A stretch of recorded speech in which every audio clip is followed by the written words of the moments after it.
What if Harry Potter was stuck at the Dursleys, and they found out he was rich?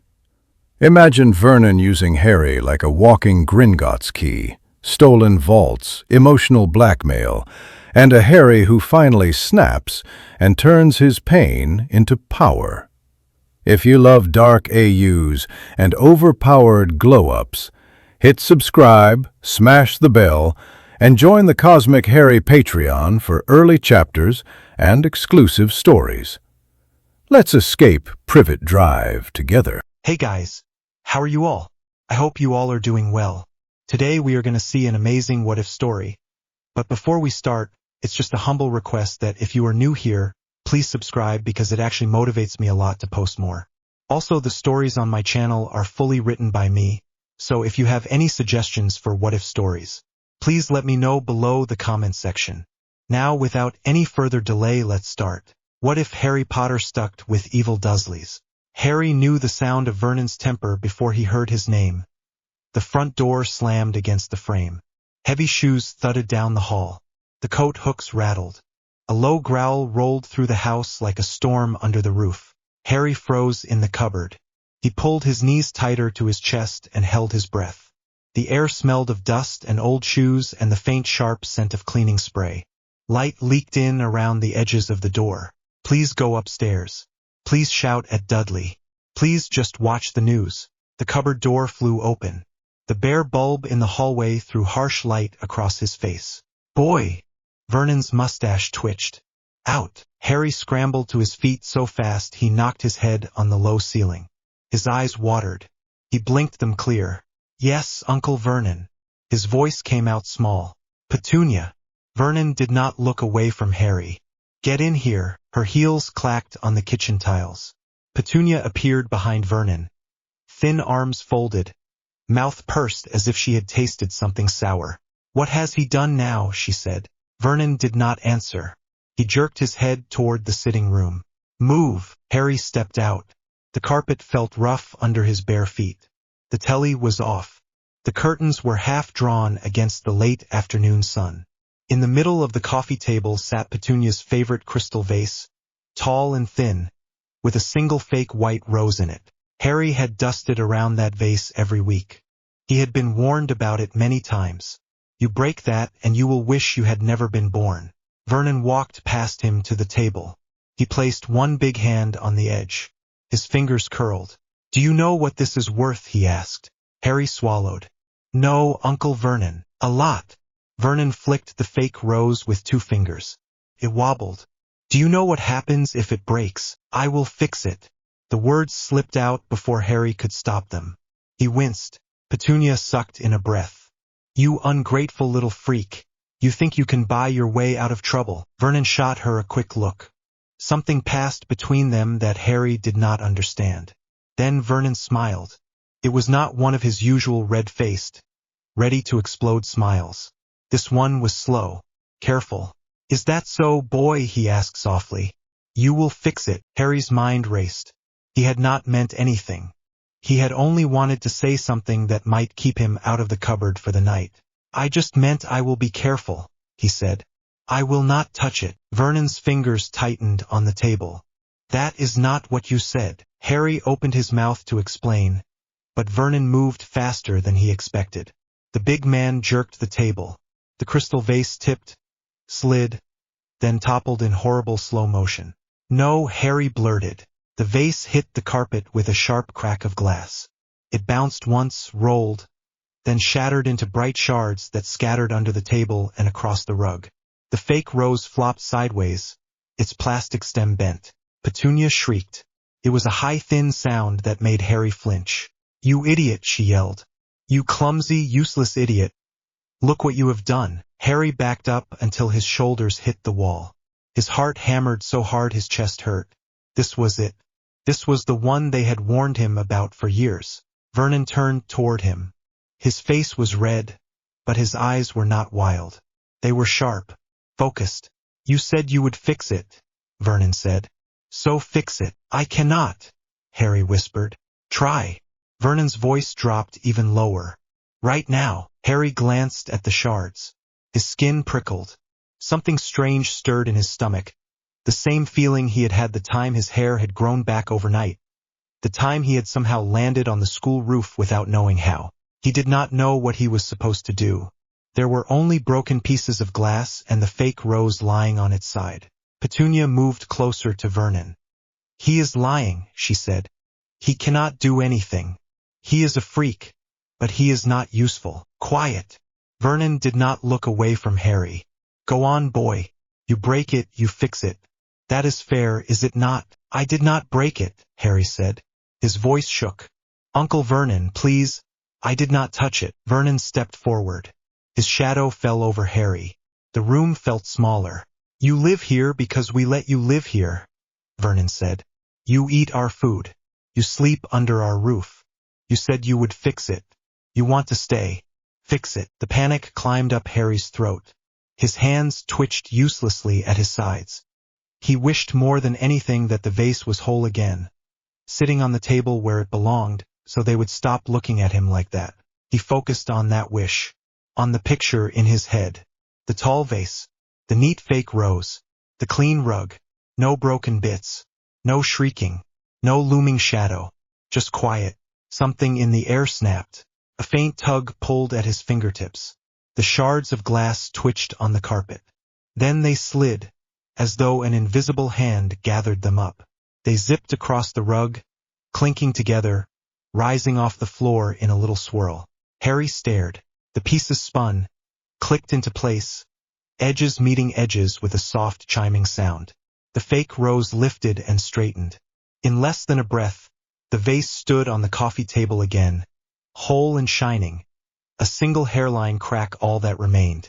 The room went silent. Harry's chest still heaved.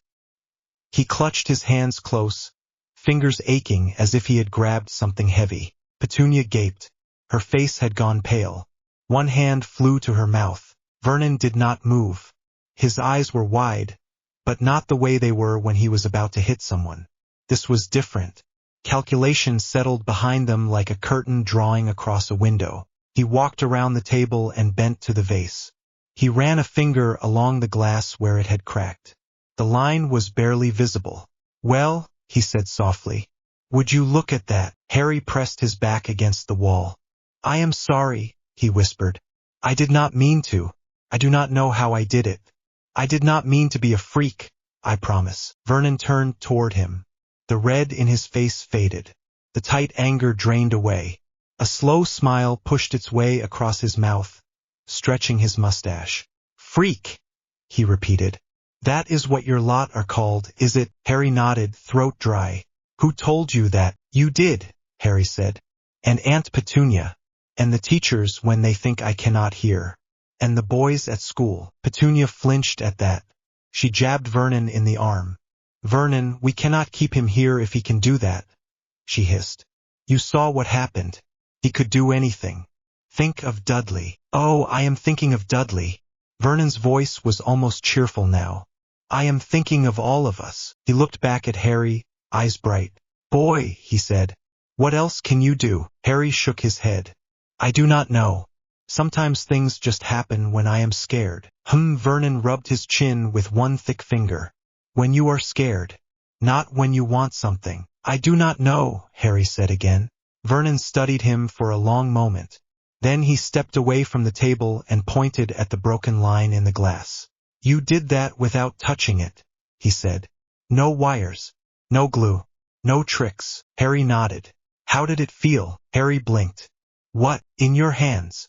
Vernon gestured at Harry's fingers. "In your head. What did it feel like when you did that?" Harry hesitated. No one had ever asked him that before.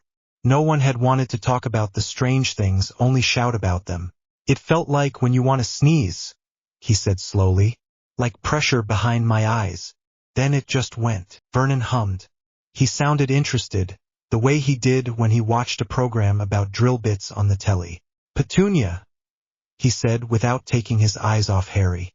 "Go check the kitchen. Bring me a plate you do not like." "Vernon, this is insane," she snapped. "We should call someone. There must be some number.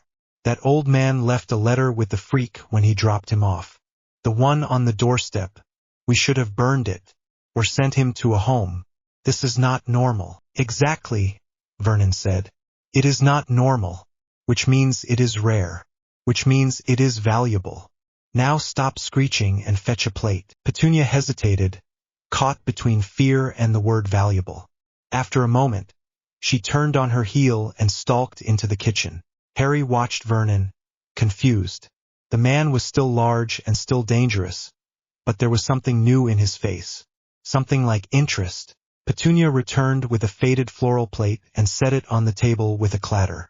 This one, she said tightly. I never liked this pattern. Good. Vernon picked it up. He held it by the edges, then let it drop to the floor. It shattered into uneven chunks. Harry flinched at the sound.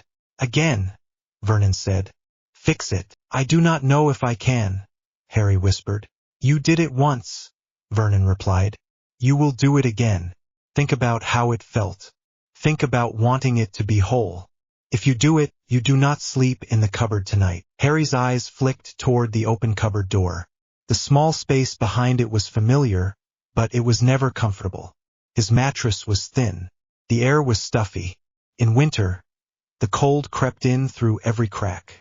He looked down at the broken plate. He wanted it whole. He wanted the shouting to stop. He wanted Vernon to keep that strange new tone instead of the usual roar. He focused. Pressure built behind his eyes. His fingers tingled. The chunks of ceramic twitched, then slid toward each other. They scraped across the floor, climbing over one another. They rose, locked together, then slotted into place. The plate hovered for a second, then dropped lightly to the carpet, whole again except for a jagged white scar running through the flowers. Petunia made a choked sound. Vernon laughed. It was short and disbelieving, then turned delighted. Well now, he said. Would you look at that? Twice in a row. No accident then. Harry sagged against the wall, breathing hard. Sweat prickled at the back of his neck. Vernon scooped up the plate and turned it over in his hands. His eyes shone with a greedy light Harry recognized from the way the man stared at new drills in the catalog. Petunia, he said, we have been thinking about this all wrong. She stared at him. Wrong. We thought he was a burden, Vernon said. Mouth to feed. A risk. A nuisance that kept doing odd things and getting us in trouble. But look at this. He held up the plate. This is better than a new drill. Better than a prize bond. This is free money. Harry frowned. Free money. Think about it, Vernon said, warming to his own idea. Broken things cost money. People throw them away. They have to buy new. Shops pay for replacements and repairs. Insurance goes through the roof. But what if someone could fix things for a price lower than replacement? Petunia blinked. You are talking about business. I am always talking about business, Vernon said. And for once this freak actually fits into that. You hear me, boy? You will not say the word freak about yourself again unless I tell you to. Out there, we will use a different word. What word? Vernon smiled in a way that made the hairs on Harry's arms stand up. Asset, he said. You are an asset. Assets make money. Harry did not fully understand. He understood the part where he might not get locked in the cupboard. He understood the part where Vernon was not shouting. He understood the promise hidden in that last sentence. If I fix things, Harry said slowly, I can stay out of the cupboard. Vernon nodded once. You work. You eat. You sleep in a proper room. You do as you are told.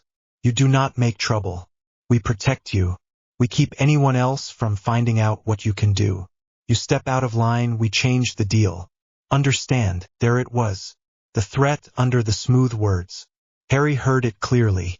But the idea of a bed, a door that shut from the inside, and no more nights on the thin mattress under the stairs pulled at him like the magic had pulled at the broken glass.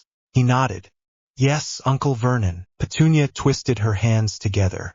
We cannot tell anyone about this, she said. People would take him away. Experiments. Tests. She shuddered. I remember my sister bragging about her letter. Those people in the robe did not look like they had rules. Vernon pounced on that. Exactly. Out there he is a freak. A danger. They would lock him in a room and poke him with sticks until he broke. Here we keep him safe. We give him food, a bed, a little pocket money if he earns it. We are not monsters, pet. His voice softened just enough on the last line to sound almost kind. Harry soaked in the words safe and bed and pocket money. The part about being poked with sticks slid in beside the old fear about men in cloaks and bright green light that he saw in his nightmares. I will not tell anyone, Harry said quickly. I promise. Vernon stepped closer. He put a heavy hand on Harry's shoulder. Harry flinched, but the grip did not tighten in warning. It sat there solid and heavy. Good lad, Vernon said. From today on, you work for this family. You do not talk back. You do not act up at school. You keep that little trick of yours quiet except when we say so. Do that and we will make sure you are cared for. You can even call that little box under the stairs a past mistake. We will move you into Dudley's second bedroom once we get things going. Right, Petunia. Petunia did not look entirely happy, but the thought of a house full of things that could be fixed and sold clearly tempted her. We can repaint it, she said slowly. Clear out the old toys. A fresh start. Dudley, who had been hovering in the doorway for the last part of the conversation, finally stomped in. His eyes were wide. Mom, he said, is the freak really magic? Harry stiffened. Vernon's hand squeezed his shoulder, not in anger this time, but in warning. Do not call him that at home, Vernon said sharply. Here he is our boy. He works for us. We look after him. You understand, son. Dudley frowned. But you said he was a freak. I said that before I realized what we had, Vernon said. Words change. Now he is family, and family brings value. You like your new telly in your room. Dudley glanced toward the stairs where his room waited, stuffed with toys and electronics. Yes, you want more things like that. Yes, Dudley said again, more eager. Then you are going to let your cousin help us, Vernon said. He has a special skill. We use it for the family. That means you do not push him down the stairs unless I say so. You do not ruin his hands. You do not get him taken away. If he goes, so does your new stuff. Clear. Dudley thought about that. His round face puckered in confusion, then smoothed. So he is like a tool, Dudley said. Like the lawn mower. Better than the lawn mower, Vernon said with a chuckle. The lawn mower does not fix itself. Harry stayed very still under Vernon's hand. Being compared to a tool hurt, but not as much as a slap. The idea of Dudley not hitting him every chance he got felt almost impossible. Can I still punch him if he annoys me? Dudley asked. Within reason, Vernon said. No breaking fingers. No hitting the face before school pictures. No ruining his hands. Those are worth money now. Dudley grinned. Yes, Dad. Vernon finally took his hand off Harry's shoulder. All right, he said briskly. First things first. Petunia, clear out the second bedroom. Boy, you are going to help me in the garage. We have a drawer full of things that stopped working. If you can fix a plate and a vase, you can fix a toaster. We will find out how strong this trick of yours is. Harry's legs felt shaky, but he followed Vernon to the garage. The space smelled of oil, dust, and old cardboard. Shelves lined the walls, crowded with boxes and tools. Vernon dug around in a drawer and pulled out a broken lamp, a radio with a cracked front, and an old alarm clock with missing hands. He set them on the workbench. All right, he said. Show me what you can do. Harry stared at the pile. The lamp had a broken cord. The radio had a dent that had knocked the dial out of place. The clock ticked weakly, then stopped. I have never tried on things like this, Harry said. Then today is your lucky day, Vernon replied. Think about how you did the plate. Picture it whole. Feel that sneeze feeling. One at a time. Harry swallowed and reached out toward the lamp. He did not touch it. He closed his eyes and pictured it working again, the bulb glowing, the switch clicking smoothly. Pressure built in his head. His fingertips tingled. A soft hum filled his ears. The frayed cord knit itself together. The loose wire slid back into the plug. Dust lifted, spun, then settled. The lamp straightened. Vernon flicked the switch. The bulb flared to life, bright and steady. He let out a low whistle. This is better than I thought. They went through the other items. Some took more effort. The radio refused to work until Harry imagined the sound of music coming from it. When it finally crackled to life with a clear song, Vernon's smile grew even wider. By the time Harry sank onto the garage step, sweat dampened his fringe. His hands trembled. His stomach growled with sharp hunger. Vernon glanced at his watch, then at Harry. "You look done for the day," he said. "Go wash up. Petunia will give you an extra sausage with dinner. You earned it." Harry blinked. "I earned it." "Yes," Vernon said simply. "Work for reward. That is how the world works. Remember that.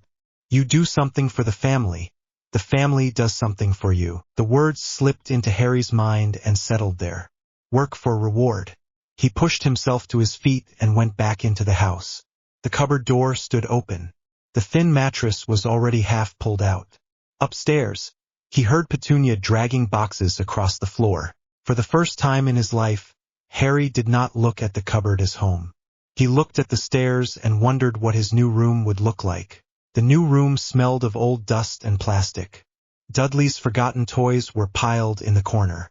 Faded wallpaper peeled at the edges. The bed creaked when Harry sat on it, but it was a real bed, with an actual mattress that did not sag into the floor. Petunia watched him from the doorway, arms crossed. "Do not get ideas," she said. "This is not charity. This is practical. You will need sleep if you are going to be useful. You do not talk to neighbors about what you do. You do not brag at school. You do not bring any strange people to the door. If someone asks, you are staying here because we are good people. Understand?" "Yes, Aunt Petunia," Harry said. She hesitated. A flicker of something like guilt moved through her eyes, gone almost at once. "You are lucky Vernon is clever," she muttered. "Anyone else would have thrown you out years ago. There are things out there that would love to get their hands on you. At least here you know the rules." She shut the door. Harry lay back on the bed and stared at the ceiling. The springs creaked under his weight, but they held. The pillow smelled faintly of washing powder instead of mold. Safe, he thought. Vernon had said they were keeping him safe. Petunia had said there were worse things out there. Maybe this was better. Work for reward. He fell asleep with the picture of the vase knitting itself together still flickering in his mind. The first time Vernon took him to the car boot sale, the sky was low and gray. The field behind the leisure center was packed with cars, their boots open, tables set up in front of them piled with old books, cracked toys, tangled cords, and boxes full of things no one wanted anymore. Vernon walked with a broad smile, hands in his pockets, humming. Harry trotted at his side, trying not to stare too obviously at the crowds. The smell of fried onions drifted from a van. People called out prices and offers. Coins clinked. "Remember what I told you," Vernon said under his breath. "You do not do anything unless I say. You keep your hands to yourself. We are just looking. Then, when I say so, you fix things. Quick and quiet. No waving arms. Just think like at home." "Yes, Uncle Vernon," Harry said. They stopped at a table covered in old electronics. Alarm clocks with missing knobs. Radios with cracked cases. A kettle with a dented side. The woman behind the table looked tired. She wore a faded coat and rubbed her hands together for warmth. "Clearing out the loft," she said as Vernon picked up a radio. "Half of it does not work. You can have the lot for $5. $5 for all this junk," Vernon said in a friendly tone. "You must be joking," she shrugged. "If it works, it is worth it. If not, you can chuck it." Vernon turned the radio over. The broken dial stared back at him. "Here is the thing," he said. "Most of this is broken. I am doing you a favor taking it off your hands. £2 for the lot and you get your table back." "That will not even cover the petrol I used to drive here," she protested. Vernon sighed. "3 then. Last offer." She hesitated, then nodded. "Fine. 3. I just want it gone." They loaded the broken items into a crate. Harry carried one end, his arms straining. At the next table, Vernon set the crate down behind his legs and leaned close to Harry. "Now," he murmured. "Just the radio. Under the table. No one looking." Harry crouched behind the table, shielding the radio with his body. He pictured the dial straight and neat, the inside wires neat and tidy. Pressure built. The plastic case smoothed. The loose parts clicked into place.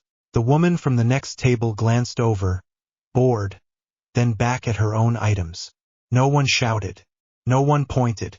Vernon took the radio back and held it up. He flicked the switch. Music crackled to life, then settled into a clear song. He laughed. Would you look at that? It only needed a little love. He took the radio to another part of the field where a man with neat hair and a smart coat stood, hands in his pockets. Good condition, Vernon said. Vintage sound. 15. The man tested the knobs. The volume rose and fell. The station changed smoothly. 10, the man said. 14, Vernon countered. 12, deal. They traded. Briefly, Harry saw the roll of notes in Vernon's fist.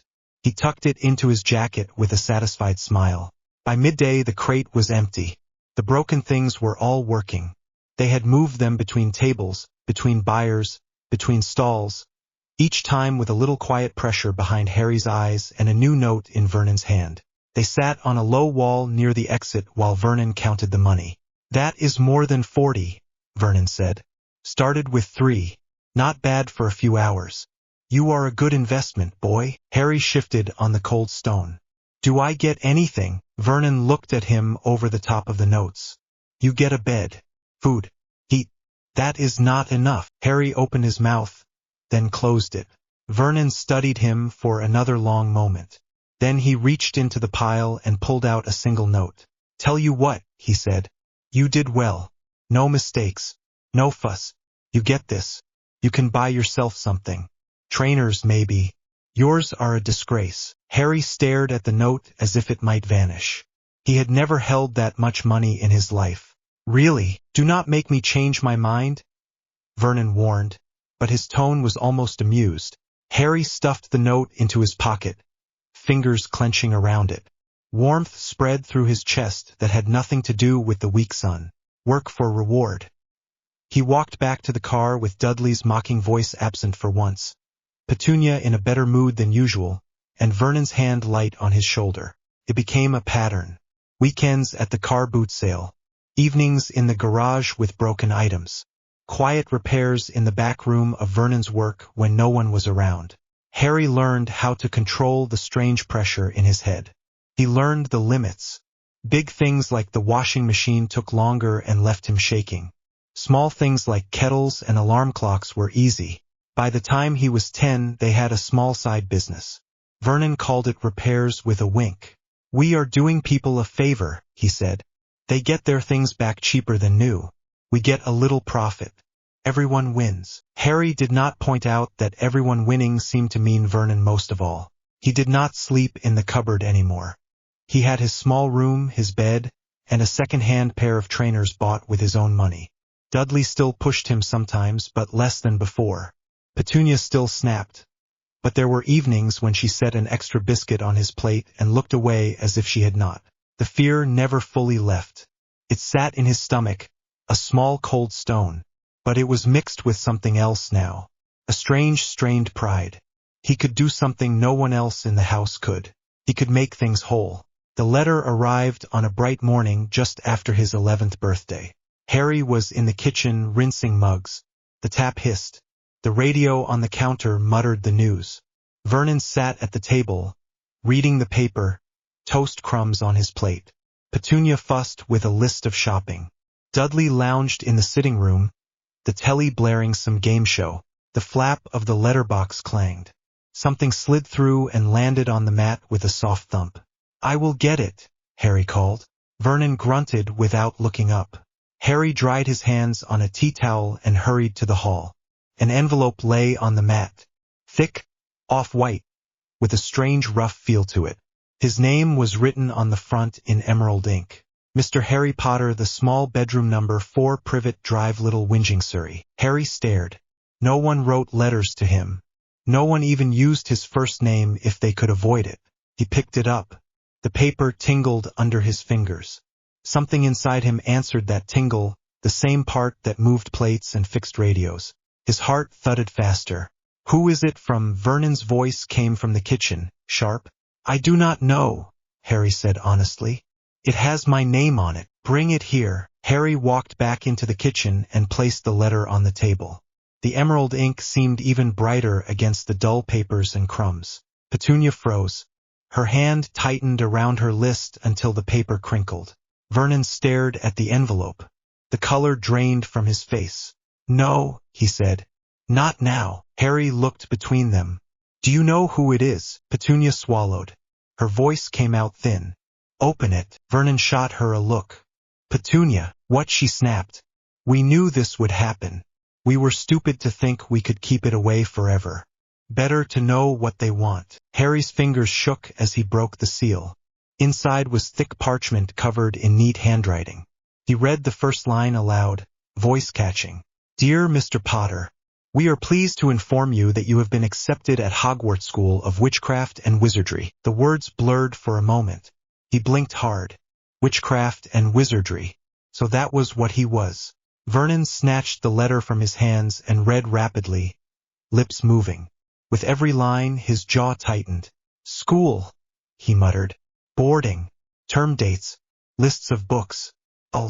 This is insane." Petunia took the letter from him and scanned it, eyes wide. Memories lurked there. Harry could see them in the way her mouth went tight at the corners. "My sister went," she whispered. "They took her away with a letter like this. She came back full of stories. Floating candles. Moving pictures. She thought she was so special." Vernon slapped his hand on the table. "We said we would stamp this out," he growled. "We swore. No freak nonsense in this house. We have done well keeping it under control." He jabbed a finger at Harry. "No accidents at school for years. No neighbors talking. We have a good thing going." "Vernon," Petunia said quietly. "He fixed a television by thinking about it. How long do you think we can keep that hidden? They have ways of finding their own. This letter proves it." Harry stood very still. Part of him wanted to shout. Another part wanted to run upstairs and pack before anyone changed their mind. Hogwarts. A place where other people like him learned to use magic on purpose.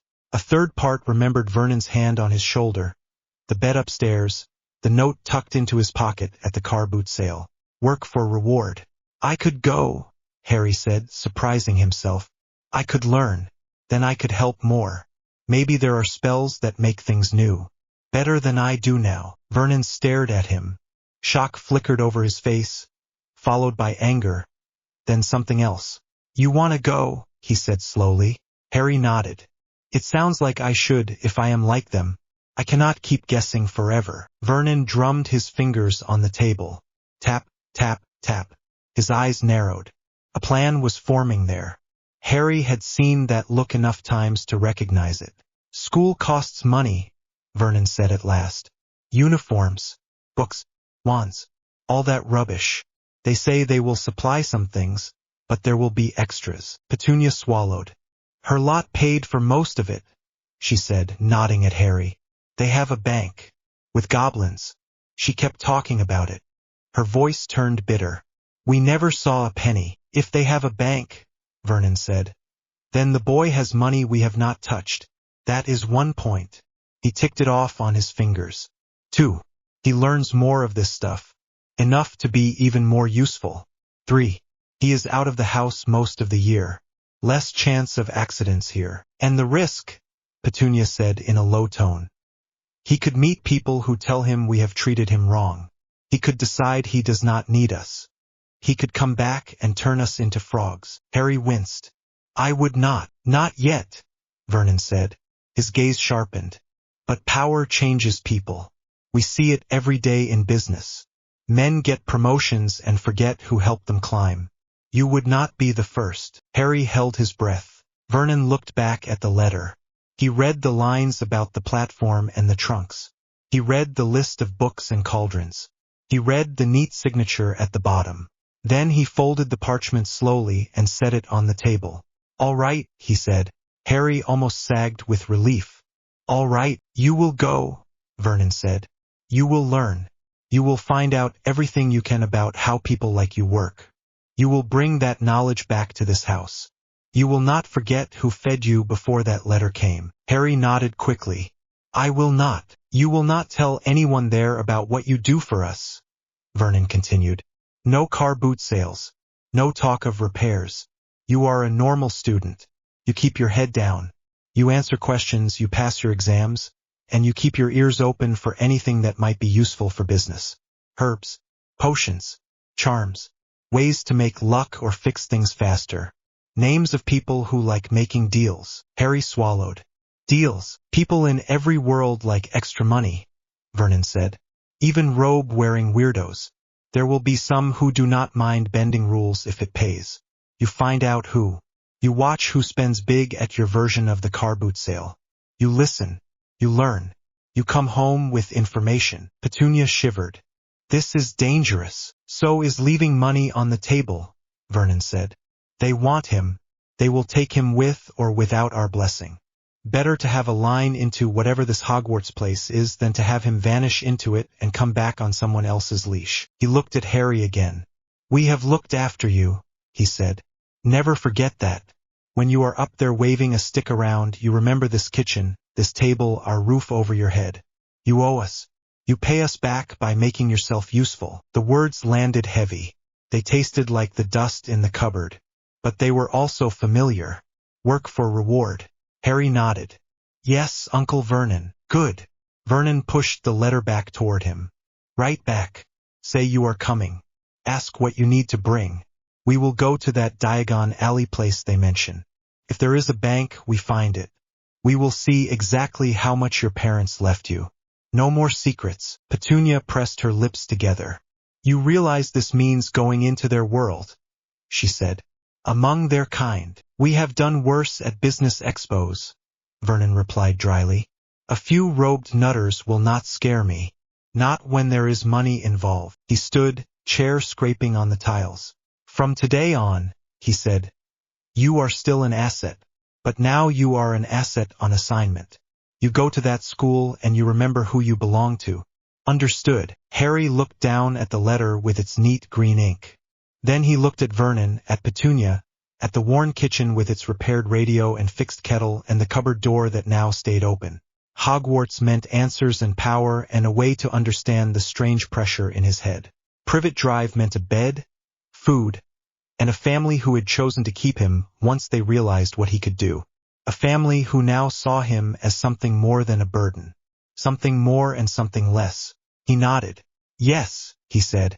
I understand. He did not know which world he belonged to yet. He only knew that both of them expected him to work. Harry watched Vernon tap the face of the gold watch with one thick finger. The kitchen light caught it and threw a dull glow over the table, over Vernon's ledger, over the neat stack of pound notes from the last job. The watch was heavy in Vernon's hand. It looked out of place among the chipped plates and the stains on the tablecloth. Vernon slid it across the table toward Harry. Tell me what you see, Vernon said. Harry picked it up. The metal felt cold against his palm. He turned it over, eyes going to the little crown on the winder like Vernon had drilled into him. It is real, Harry said. Rolex. Good condition. No scratches on the glass. Strap looks new. No engraving on the back so nobody can prove it was theirs. Petunia stood at the counter, arms folded, watching them while the kettle began to whistle. Dudley was in the sitting room, the sound of the telly leaking in and out every time the boy laughed. And what does that mean? Vernon said. His voice was calm. No shouting. Never shouting when there was money on the table. It is not just a watch, Harry said slowly. It is a story. Some rich man who likes to show off his money wore it. Pure blood might like that. They love old things and they love stories about how they are better than other people. Vernon grunted, pleased. Good. You listen when I talk, he said. This watch is your first proper asset out there. Not in some little boot sale. In their market. Petunia poured tea into 3 mugs. She set one in front of Vernon, one in front of Harry, then hesitated and added sugar to Harry's without asking. Harry noticed that. He always noticed when they treated him like something valuable. You remember the alley name? Petunia asked. Nocturne Alley, Harry said. The dark one off Diagon Alley. Back corner. Shop with the black door and the small windows. Name? Vernon asked. Borgin and Burke's, Harry answered at once. Petunia nodded once. You do not give your real name, she said. You keep your fringe down so no one sees the scar. If he pushes, you say Evans. That is common enough. He will try to cheat you, Vernon added. That is his job. Your job is to make him feel like he is getting away with something while you walk out with the better end. You do not flinch. You do not babble. You let him think you are a little boy in over his head, and you let him draw his own wrong conclusions. Harry turned the watch again. The second hand ticked, steady and smug. What price? He asked. Vernon smiled. It never reached his eyes. In their gold, he said. You saw what Gringotts holds. You saw how much those coins weigh. You saw what one dress robe cost. 1 galleon to £5, give or take. More if you do not look desperate. 6 galleons, Harry said after a beat, would be £30. 25 if he squeezes. Too low. You want 50. That is £250. At least. Start at 60, Petunia said. Act ready to walk at 50. Settle at 55 if you must. You do not come home with less than 50. Vernon leaned forward. And remember, he said, you are not a beggar. You are our representative. You are Privet Enterprises on 2 skinny legs. You leave that shop with his respect or his fear. Either is fine. Pity is not. Harry nodded. The words settled in the same place in his chest where spells sat. Rules. Numbers. Ratios. They were safe. Clear. What about Hagrid? Harry asked. He will not like it if I vanish. Big man, Vernon muttered. Soft eyes. He is not your boss. He is a courier. He delivers you where we need you and then he goes for a drink. You pick your moment when he is distracted. You make it quick and you come back with nothing on your face but wonder at how magical that main street is. Can you fake that? Harry thought of Diagon Alley. He had seen it once already with them. Not with Hagrid. With Vernon and Petunia, on a quiet night when the pub was almost empty and Tom the barman kept looking away at the right times. The bricks had shifted. The street had opened. And Harry had looked at every shop sign like it was a price tag. I can fake it, Harry said. Petunia set a hand on his shoulder. Light but firm. Remember why you are doing this, she said. You want Hogwarts. You want a wand. You want a bed that is actually yours. That takes money. The world does not give things for free, Harry. We taught you that. You work, you eat. You do well, you move up. You do not go all moral now. The magicals would gut you for less. Her nails pressed through the fabric. Not pain. Just pressure. Harry nodded. I know, he said. Dudley shouted something from the sitting room about the match and Vernon sighed. Off you go, Vernon said, pushing back his chair. Hagrid will be on his way. Remember the line. The one we practiced. Harry looked up, met Vernon's eyes, and repeated it like a spell. I am there to buy school things, he said. I am there to learn. I am there to keep my head down. And I am there to find out what everything is worth. Vernon smiled for real then. It was not a nice smile, but it was honest. That is my boy, he said. Later, the boat rocked under them as Hagrid rowed toward the dark shape of the mainland. The sea air was sharp, wet salt in Harry's nose. The cold slid under his too big coat, into his bones. So Hagrid puffed. "Ya ready, Harry? Ready." Harry touched the inside pocket of his coat where the watch lay wrapped in an old handkerchief. He thought of Vernon's ledger and Petunia's eyes and the handful of pound notes Vernon had shoved at him for show. "I think so," Harry said. Hagrid grinned down at him. "Yeah, we'll love it," he said. "First time is always something special. Diagon Alley. All the books and owls and cauldrons. Yeah, we'll not know where to look." Harry knew exactly where he would look. Shop signs. Price tags. How many people carried heavy purses? Which ones had soft hands and new robes and might want something from a different world? He forced a small smile anyway. "Sounds brilliant," he said. The leaky cauldron smelled like old smoke and stew and damp stone. Every time the door opened, a thin gust of London air slid in and mixed with it. People looked up when Hagrid said his name. Harry Potter. Their eyes flicked to his forehead, trying to see through his fringe. Harry ducked his head and let the whispering wash over him. Names did not pay rent. Names did not put food on the table. Gold did. Tom the barman shook his hand, which wanted to touch him. Hagrid chuckled and let it happen, proud as if he had grown Harry himself in a flower pot. Harry kept his face polite. Inside, he counted. Each wide-eyed stare was proof. They cared about the story more than the boy. That was fine. Stories sold. They went through the brick wall.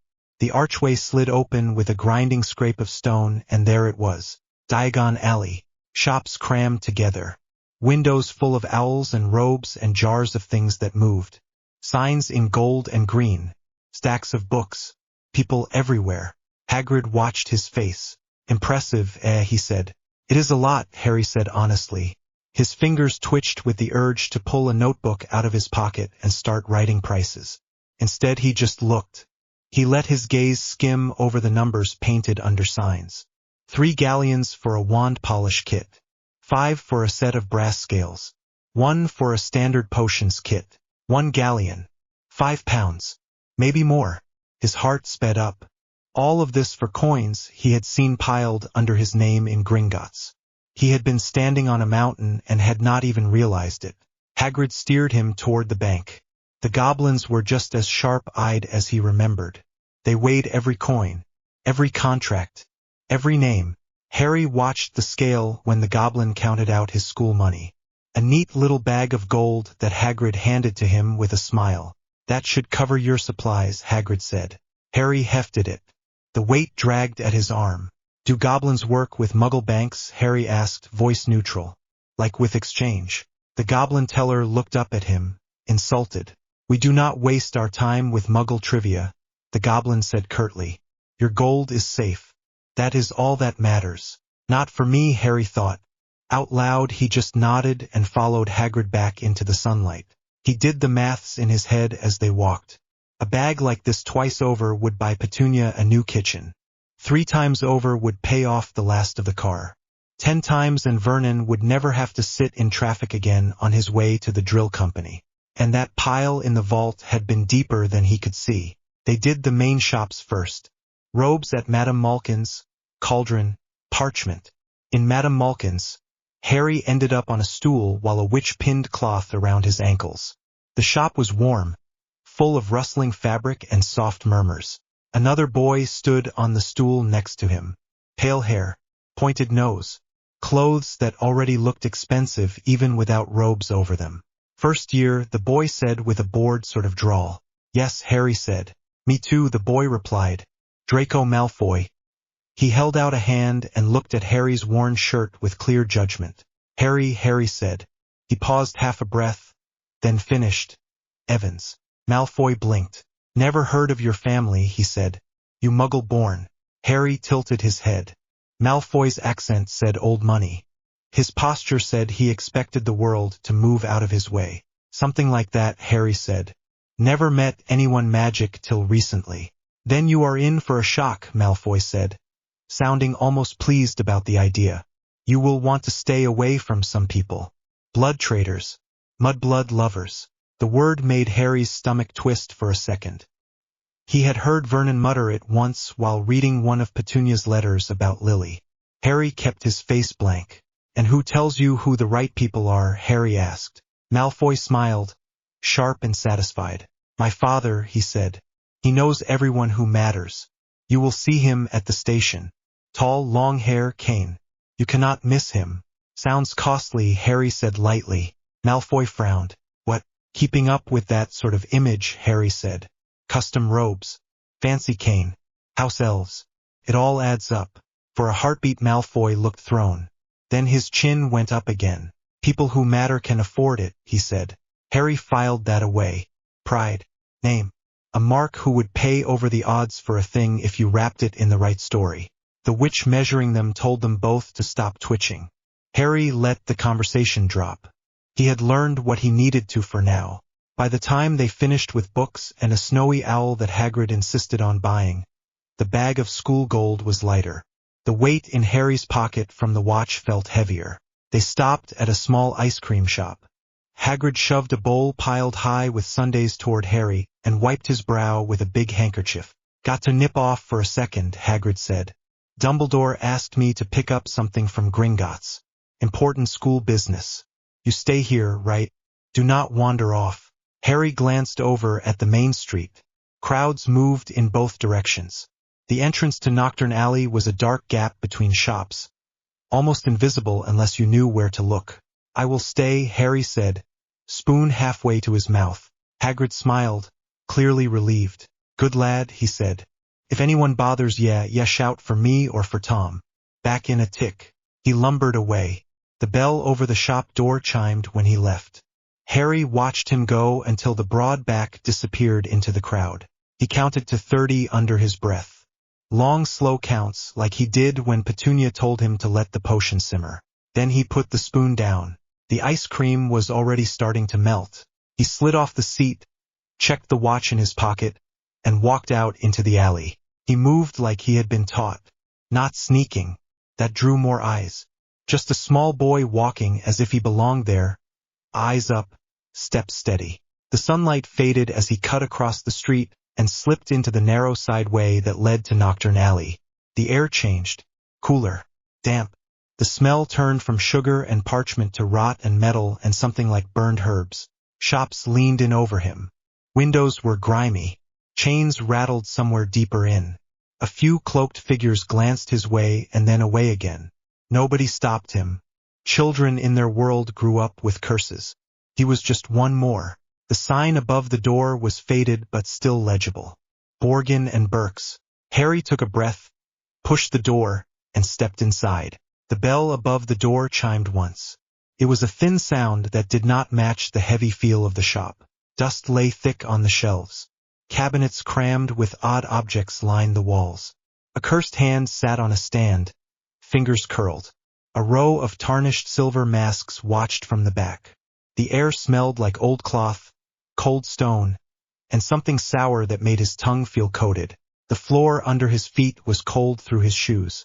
Every step made a soft scuff. Yes, a voice said from behind a stack of boxes. It was smooth and oily. One moment, a man slid into view, thin, with dark hair and a smile that never touched his eyes.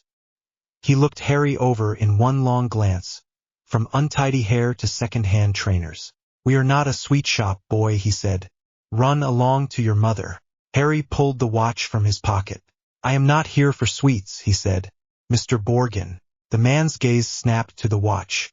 For an instant his face sharpened before he smoothed it out again. "You have me at a disadvantage," Borgin said. "And you are." Harry met his gaze like Vernon had taught him. Not challenging. Not submissive. Just steady. "Someone who can bring you more of these if this goes well," Harry said. "And no one if it does not."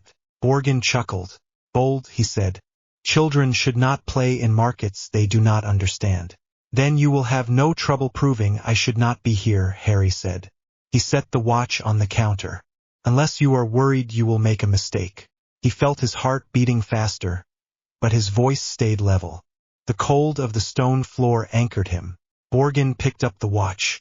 He turned it in his fingers, eyes flicking to the brand mark, the clasp, the tiny scratches along the strap. "Interesting," Borgin murmured. "Muggle device. Useless to true wizards, of course." Harry kept his face blank. "Then it is no loss if you say no," he said. "I can find some muggles who like it."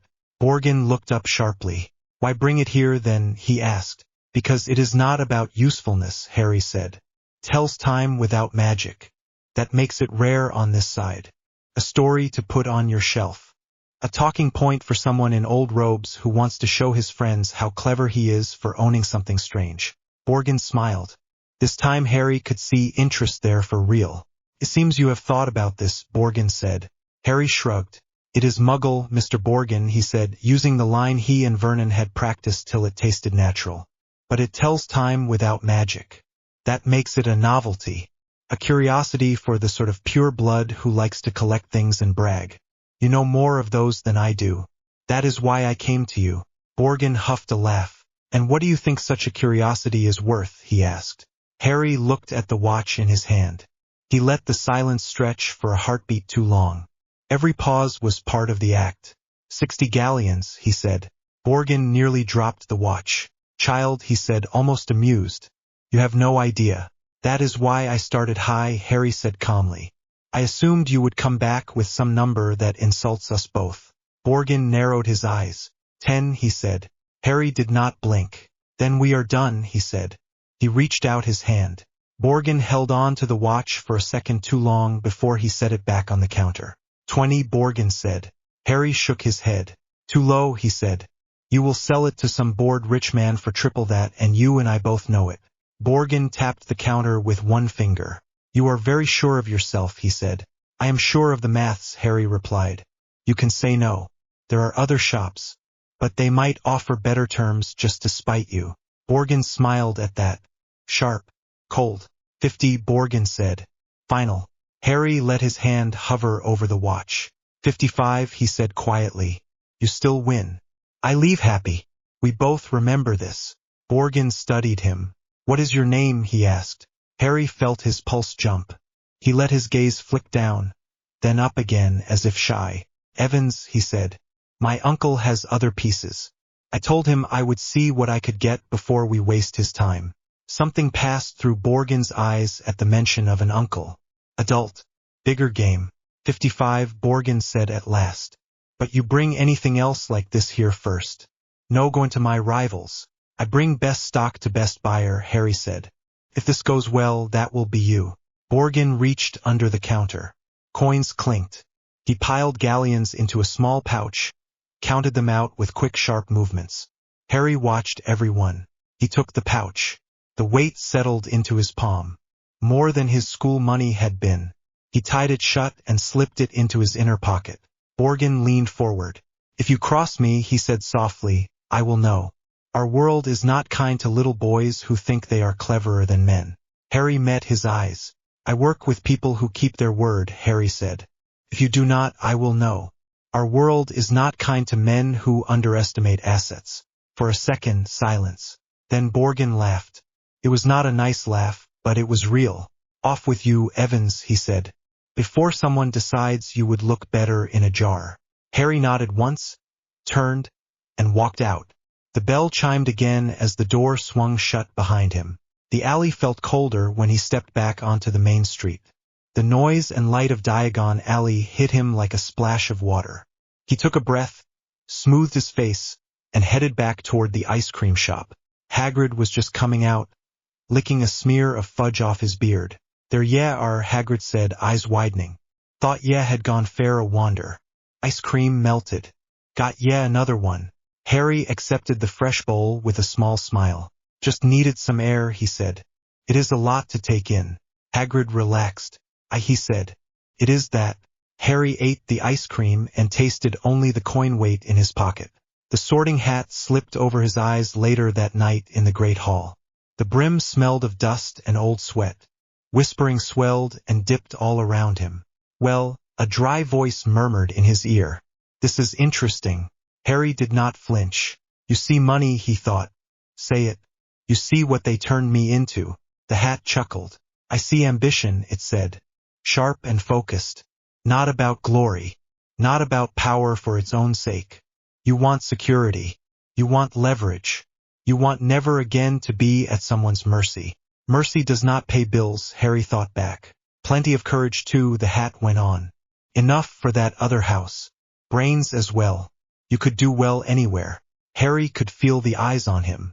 Ron Weasley at the Gryffindor table craning his neck. Draco Malfoy watching from the center of Slytherin with a careful little smirk. Put me where it makes sense, Harry thought. Where the right people are. Where the contacts are. The ones with old names and old money. The ones who will pay for things they cannot get themselves. The hat said. You know what you want. That sounds very much like one house in particular. Harry waited.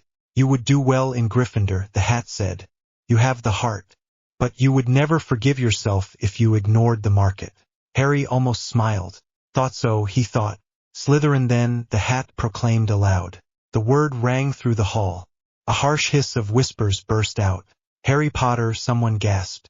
In Slytherin. The hat lifted off his head.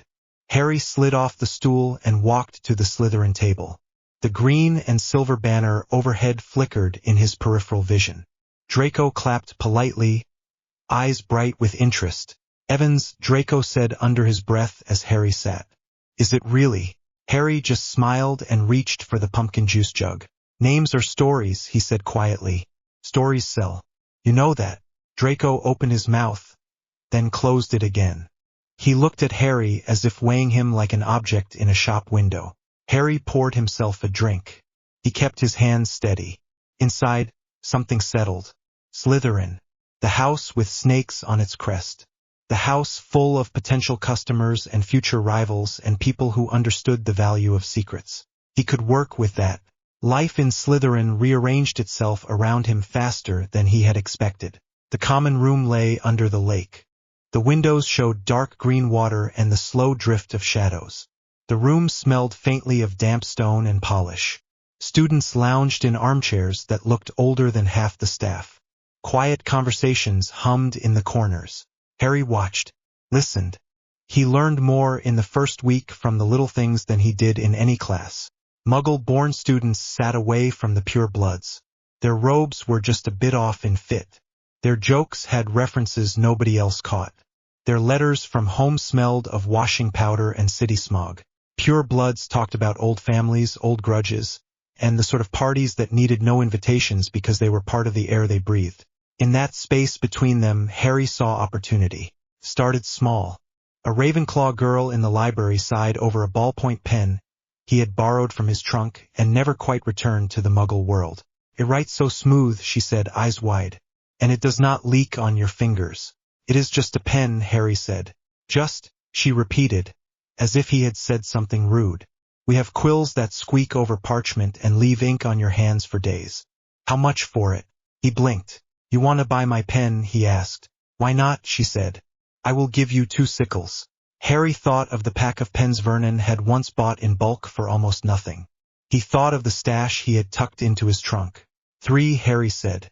She hesitated, then nodded. "Fine," she said. 3. "But you tell me if you get more." He slid the pen across the table. Her face lit up as if he had handed her a wand. That was all it took. Within a week, word had spread that the boy in Slytherin with messy hair and a scar mostly hidden by his fringe could sometimes get you things from the other side. Pens. Cheap Muggle sweets. A magazine or 2 that would make pure blood parents faint. He never brought too much at once. Scarcity kept the price high. He charged in sickles and nuts and sometimes favors. A tip about a teacher. A copy of some old potions notes. A quiet word about which families like to gamble. He moved carefully. Never loud. Never greedy. Vernon had drilled that into him. Pigs got fat. Hogs got slaughtered. Potions turned out to be easy. Snape swept into the classroom with his robes billowing and his face twisted into the same sneer he used for all students who dared to breathe in his presence. "There will be no silly wand waving here," Snape said coldly. "You will learn the subtle science and exact art of potion making." Harry listened. He noted the words. Subtle. Exact. That sounded like cooking with higher stakes. He had stirred Petunia's sauces for years. He had watched her measure bleach and vinegar and all sorts of nasty things while she muttered about ratios and reactions. Later, she had given him old potion books with the covers torn off and told him to read the ingredient lists for fun. He already knew the names of half the herbs on the board. When Snape threw questions at him, Harry answered them in short, flat sentences. No showing off. Just enough to prove he was not an idiot. Snape narrowed his eyes. "Fame clearly is not all you have," Snape said at last in a bored drawl that did not match the sharp look in his eyes. "Let us see if you can follow simple instructions." Harry measured, chopped, stirred. He watched the color of the potion shift from murky to green at exactly the point the book said it should, and his nose told him when the mix was close to burning. Beside him, a Slytherin boy named Not hissed as his cauldron sputtered. "Too much heat," Harry said quietly. "Take it off for a moment." Not did. The sputtering slowed. "You learn fast," Not muttered. "You did not grow up with this." "Maths is maths," Harry said. "Ratios and timing. It does not care if it is soup or sleeping draught." Snape glided past their table and sniffed at Harry's cauldron. "Acceptable," he said. In Snape language, that was almost praise. After class, an older girl with a Slytherin badge and dark hair approached him near the doorway. "You are Potter," she said. "In name if not in behavior." Harry lifted a brow. "That sounds like an insult," he said. "It is an observation," she replied. "You follow instructions. You do not blow things up. That makes you useful." "I am Tracy Davis." I brew more complex stuff for people who pay well. I could use an assistant who does not drink the stock or brag about it. Harry studied her. Calm eyes, ink on her fingers, a no-nonsense tone that reminded him a little of Petunia when she was organizing supplies. What is the cut? He asked. She smiled. Straight to numbers, she said. I like that. For now I teach you. You help me bottle and label. If you prove you can keep your mouth shut, we split side projects. What kind of projects? Harry asked. Focus drafts, she said in a low voice. Mild calming potions. Nothing too obvious. Things that make long nights in the library or the dueling club a bit easier. School is hard. People will pay. Harry thought of the Ravenclaw girl and the pen. Of Muggle sweets traded for sickles. Of Vernon's face when he saw real gold. All right, Harry said. I am in. Tracy nodded once. Good, she said. Do not be late. I hate wasting time. By the time winter crept in and frost grew along the edges of the windows, Harry's network was no longer just a handful of pens and sweets.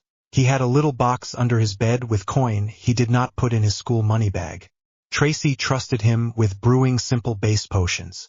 In return, he watched how she cut doses to make them last longer without losing effect. A lesson in margins. He traded a focus draft to a jittery Ravenclaw boy for a charmed quill that never ran out of ink. He sold that quill to a bored pure-blood girl whose father refused to buy anything from Muggle shops. She liked the idea of using something he would disapprove of. She paid extra for that thrill. He sent regular short letters home. Not about classes or friends. About prices. About what the students wanted. About which teachers gambled at cards late at night in the staff room. Vernon wrote back with tight little notes in his crooked handwriting. Good work. Keep your ears open about underground games. Remember that the loud ones are often in debt. Petunia added her own neat lines at the bottom. Do not draw attention. Make the magic look like luck or cleverness, not power. The law does not care about intent. Sometimes Dudley scrawled a single word. Cool. Harry would read that one over more than once. He never wrote that he liked any of it. He never wrote that a part of him felt alive when a deal went clean and he walked away with heavier pockets and no one the wiser. That was not relevant to the ledger. When the train for Christmas break pulled into Little Whinging, Harry stepped onto the platform with his trunk and his owl cage and a small pouch of gold tucked under his shirt. Vernon waited near the car park, hands shoved into his coat pockets.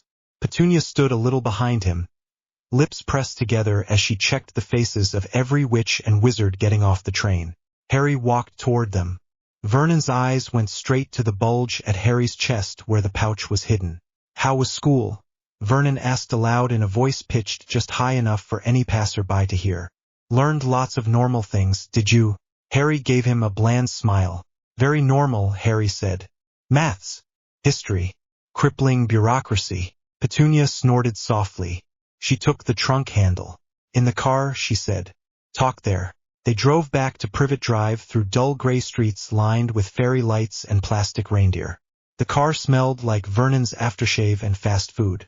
Only when the doors were shut and the curtains drawn in the sitting room did Vernon turn to Harry with real interest. Report, he said. Harry unbuttoned his shirt and pulled out the pouch. He set it on the coffee table. It landed with a solid little thump. Vernon opened it. The sight of real gold never seemed to get old for him. His shoulders loosened. Petunia's eyes narrowed in a satisfied way. Not bad for a school term, Vernon said.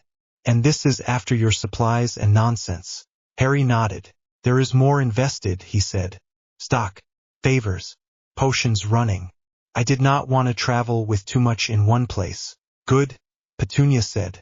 Never keep all your eggs in one basket. That lesson at least your sister and her friends taught me.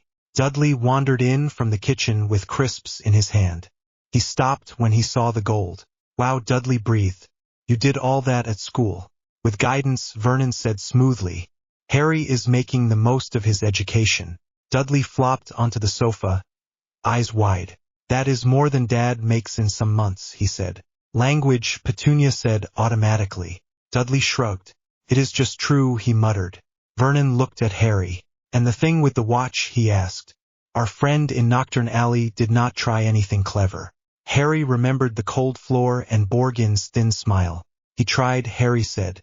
I tried back. We met in the middle. 55. Petunia inhaled, satisfied. Vernon let out a low whistle. That is my boy, he said again. See, the magicals think we are fools. They think we do not understand their world. They forget that numbers are the same everywhere. We can run rings around them if we keep our heads.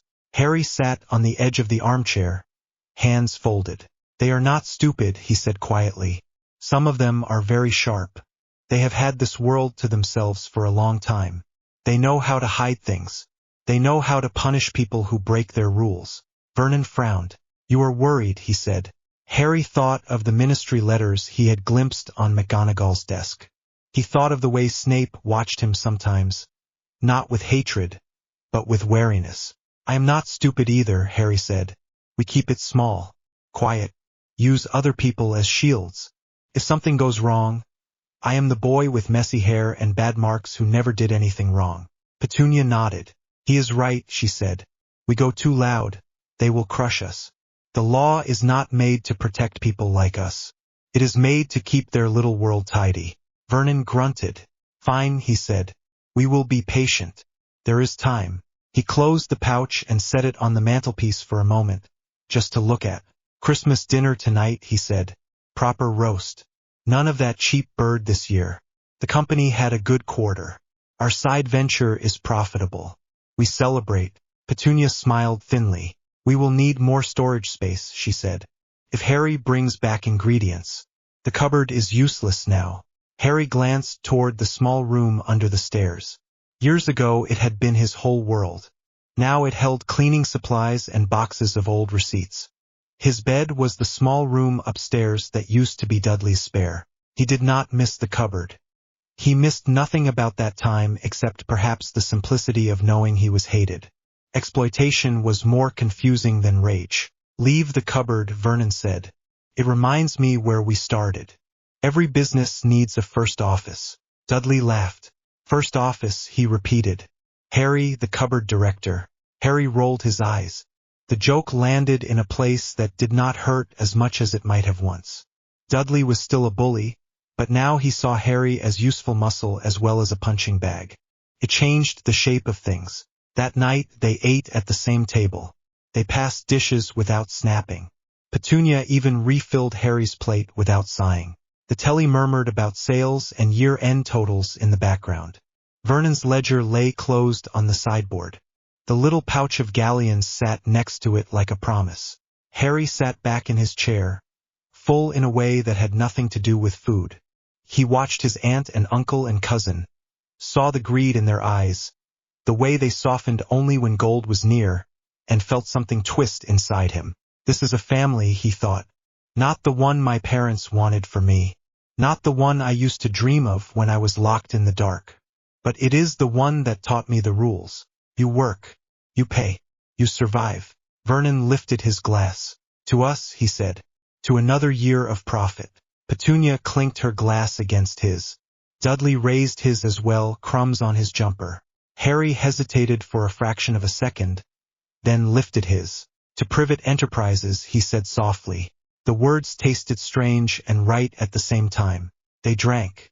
Outside, the lights in the other houses on the street glowed warm and soft. Inside number 4, the warmth came from money and the knowledge that the boy under their roof was no longer just a burden. He was an investment, and he was starting to understand that he was not just working for them anymore. He was learning how to read the board. And boards, he told himself as he watched Vernon laugh, could be turned. Harry pressed his back to the cheap plaster wall and tried not to sneeze. The council office smelled like old coffee and damp paper, and the dust in the little service cupboard scratched at his nose. The invisibility cloak slid over his trainers and pooled on the floor. He kept his weight on the balls of his feet so the boards would not creak. Through the narrow gap where the cupboard door did not quite meet the frame, he could see the edge of the meeting room. A strip of light, a slice of table, half of Vernon's shoulder in that ugly tie Petunia said made him look respectable. Voices rolled through the wood. Calm, fake polite voices. The way people sounded when they were about to cut each other open with numbers instead of knives. So, Mr. Dursley, one counselor said, you are asking for a large discount on the permit fees. We are not asking, Vernon replied smoothly. We are proposing an adjustment that reflects the current market. Grunnings is prepared to handle this project without the little surprises your last contractor ran into. Harry lifted the string in his hand an inch higher. The far end snaked under the cupboard door, past the skirting board, and into the room held in place by a tiny sticking charm. The twins in his house had called the version they used extendable ears. Harry had taken the idea and built his own with cheap twine and magic. Sound traveled along it like a whisper. There was a rustle of paper. Last contractor, another voice said. You mean Northbridge? They quoted a better price than you. Why should we give you the job at all? Harry smiled in the dark. He had watched Northbridge men unload supplies the night before. He had watched the foreman leave a folder in the cab of his truck when he went for a smoke. A charm that blurred the glass had hidden Harry as he leaned in and touched the edge of the file. Copying spells were not meant for third years, but the book had not known his age. Now, Petunia's careful notes sat in Vernon's briefcase. Every delay, every accident, every little extra fee that had bloated the last council project until the papers called it a joke. Vernon tapped the folder on the table. Because Northbridge do not know how to control their workforce, Vernon said. You have the reports. Overtime blown through the roof. Materials that vanished. All that concrete that had to be ripped up and poured again because some clever lad cut corners. The counselor cleared his throat. Those reports are confidential, he said pointedly. Then it is lucky I am discreet, Vernon said. What matters is that I can deliver. On time, on budget. No missing pallets, no cost overruns that land your names in the papers again. Harry could almost hear the flinch in the room. He pictured them, ties and gray hair, thinking of headlines and voters. He shifted his weight and checked the clock on his watch. Not a Rolex, just a cheap muggle thing from a supermarket, charmed to vibrate once when 10 minutes passed. Petunia had said that was enough time to scout before suspicion grew. Vernon went in for the kill. Grunnings has secured new suppliers, he said. Better rates on steel. Better control over transport. We are able to take a smaller margin and still profit. All you need to do is free us from this nonsense weight of permit fees. You want a clean front page when the project ends, gentlemen. I can give it to you. Silence followed. Harry felt his heart thump in his chest, steady and slow. He had learned to hold nerves down years ago. Fear made you twitch. Twitching made people look at cupboards. At last the chair of the committee spoke. If the man said, if we were to consider an adjustment, how much are we talking about? Harry counted the beats under his breath. 1, 2, 3. Vernon never jumped the second someone cracked. He let them stew. 10%, Vernon said calmly. Harry grinned in the dark. He had heard Vernon and Petunia argue about the exact number at the kitchen table. Petunia wanted 15. Vernon had said that was too greedy for a first pass. 10 was bait. Impossible, one counselor snapped. Keep your temper, another hissed. Vernon did not raise his voice. Then make a counter-offer, he said. Paper shuffling. A sigh. Somebody tapped a pen. 5, the chair said. Harry closed his eyes. He could almost see Vernon's jaw tighten, the way the man would drum his fingers on the arm of his chair when he weighed costs. 7.5, Vernon said. You get your project. You keep your image. I get a fair return for assuming the risk. That is my final number. Harry held his breath. The twine in his hand hummed with a small charm, carrying the low mutter of the counselors conferring. It was not clear English, but he caught enough. Front page. Costs.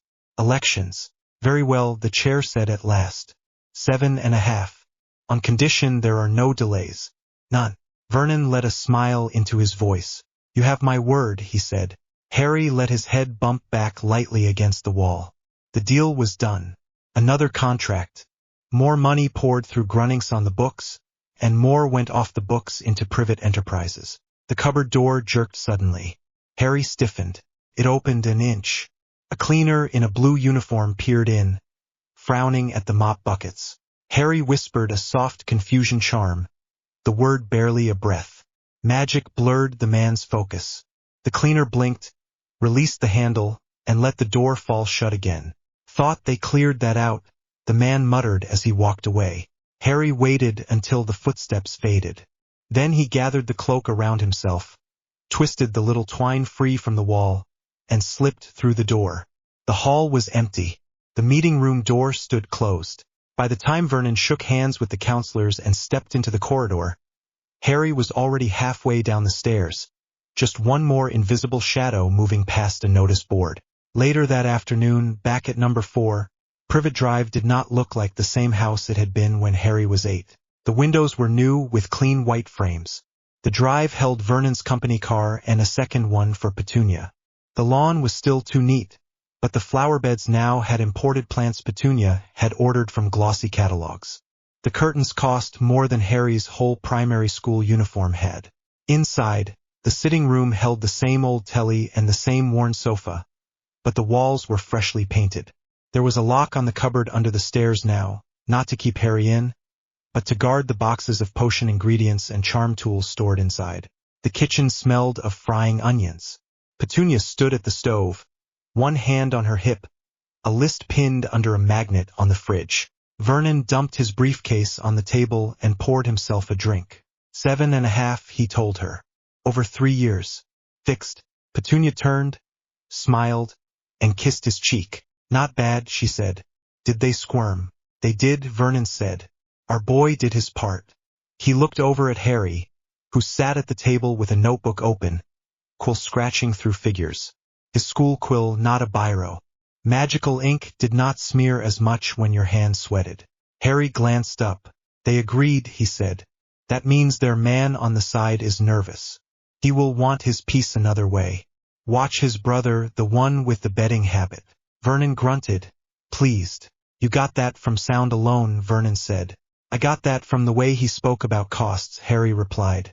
And from the letter he had in his coat pocket last time you saw him. The one with the betting shop stamp. Petunia snorted softly. Try to keep your notes off the table, Harry, she said. Dudley will spill crisps on them. He can clean them, Harry said mildly. It is his share too.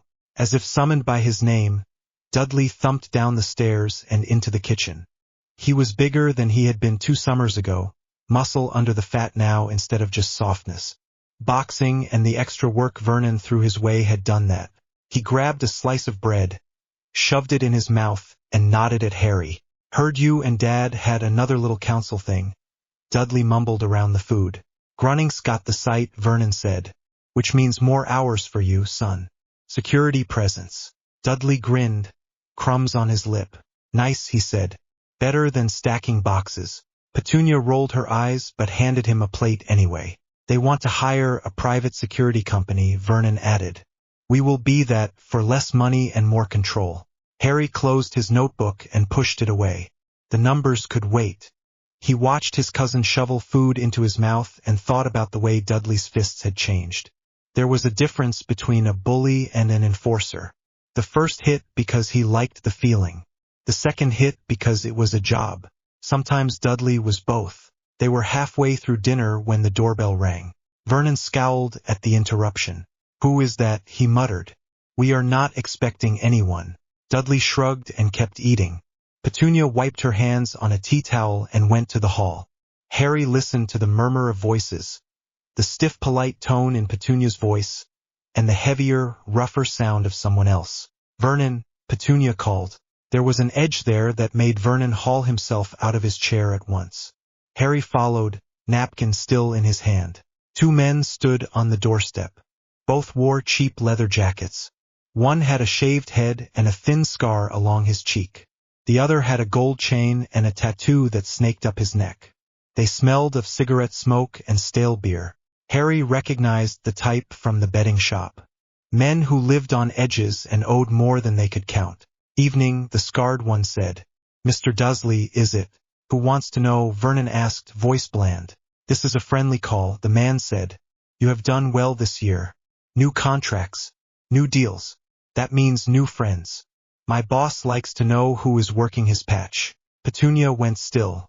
Harry saw her fingers tighten around the tea towel. We are a respectable family, Vernon said. I do not know what you think we are doing, but you have the wrong house. The gold chain man laughed. This whole street knows you had that bookie's run in your pocket last month, he said.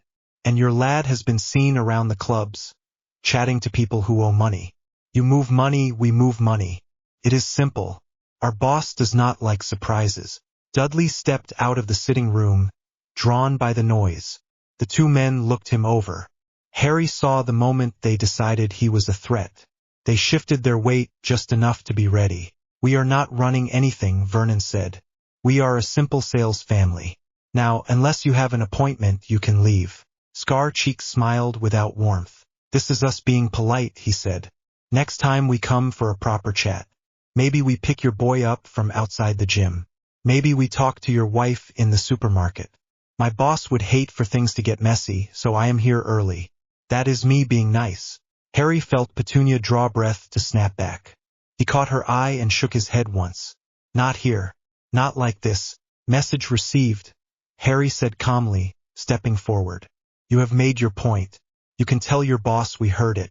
The men glanced at him, surprised at his tone. Scar Cheek let his gaze linger on Harry's face, then smirked. Look at that, he said. The kid talks. Careful, Darren, the other said. Might bite. They laughed between themselves, low and mean. Think about it, Scar Cheek said to Vernon. Protection. Partnership. Call it what you like. But do not try to build on our ground for free. They sauntered away down the path, hands casual at their sides. Harry watched them go, eyes tracing the way they checked every parked car without really looking. Professionals. Stupid but dangerous. Vernon slammed the door. Thugs, he spat. Jumped up thugs. Who do they think they are, coming to my house? They know enough, Petunia said quietly. Too much. Dudley should stay out of the clubs for a bit. Dudley folded his arms. No, he said. They cannot tell me where to go. Sit down, Vernon snapped. Harry leaned against the hall wall and felt his heart speed up. Not fear. Not quite. More like when he was about to attempt a new charm. There was a tremor inside his chest. A pull. They will be back, he said. Then we call the police, Vernon said. We are respectable. The law is on our side. Harry shook his head. The police will tell you to move, he said. Or to sign up with some official company that will charge you more than these idiots. They will not sit outside our house every night. They will not care about what we actually do with magic. Vernon rounded on him. What do you suggest, then? Vernon asked. We take a bat to them. This is not a film. Harry thought of the way the scarred man's eyes had slid over Dudley and then come back sharper. A threat. A test. They threatened Dudley, Harry said. That makes it our problem. Not just business. They step on our toes, we push back. Petunia watched him with narrow eyes. What does that mean exactly? She asked. It means we make sure they do not come near this house again, Harry said. They spread fear to keep people paying. We turn that on them. Vernon snorted. You are a boy, he said. You think you can scare people like that. They have knives, guns. Harry smiled thinly. I have better, he said. Dudley shifted his weight. Harry knows things now, Dudley said slowly. He can do things. You saw what he did with that bloke who tried to nick your car tires. Vernon had seen. The man had run screaming after Harry made his reflection in the car window grin with too many teeth. Cameras had not caught it. The man had left town a week later. Petunia rubbed her temple. If we let this escalate, she said, we cross a line. Up till now, everything has been small. Quiet. Fixing things, moving money, a little luck here and there. This is different. Harry met her gaze. They came to our door, he said. They put us on their ledger. We are already crossed. Silence settled. The telly murmured in the sitting room, still showing some rubbish show no one was watching. At last Vernon dropped into the armchair by the hall table. What would you do, he asked. Harry thought about it. Not in a grand way. Just in the same careful, steady way he thought about ratios in potions or margins in a deal. They respect fear, Harry said. So we give them a story. Something that hits them hard enough they will repeat it to everyone they know. Something that keeps them awake at night. Dudley swallowed. This means a fight, does it not? He said. It means a job, Harry replied. I need to know where they drink and where they keep their tools. I need a quiet spot where people will listen but not step in. Vernon opened his mouth, closed it again, and looked at Dudley. You know the places, Vernon admitted grudgingly. Your mates talk too much. Dudley nodded, jaw tight. I know where they like to meet, Dudley said. There is an alley behind the pool hall. They park there, swap cash, that sort of thing. Harry nodded once. Then that is where I will have a chat with them, he said. Petunia stared at him. Do not kill anyone, she said, voice flat. We are not murderers. Harry held her gaze. I will not kill them, he said. I will just convince them that coming near our family is a bad investment. The air in the alley tasted like damp brick and old oil. A weak street lamp buzzed at the far end, flickering in a tired rhythm. The back doors of the pool hall stood half open, spilling out the faint thump of music and the clack of balls on a table. Harry stood in the shadow of a skip, cloak wrapped around him. The night pressed close. His breath fogged the air in small puffs. He had arrived early. Dudley had given him the time. Scar-Cheek and Gold Chain liked to meet here before hitting the clubs, to pick up cash and orders. Dudley had mumbled names and directions in the kitchen like he was sharing gossip, but his eyes had been serious. Now Dudley waited 2 streets over, sitting on a low wall with a cigarette between his fingers, watching the corner. If things went wrong, he would call Vernon with the cheap mobile Petunia had grudgingly bought. Harry checked his wand in his sleeve. He checked the small snake he had carried here in a plastic tub, bought from a pet shop and charmed calm. Its scales brushed his wrist as it shifted. Nearly time, Harry whispered in Parseltongue. The snake flicked its tongue, tasting the night. Car engines approached. Headlights swung across the mouth of the alley and then cut as 2 cars pulled in. Doors slammed. Voices rose, low and sharp. Harry kept still. Scar-Cheek and Gold Chain walked into view, along with 2 others Harry did not know. One wore a heavy coat despite the mild air. That meant a gun or a knife. The other kept glancing over his shoulder, jumpy. They stopped midway down the alley. Gold Chain dug in his pocket, pulled out a wad of notes, and started counting. Boss wants his share before the weekend, Gold Chain said. Last lot were light. He is not happy. Tell him to come count it himself, Scar-Cheek grumbled. We are the ones doing the rounds. Harry stepped out from behind the skip. He did not pull off the cloak yet. He let the fabric hang, turning him into a dark blur with no clear outline. Illusion charms licked along the edges, making him look taller, shoulders wider. He had practiced the effect in his room for hours. Vernon had complained about the light under the door. Petunia had said nothing, but she had sent up a plate of sandwiches. The men went still. What the hell, the jumpy one stammered. Evening, Harry said. His voice came out low and flat. That was good. He had wanted that. Busy night. Scar-Cheek squinted into the dark. Who are you? He demanded. Get lost, kid. Harry lifted his wand. He did not aim it straight at them. He let it hang loose at his side. This is not your patch, Harry said. You had a friendly visit earlier. You chose to ignore it. Gold Chain laughed once, short and sharp. You are the kid from the house, he said. What, your dad sent you to scare us? That is adorable.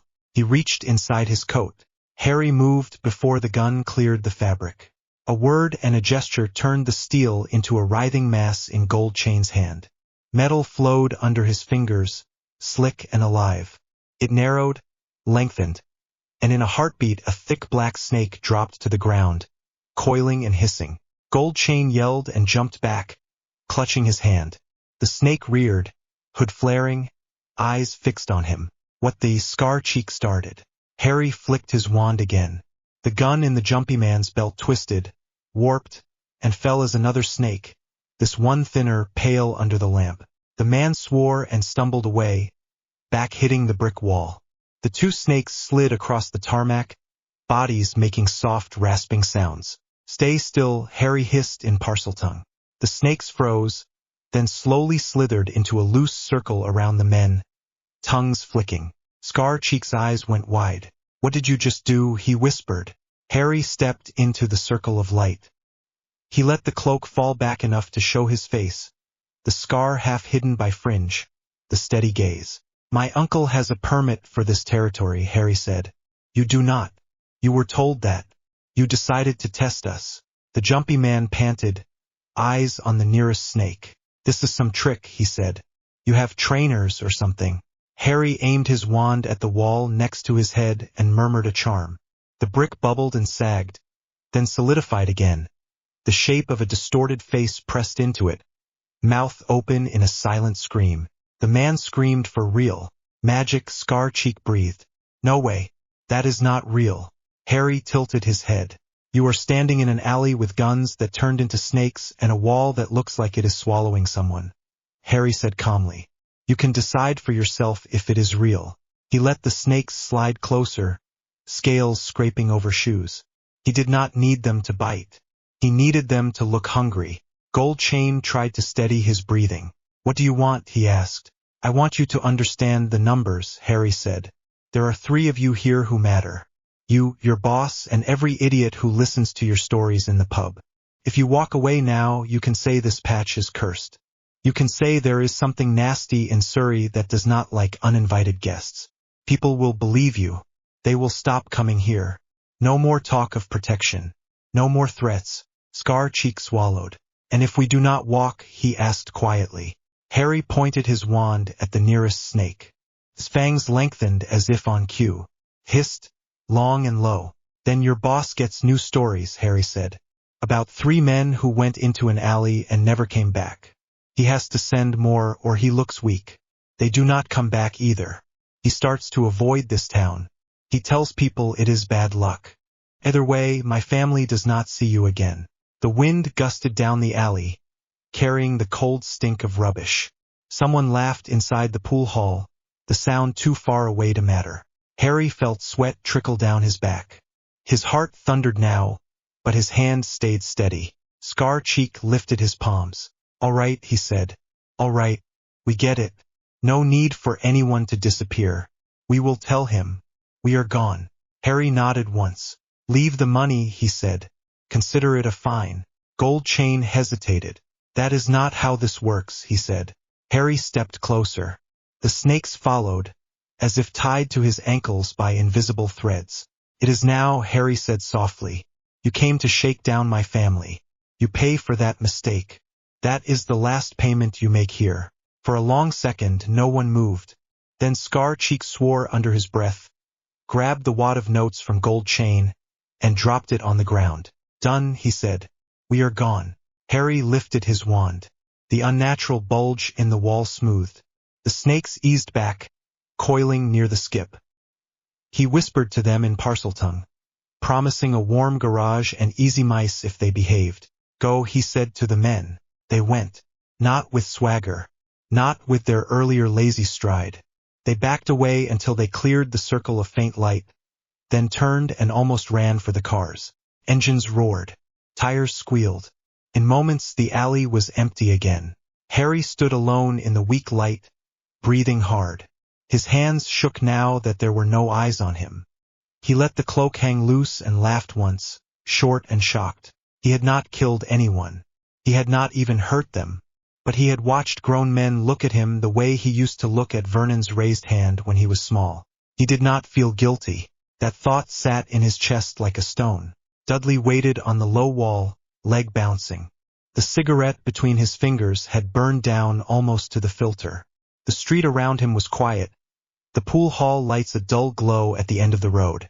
Harry walked up, cloak tucked under his arm now. Snakes sealed back in the plastic tub with a charm that made them sluggish. Dudley looked up fast. "Well," he asked. "You all right?" Harry nodded. "They will not bother Privet Drive again," Harry said. "If they have any sense, they will not bother any street in town." Dudley stared at him, then at the tub. "You used snakes," Dudley said. "Of course you did." Harry smirked. "Fit," he said. Dudley let out a breath he had been holding. "You are mad," Dudley said. "Proper mad. They could have shot you." "They tried," Harry said. "It did not stick." Dudley snorted, half laugh, half disbelief. He dug in his pocket and pulled out another cigarette. He hesitated, then held one out to Harry. "You want one?" Dudley asked. "You look like you could use it." Harry stared at the thin white cylinder. Petunia had ranted about the smell when Dudley first started. Vernon said it was a habit for men who worked hard. Harry had never cared either way. He took it. "Why not?" Harry said. Dudley cupped his hand around the lighter, shielding the flame from the breeze, and lit his own. Then he lit Harry's. Harry drew in, coughed as the smoke hit his throat, then tried again, slower. Disgusting, he said. You get used to it, Dudley said. Or you stop. I have not decided yet.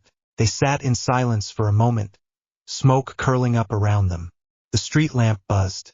A fox barked somewhere in the distance. You scared them, Dudley said at last. I saw them come out. Their faces. They looked like they had seen a ghost. Harry thought of the way Scar-Cheek's hands had trembled. Good, he said.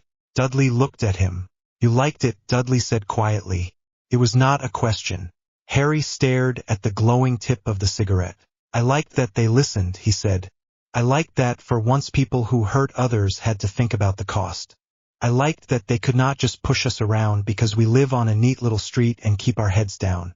He took another drag, then flicked ash away with a small jerk of his fingers. I did not like thinking about what I would have done if they had called my bluff, he added. Dudley shifted. You would have done something, Dudley said. I saw your face when you made that car window go weird months ago. You looked bored, like you were doing the washing up. Harry huffed a laugh. It is just work, he said. Different tools. Dudley nudged his shoulder. You are more than a tool, you know, Dudley said.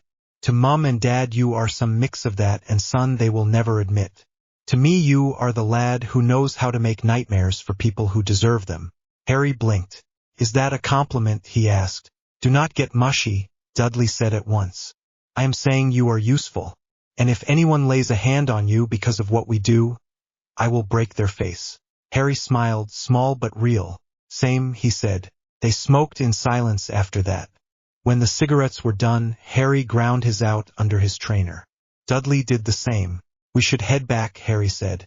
Mum will check the clock. Dudley rolled his eyes. She knows you are out doing something shady for her benefit, he said.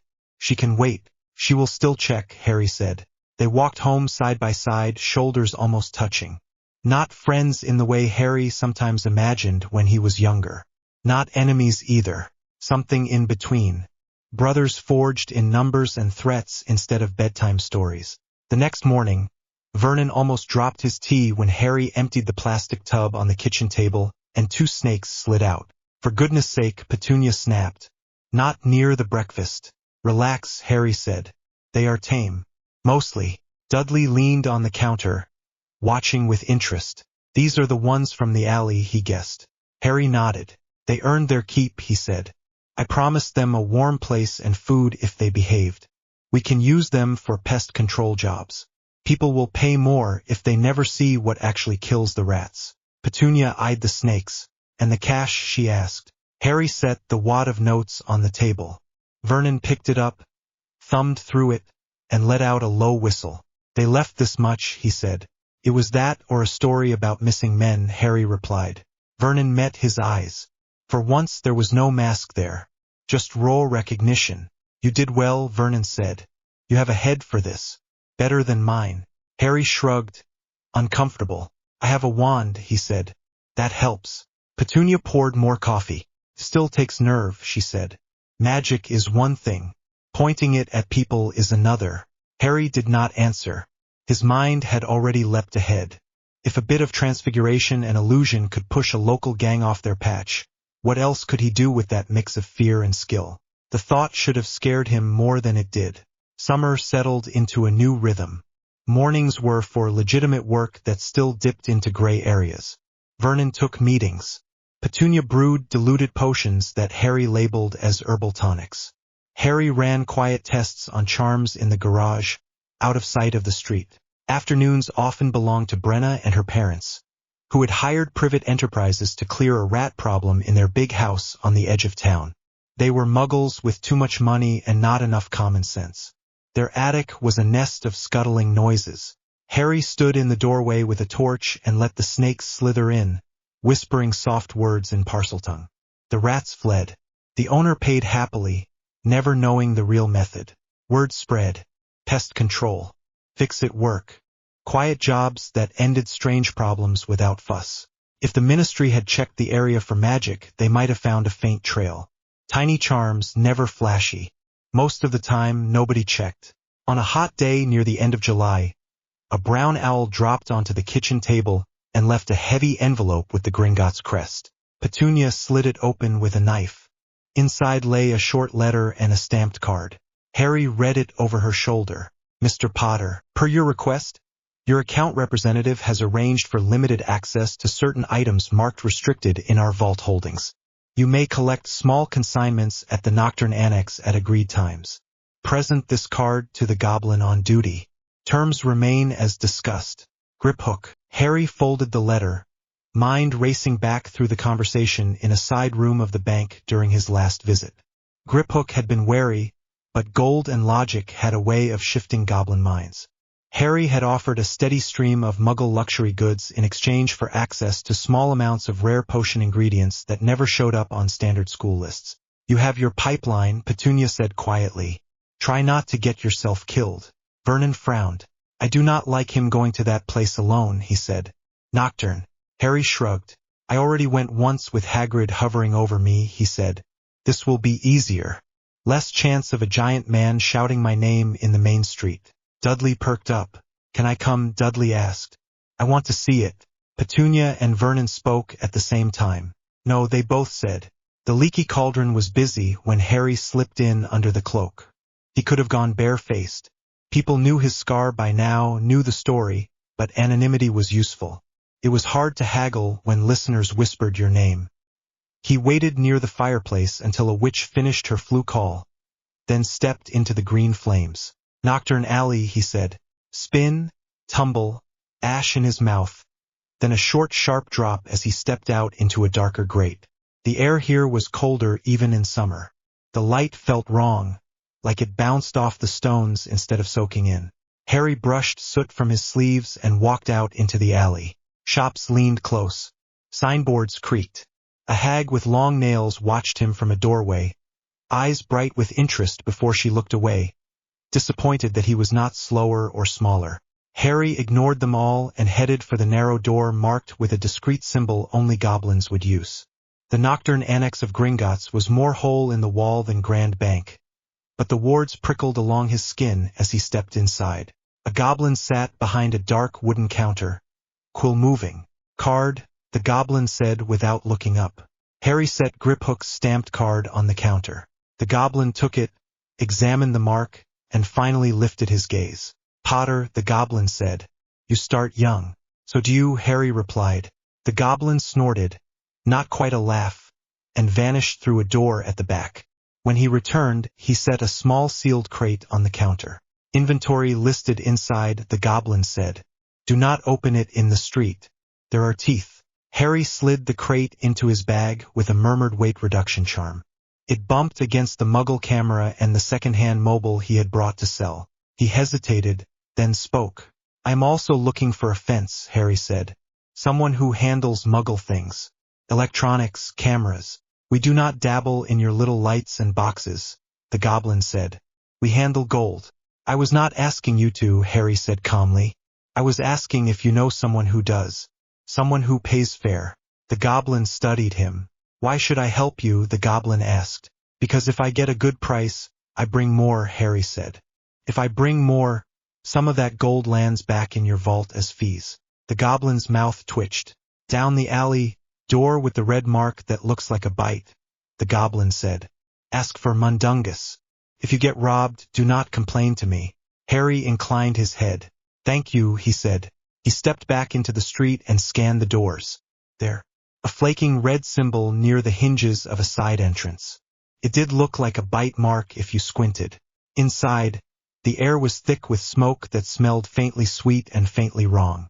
A man in shabby robes sat behind a counter, feet up, eyes half closed. He had a beard that looked like it had been trimmed with a blunt knife and a nose that had seen too many punches. You lost, kid? The man asked without opening his eyes. No, Harry said. I am exactly where I want to be. The man's eyes opened a fraction more. Confident, he said. Dangerous in a place like this. Harry dropped the cloth-wrapped camera on the counter. Mundungus, if that was him, reached out, turned it over and whistled. Nice bit of Muggle work, he said. Clean. No obvious curse. Where did it fall off a lorry? Does it matter? Harry asked. Mundungus grinned. Not to me, he said. I care about two things. Does it work and can I sell it? This does and I can. He named a price. Harry countered. They circled each other in numbers for a few minutes until they settled on an amount that sat right in Harry's bones. Not perfect, but good enough for a first go. Mundungus passed over a small pouch of gold. You got more like that? Mundungus asked. Phones, those little music boxes muggles love. The ones that fit in your hand. Maybe, Harry said. If the terms stay decent. Mundungus eyed him. You sound like them, Mundungus said, jerking his chin toward the world outside. Deals and decimals. Most kids your age talk about sweets and brooms. Harry shrugged. I have bills, he said. Mundungus laughed. You might be useful, he said. And if you are useful, people talk to you. You hear about things. Like the gatherings under the old warehouse. Late nights. People with coin and not much sense. Wagers that run on blood and spellfire. Harry let his face stay neutral. Sounds illegal, Harry said. Mundungus shrugged again. Illegal is a word that depends on who writes the rules, he said. Point is, there are places where people pay to watch fights. Magic fights. Fists, spells, the lot. They pay more if the fighters are young or pretty or famous. He looked at Harry's fringe meaningfully. You are thinking about the boy who lived, Harry said. I am thinking about a lad who turned up in my shop alone, who walks like he has done worse things than nick a camera, Mundungus replied. The underground likes a story. You come in with one built in. You could turn that into a payday. Harry thought of the men in the alley, shaking as they backed away from his snakes. He thought of the tight coil in his chest when they had looked at him with real fear. How bloody is it? Harry asked. Depends on the night, Mundungus said. Enough healers around to keep folk walking. Most of the time. Sometimes not. Harry rolled the pouch of gold in his hand, feeling the weight. Where? He asked. Mundungus smiled slowly. I will not hand you over to the wolves for free, boy, Mundungus said. You bring me 3 more cameras that work, I give you a name.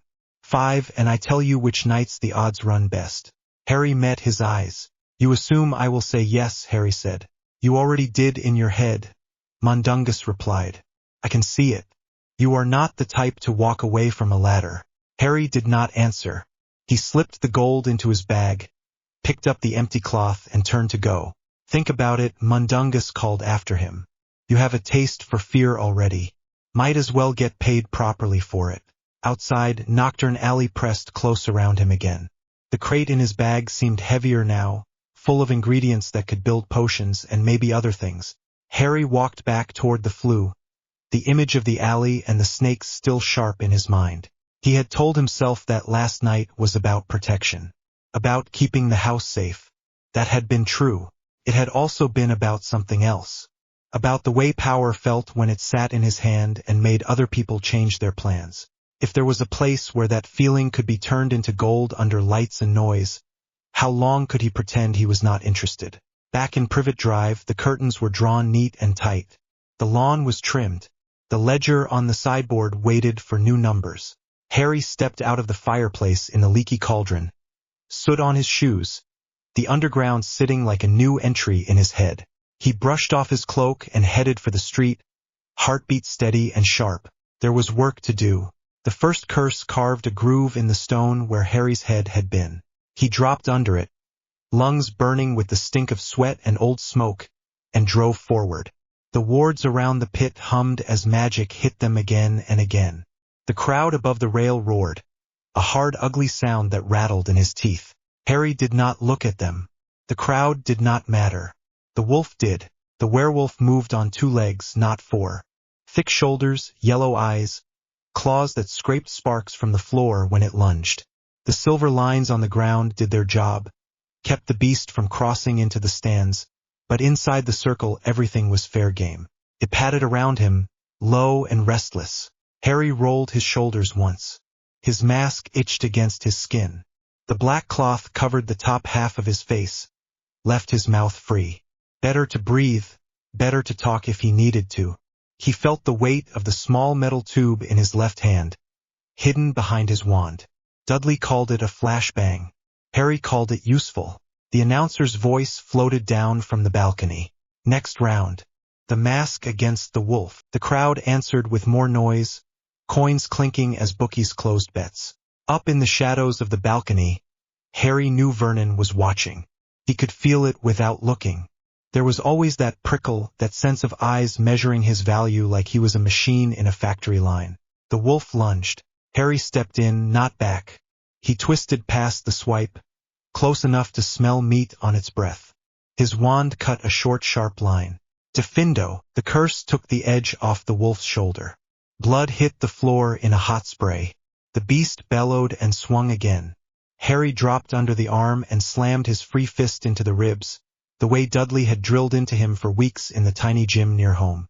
Knuckles, body weight, twist. Simple. His hand hurt. Good. Meant he had hit hard enough. The wolf staggered but did not fall. Around the pit, the wards flared red. Someone in the stands shouted for more blood. Someone else shouted odds. The whole place smelled like ozone and spilled beer, thick and sour. Play with him a bit, one of the bookies yelled. Let it drag. Up on the balcony, a heavy arm shifted. Harry risked a glance. Vernon leaned on the rail, suit straining over his belly. He did not yell. He never yelled in these places. He simply lifted one hand, slow and deliberate, and pinched his thumb and finger a little apart. Stretch it out. Harry knew that signal. Longer rounds meant shifting odds. Shifting odds meant more profit if the favorite still won. His chest rose and fell. He could drag it out, take a few more hits, act like he was on the edge, let the crowd panic and pile more money on the wolf. Vernon would be pleased. Petunia would update the ledger later. Dudley would clap him on the shoulder and call him a madman. The wolf snarled and came at him again. Harry stepped back once, twice, letting claws whistle past his chest, letting the crowd feel that little sting of fear. His boots scraped on stone. His lungs worked in short, sharp pulls. Sweat slid down his spine under the thin shirt. The wolf lunged for his throat. Harry dropped the flashbang at its feet. He snapped his wand at the same time and shouted, Confringo! Light exploded. Sound punched through his skull. The wolf screamed, claws scrabbling as the blast ripped at its balance. The flash tore bright streaks across Harry's vision, but he had already turned his head. He counted 3 breaths, just like Dudley had told him. 1, 2, 3. He went in. Os fractum, bone-breaking charm, precise and cruel. His wand pointed at the wolf's right leg. The crack was louder than the crowd. The beast collapsed with a choked howl, leg bending the wrong way. Harry did not hesitate. He stepped in and put his boot on the furry throat, wand steady at its eye. Yield. His voice carried in the sudden silence. The wolf's breath came in harsh gulps. Tried to claw at his boot, then slumped, paw falling away. The wards flared blue in acceptance. The pit rang with noise again. Coins changed hands above. Some people cursed. Some laughed. The announcer shouted the result, calling out the mask as the winner, the golden boy of Nocturne for the week. Harry did not bow. He stepped off the wolf, gave the beast a short nod because it had fought hard, then turned and walked toward the gate. His hands shook just enough that he noticed. Adrenaline, not fear. At least that was what he told himself. The gate creaked open. Dudley waited there, big frame blocking the passage, towel over one shoulder, grin wide. That was nuts, Dudley said as Harry slipped through. You were meant to drag it, you know. Uncle V is going to pop a vein. Harry pulled the mask off and wiped his face with the towel. His hair stuck to his forehead. His mouth tasted like metal. He should not have bet on the wolf then, Harry said. If he wants guaranteed wins, he should stay at dog races. Dudley snorted. You are such a little git. He thumped Harry on the back, gentler than the size of his fist suggested. Come on. Tracy is going to murder me if I do not get you to the potions bench before you stiffen up. Harry's shoulder twinged as he rolled it. The scratches there were already starting to sting. He ignored the way his legs wanted to shake. Fine. But I am not drinking the bitter stuff again. You are if you want to be able to walk tomorrow. They moved down the corridor, feet echoing on the old stone. The underground sat deep under Nocturne Alley, in a maze of rooms that smelled of damp, fire, and too many secrets. Magical light globes hummed overhead. Somewhere behind them, the next fight started. The roar of the crowd came back to life. In the side room, Tracy had laid everything out in neat lines. Vials, cloths, a jug of water, a small basin. Her dark hair was tied up, sleeves rolled, wand balanced between her fingers as she checked a potion in a narrow bottle. She did not look up when they entered. "You took longer than you said," she said, voice flat. "Did the wolf teach you to tell time, Potter? Or do I have to draw a clock on your mask next time?" Harry dropped onto the low bench with a quiet grunt and let the towel fall. "I ended it as soon as I could," he said. Vernon wanted a show. That made her glance up. Her eyes flicked from the thin cut on his cheek to the scratches under his shirt where the claws had nicked skin. A crease formed between her brows. "And you did not feel like being a puppet tonight." "Something like that." Dudley leaned on the doorframe, arms folded, keeping watch. That was the deal. One of them always watched the corridor. Trust was for other people. Tracy crossed the room and pressed her thumb under Harry's chin, tilting his head to the side. Her hand was warm, fingers steady. "Hold still." She dabbed at the cut with a cloth soaked in murtlap solution. The sting made him hiss under his breath. The smell was sharp, like sea salt and herbs. "You keep letting him push you," she said quietly. "One day you will listen to his hand instead of your own head, and that is when he gets you killed." Harry watched her face. The way her jaw tightened. The way her eyes stayed on the wound and not on him. "He is useful," Harry said. "He talks to the bookies, so I do not have to." "He also used your blood to buy his first boat," she snapped. "Do not pretend this is family." Dudley shifted by the door. "Oi!" His voice came in low warning. "Careful." Tracy shot him a look but did not back down. "Tell me I am wrong," she said. Dudley looked away, mouth a hard line. The corridor outside was busy. Someone laughed too loudly. Boots thumped past. Harry swallowed. His throat felt dry. He knew the ledger at home read like a list of his injuries translated into pounds and galleons. Expense and return. Asset use. But hearing Tracy say it out loud still made something twist under his ribs. "You are not wrong," he said. "You are also the one making those potions that keep his clients lucky." She snorted and stepped back, going to the table to pick up a different vial. "And who do you think I make them for?" She pressed a vial into his hand. The liquid inside was pale gold, faintly cloudy. It shimmered when he tilted it. "Felix Light," she said. "For the gamblers. And for you." He frowned. "I am not taking luck for fights." "It is not for fights." She sat down next to him, close enough that their knees touched. "Hogwarts letter came this morning. Crouch Sr. announced the tournament. You are going home for the weekend, remember?" He did remember. Petunia's neat owl, the businesslike lines about a family meeting, the note from Vernon on a separate scrap. "We need to discuss odds." Harry's fingers tightened around the vial. "The Triwizard thing is just a stupid school stunt," he said. "I am not even of age for it." Tracy laughed once, short and humorless. "Right? Because you have such a strong history of rules protecting you." He had no answer to that. The room seemed smaller all of a sudden. The smell of potions felt thicker. Tracy leaned in. Her shoulder brushed his. "They will find a way to shove you in that maze," she said. "If not the first task, some other part. You are good for business. You are a story people bet on." Harry looked at her. Their faces were close. He could see a tiny scar near her eyebrow from first year when a cauldron had exploded. He could smell sweat and potion steam and the faint scent of the cheap soap she liked. "You make that sound romantic," he said, voice dry. She rolled her eyes. "You are an idiot." Then she kissed him. It was not slow or careful. Her hand came up to the back of his neck and she pulled him in. His mind jumped at the shock for a second. Then his body caught up. His free hand found her waist. Her lips were warm and firm. His heart hammered harder than it had in the ring. Dudley made a quiet strangled sound near the door. "Right?" Dudley said quickly. "I am going to go stare at a wall in the corridor. Shout if anyone comes." Harry heard the door close behind him. Tracy pulled back after a moment, cheeks a little pink, eyes steady. That is your real good luck charm, she said calmly. Remember who you are betting on when your uncle starts talking numbers. Harry looked at the vial in his hand again, then set it down on the table. I think I already know. The Dursley living room did not change, no matter how much money flowed through it. That was part of the trick. When Harry stepped through the front door that weekend, the place still smelled of furniture polish and overcooked meat. The same beige sofa, the same lace curtains, the same framed picture of Dudley in his school uniform on the wall.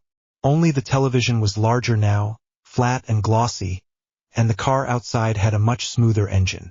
Petunia appeared from the kitchen, wiping her hands on a tea towel. You are late, she said. Harry shrugged off his coat and hung it on the hook. Train was delayed. She sniffed but did not push. Vernon is in the dining room, she said. Dudley is out. You brought the ledger. He tapped his satchel. And the potion samples, he said. There is a new batch of liquid confidence Tracy wants you to test. Petunia's mouth twitched in a small approving line. She has a head for this, she said. Girl will go far if she does not get herself caught. Harry followed her into the dining room. The table was cleared of plates. Instead, there were neat stacks of paper, a calculator, and 3 neat piles of coins in galleons, pounds, and a mix of foreign notes Vernon had picked up from some client in London.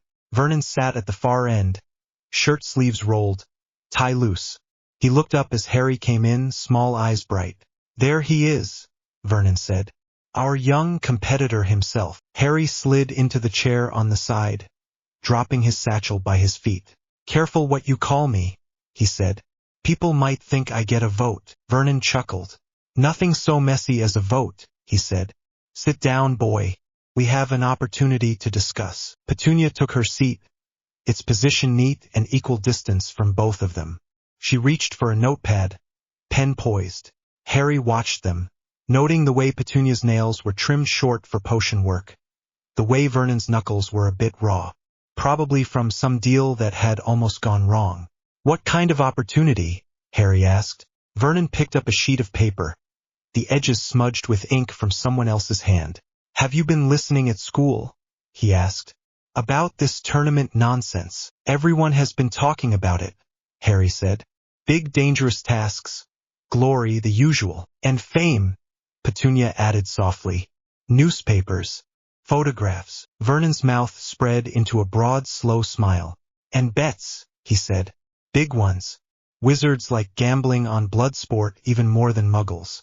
This tournament has official odds in their world and ours. King's Cross bookies are already whispering. The French lot, the Durmstrang boys, and of course our dear Hogwarts. He tapped the paper. They say the champions have to be of age, Harry said. My name will not come out. Vernon waved that aside. Paper rules, he said. You have never in your life sat safely behind paper rules. If that goblet thing decides you are good for business, you will walk out with your name blazing, he said. He leaned forward.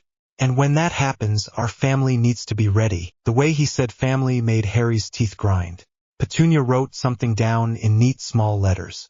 We have already tested liquid confidence on the smaller circuits, she said. Boxers, card players. Slight push to luck, slight numb to fear. They swear by it. No nasty side effects if they do not overuse it. If the big gamblers hear there is a potion that makes you feel like you cannot lose, they will pay very good money. Especially if they think they are buying what our Harry is taking, Vernon added. Harry raised his brows. I am not drinking your snake oil before I fight a dragon, he said.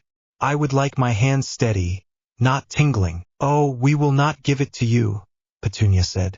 We will just say we do. She glanced up, expression cool. You will win on your own skill, and we will sell the illusion that they can buy a piece of you in a bottle, she said. No one gets hurt except their bank accounts. Harry could not deny the clean logic of it. The idea sat between his ribs, solid and heavy. And if I lose? He asked. Vernon's smile flattened a little. You will not, he said. You have never lost when it counts. That is not how odds work, Harry said. Vernon's gaze sharpened. Which is why we are going to be in on both sides, he said.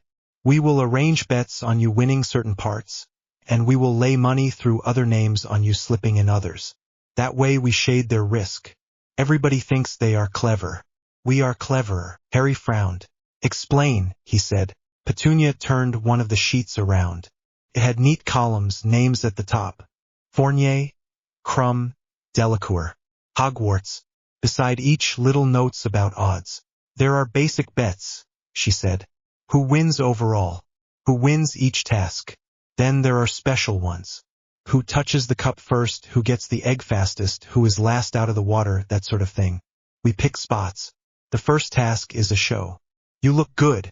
You show the world you are dangerous, and we ride the wave. And the second? Harry asked. Vernon's eyes glinted. The second is where we get rich, he said. Those lake odds are lovely. No one knows what is down there, no one knows who might drown, so the numbers are wild. If you are willing to take a small stumble for the family, he said, voice smooth, we can make sure you never have to step into another underground pit again. Harry stared at him. A small stumble, he repeated. Take longer to reach your hostage, Vernon said. Let the French girl shine first. Or fail to bring back the spare one, they have you pull into that little hero stunt. People love you looking noble as long as someone else actually wins the point.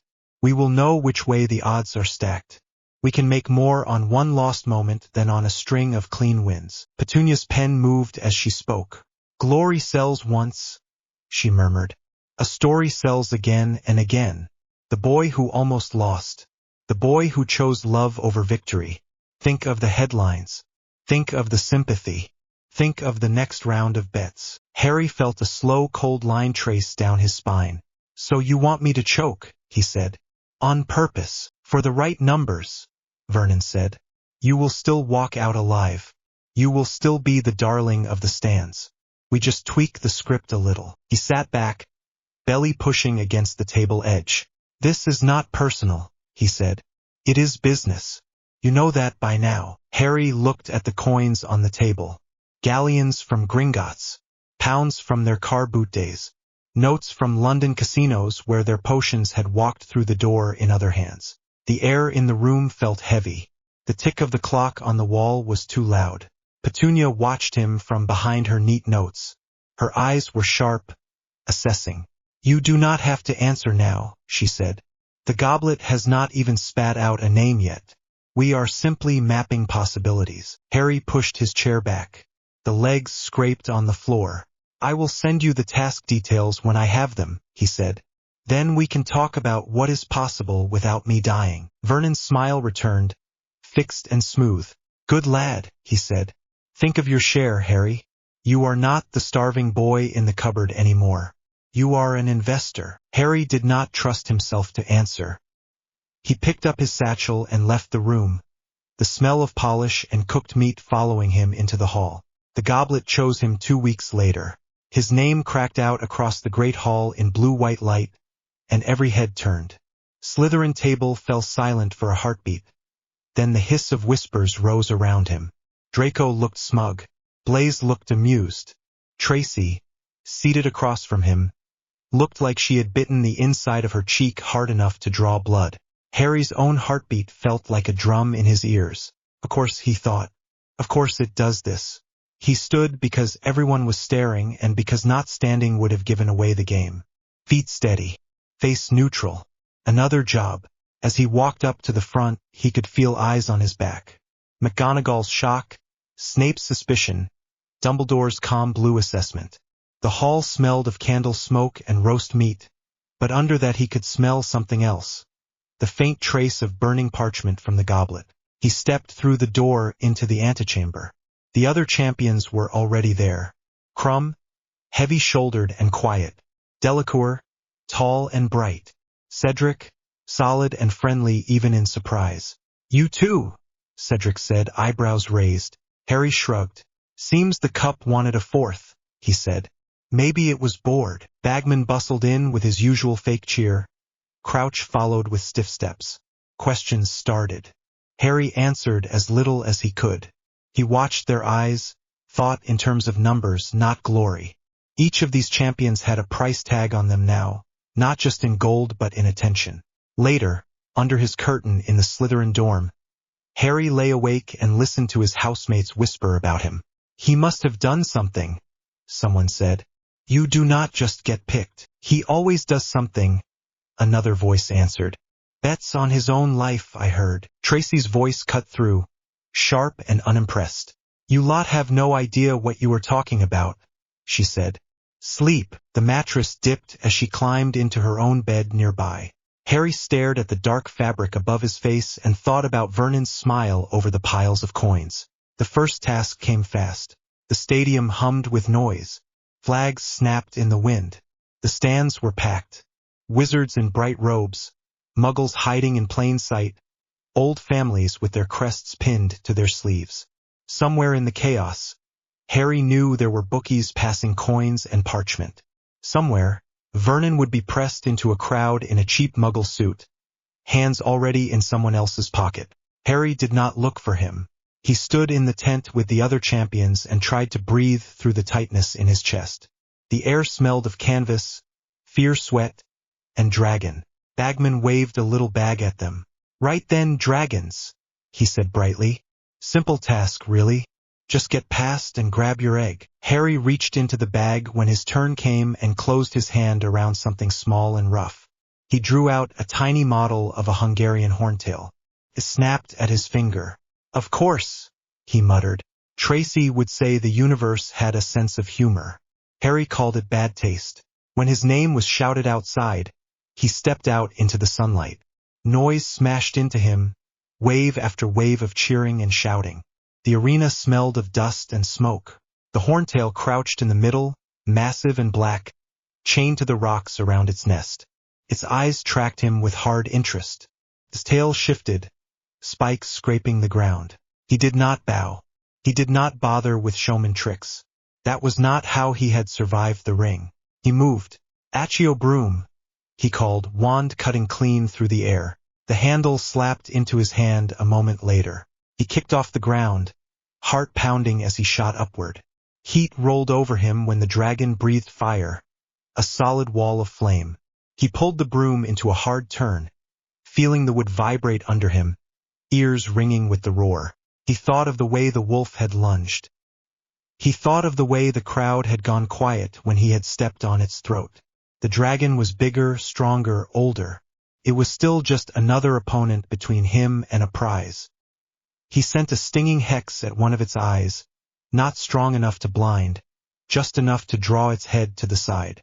When it turned to follow that pain, he dived for the other side, right through the gap between its wing and neck. The heat singed his hair. His eyes watered. The egg glinted in the nest, gold and precious. Harry stretched out and grabbed it, fingers closing around the cool metal. He tucked it under his arm, then pulled the broom into a climb again before the tail could catch him. The dragon roared and lunged, chains rattling. His tail missed him by inches. The tip of one spike grazed his leg. Pain flared bright. He bit down on a shout and kept climbing. Once he was clear of the chain's reach, he circled once for show, egg raised. The crowd exploded. He landed with his leg throbbing and smoke in his lungs. Madame Pomfrey rushed over, muttering about reckless boys. Bagman shouted something about brilliant flying and high marks. Harry tuned it all out. In the stands, he saw a flash of a heavy body pushing through a crowd. Vernon, face red, tie cocked at an angle, a grin that was all numbers. Harry knew without asking that the first task had brought them a good haul. He clutched the egg a little tighter. It was heavier than it looked. The months between tasks blurred into a grind. Classes, training, underground fights. Harry learned to read the lake charts, to hold his breath longer, to swim harder. He tested gillyweed and bubble head charms. He sparred with Moody, who shouted constant comments about aim and situational awareness. He traded information with Crumb about currents and cold. He also watched Tracy and Petunia refine liquid confidence. In a quiet back room of the leaky cauldron, Petunia poured a few drops into tested tea. 3 drops feels brave, not foolish, she said, for turns them into idiots. That is where we make the real money. Tracy rolled the vial between her fingers, watching the way the gold liquid clung to the glass. We call it something catchy, she said. Not luck. Luck sounds fake. Courage tonic. Nerve spark. Something that makes men think they are buying willpower, not cheating. Harry leaned against the wall, arms folded, legs still aching when the weather turned damp. And we sell it to everyone except me, he said. Petunia gave him a cool look. Your courage is already expensive enough, she said. Vernon came back from London one night smelling of cigars and rain. He slapped a folder down on the kitchen table. We are in, he said. Bookies in 3 different spots. Some wizard run, some not. Lines on the second task are up. Boy here is favorite to blaze through first. That pushes real value into the idea that he stumbles later. Harry opened the folder. Lists of numbers stared back. Odds, margins, possible payouts. You have already placed bets, he said. Vernon spread his hands wide. Course I have, he said. No point waiting until every idiot in the stands has had their say. We stake our claim early. I have laid good money on you taking longer in the second task. Not failing, mind you, just not winning. Little pause, little drama, sudden save at the end. People will talk about it for years. Harry felt heat crawl along his neck. And if I do not pause? He asked quietly. Vernon's smile faded. Then we lose a heavy payday, he said. And we look like fools. You know how this works, Harry. Perception is everything. You do not make a name in business by ignoring your own deals. Petunia watched them both, lips pressed together. You always said you wanted to be more than a tool, she said. Being part of the decision is exactly that. You are not just doing as you are told. You are choosing how the story plays out. Harry stared at her.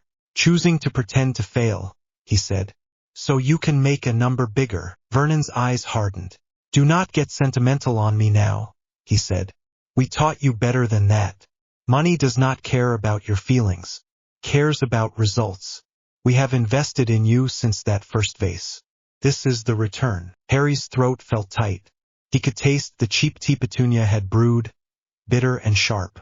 He pushed the folder back. I hear you, he said. I understand what you want. I will handle my part. Vernon's shoulders relaxed a little. That is my boy, he said. We will all be rich by summer. Harry picked up his coat. I have to get back, he said. Classes, tasks, underground. Someone has to keep the cash flowing while you sit in your armchair. Vernon chuckled, missing the edge in his tone. Keep your wand up and your head down, he said. And remember, pause on the second. That is where the real story is. Harry stepped out into the cold night. The air smelled cleaner than inside, sharp with frost. He stood on the front path of number 4, hands in his pockets, and stared at the streetlights. He imagined drowning. He imagined the look on Tracy's face if she found out he had choked because his uncle told him to. His chest hurt.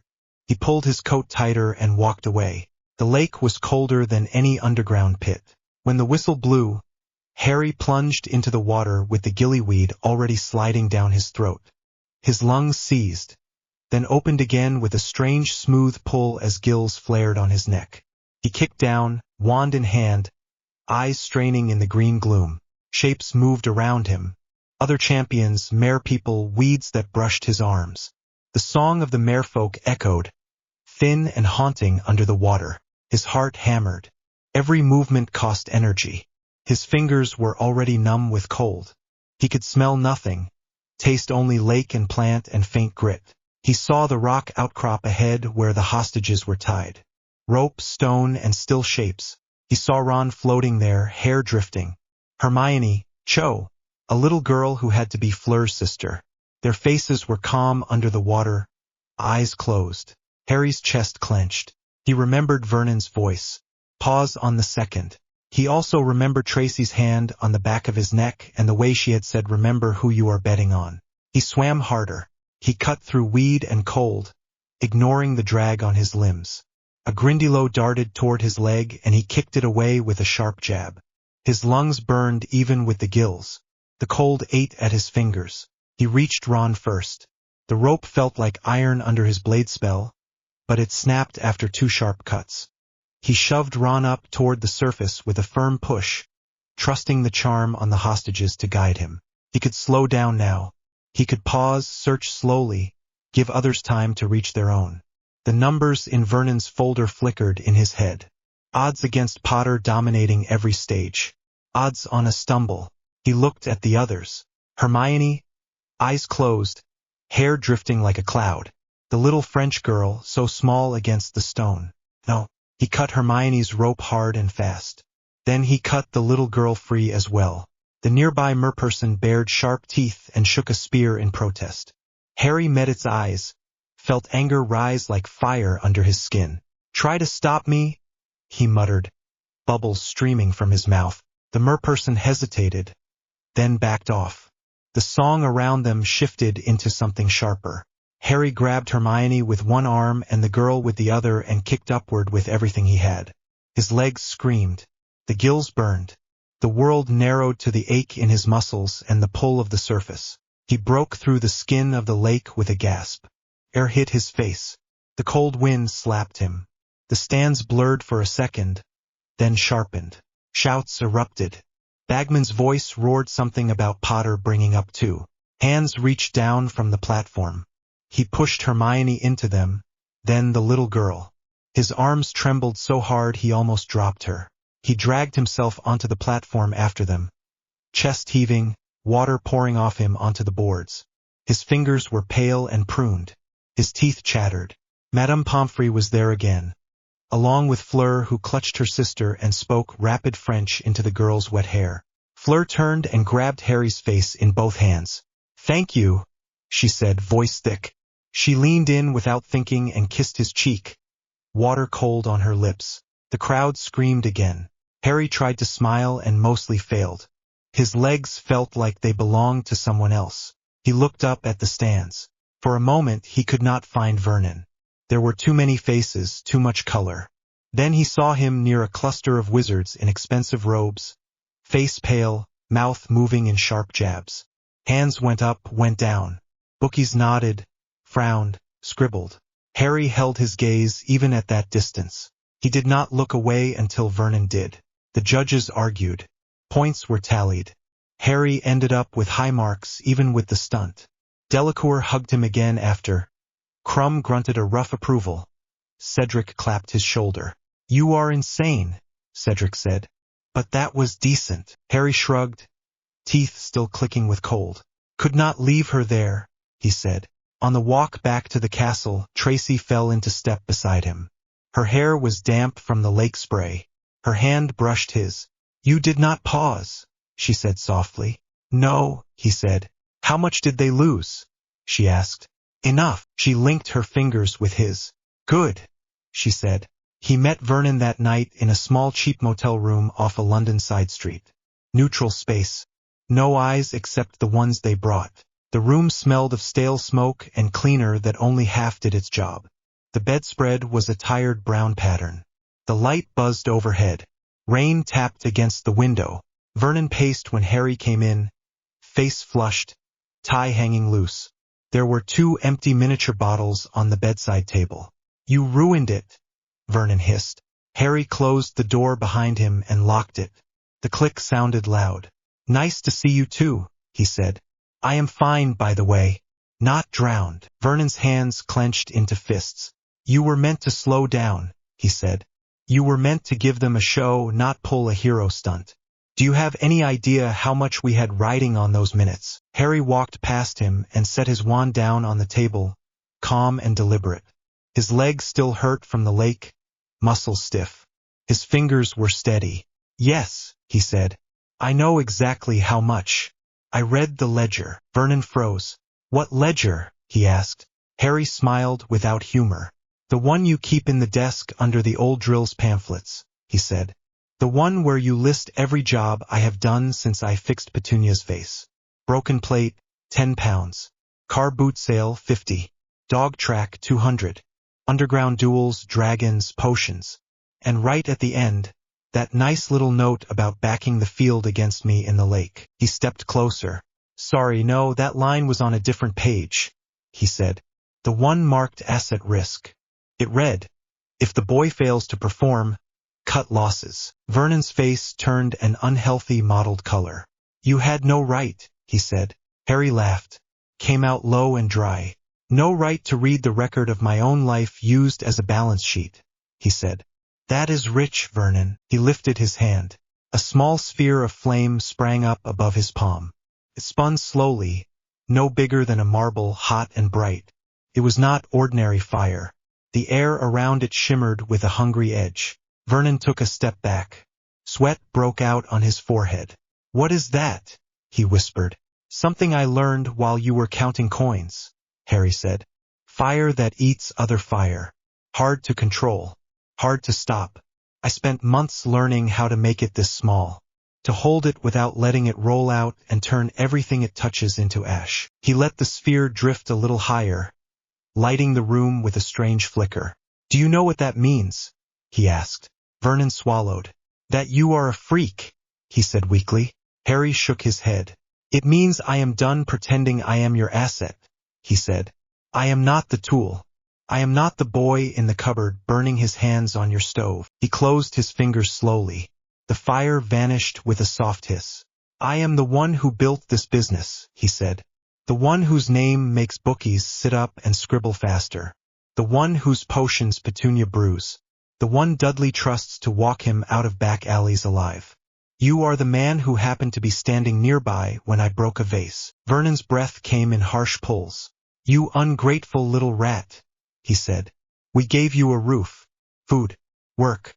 You think you can just take it all and run." Harry stepped closer until they were almost nose to nose.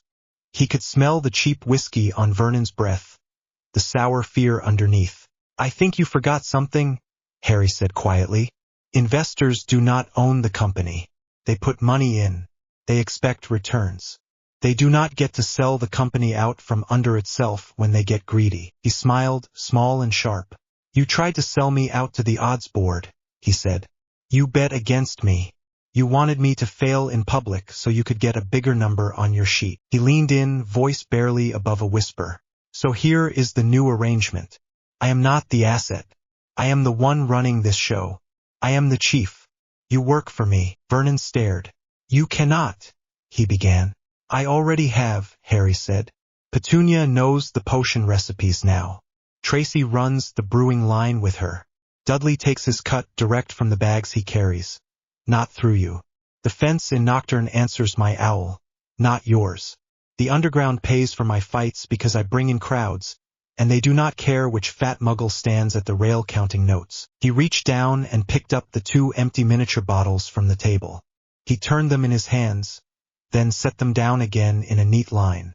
"You are still useful," he said. "You know the muggle side. You speak their language. You can keep doing that. You will take instructions.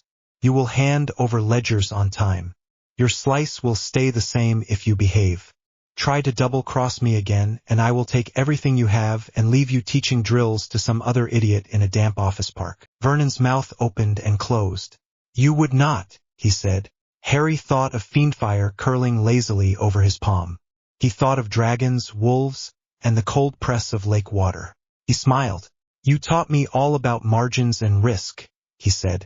"You taught me that the house always wins if it sets the rules." He picked up his wand from the table and slid it into his sleeve. "I am changing the rules." Vernon sagged down onto the edge of the bed. The springs creaked under his weight. Sweat made his hairline shine. "What do you want from me?" he asked, voice dull. "For now," Harry said, "I want you to show up on time, keep your mouth shut, and remember that when I say jump you ask how high. You do not place a bet with my name on it without clearing it with me first. You do not talk about me to anyone you do not trust more than your own life. And you do not ever write the words cut losses next to my initials again." He moved to the door and unlocked it. "Oh, and Vernon," he added without turning. Vernon looked up, eyes small and mean. "Yes," he said. Harry glanced back over his shoulder. "From now on," he said, "if you want something you ask. You do not demand. You do not hint. You do not wave your hand in the stands. You send word like any other employee. That way I know where we stand." He stepped out into the corridor. The air tasted less stale even with the smoke. As the door closed behind him, Harry felt something unclench in his chest. It was not freedom. He was still deep in the same world of bets and blood. The tournament was still running. The ministry was still blind and suspicious. Dumbledore still watched him with quiet blue eyes that missed less than he pretended. But the chain tugging at his neck had shifted. He walked down the corridor, mind already moving through numbers in a new pattern. Shares not debt. Orders flowing outward, not in. His phone buzzed in his pocket with a short, sharp vibration. He pulled it out. Tracy's message lit the screen. A live question mark. He smiled down at it, thumb tapping back a simple answer. Better than ever. Outside, the rain had settled into a steady fall. Harry stepped out under it, let it wash some of the lake chill from his skin, and headed toward the nearest alley where he could turn on the spot and vanish. For the first time since he had fixed that stupid vase, he was walking away from a meeting with Vernon on his own terms. The odds had changed. The file on the table looked harmless. It was cream paper in a neat folder, tied with a red ribbon that had already been untied and retied twice. The ministry seal sat in the corner. The ink on it was still fresh enough that Percy Weasley could smell it. He sat straight-backed in his chair and tried not to fidget. His quill lay ready beside an empty sheet. He had already written the date in his neat hand.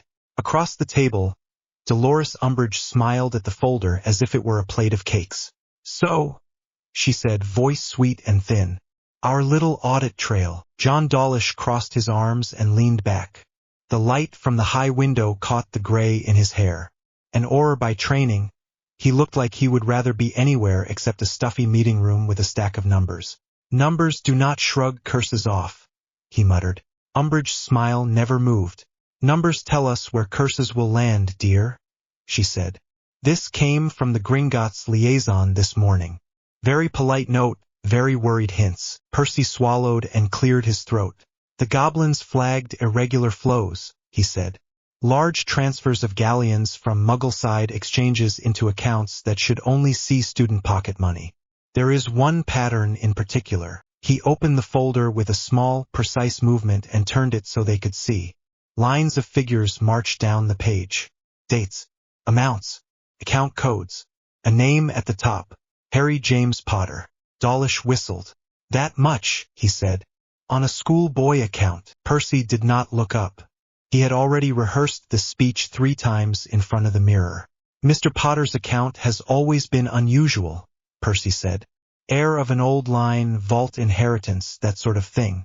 But the last 2 years show new activity, not just withdrawals. Deposits. Regular ones from third-party Muggle businesses." "Grunnings," Umbridge read aloud. There was a twist of distaste at the name. "And a smaller firm, Privet something." "Privet Enterprises," Percy said. "The goblins say it appeared in their ledgers after a special request for access to restricted materials. They did not ask questions at the time. They are asking now." Dawlish tapped the side of the folder with one blunt finger. "And why do they care?" he asked. Percy drew in a breath. "Because the same pattern of transfers shows up on other accounts that have since been frozen for suspected support of underground groups," he said. "Small, steady deposits tied to nocturne suppliers, then bursts of outgoing sums right before Auror raids. Someone is funding things quietly, buying ingredients, wands, wagers." Umbridge sighed, a small theatrical sound. "And our dear boy is right in the sweet middle of that pattern," she said. "First the tournament madness, now this. It is almost as if he seeks out trouble." Her tongue clicked against her teeth as if she was scolding a puppy. Dawlish frowned. "You think Potter is running some kind of ring?" he asked. "At his age." Umbridge lifted one shoulder. "We already know he is a liar," she said. "The way he shouted about he who must not be named in the middle of the atrium, such a naughty display. Fame has gone straight to his head. Add money to that and you have a very dangerous young man." She turned a page. More numbers. More lines of ink. A trickle of galleons from a Surrey branch of Gringotts into a sack with no family crest.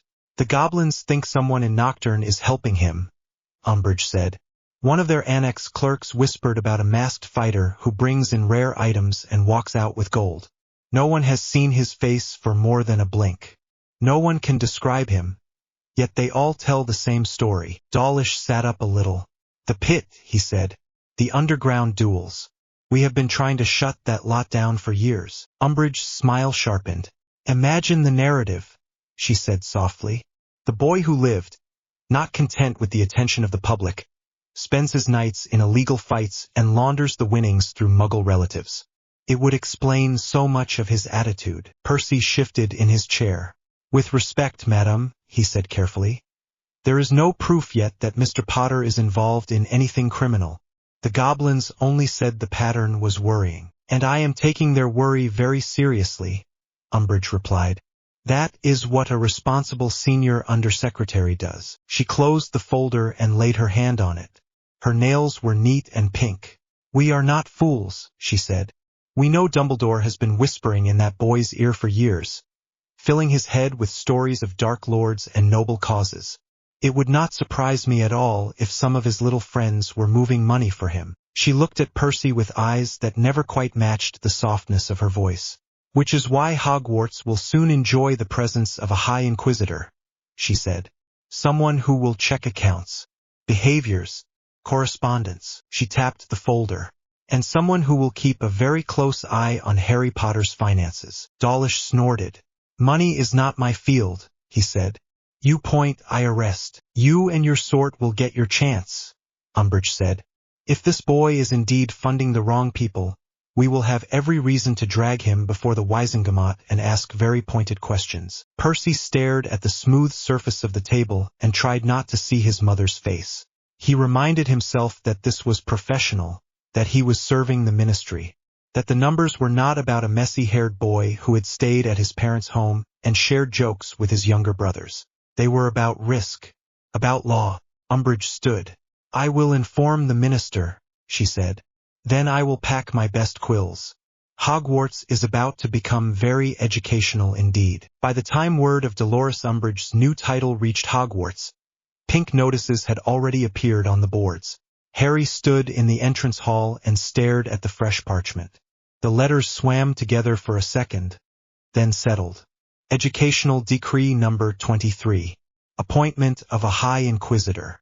Authority to inspect. Authority to dismiss. Students muttered around him. A Ravenclaw boy swore under his breath. A Hufflepuff girl worried her lower lip between her teeth. Tracy slid in beside Harry, shoulder brushing his arm. Well, she said, our quiet year just died. Harry's eyes went up to the last line again. Authority to inspect the staff, he said. Authority to inspect students. And their things. Tracy followed his gaze. That part, she said, is the problem. The corridors of Hogwarts had always hummed with small trades. Sweets, secrets, gossip, a little contraband here and there. With Harry's network in place, that hum had become more focused. Potions in careful vials. Safe boosters for exams. Quiet deals for protection in the corridors. It had grown like a web. A woman like Umbridge was the sort of spider who liked to cut webs that were not hers.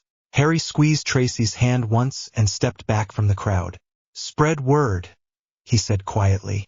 Strip any dorm stashes. Move everything to the room. No paper trails. No labels.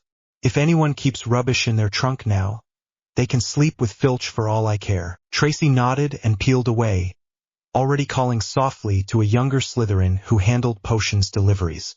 Harry headed for the common room, mind ticking. By evening, the fire in the Slytherin common room burned low. Green light from the lake leaked in through the windows and painted everyone's faces a shade too pale. The room smelled of old stone, ink, and the faint singe of burnt parchment. Harry sat at one of the smaller tables with Tracy, Blaise, and Daphne.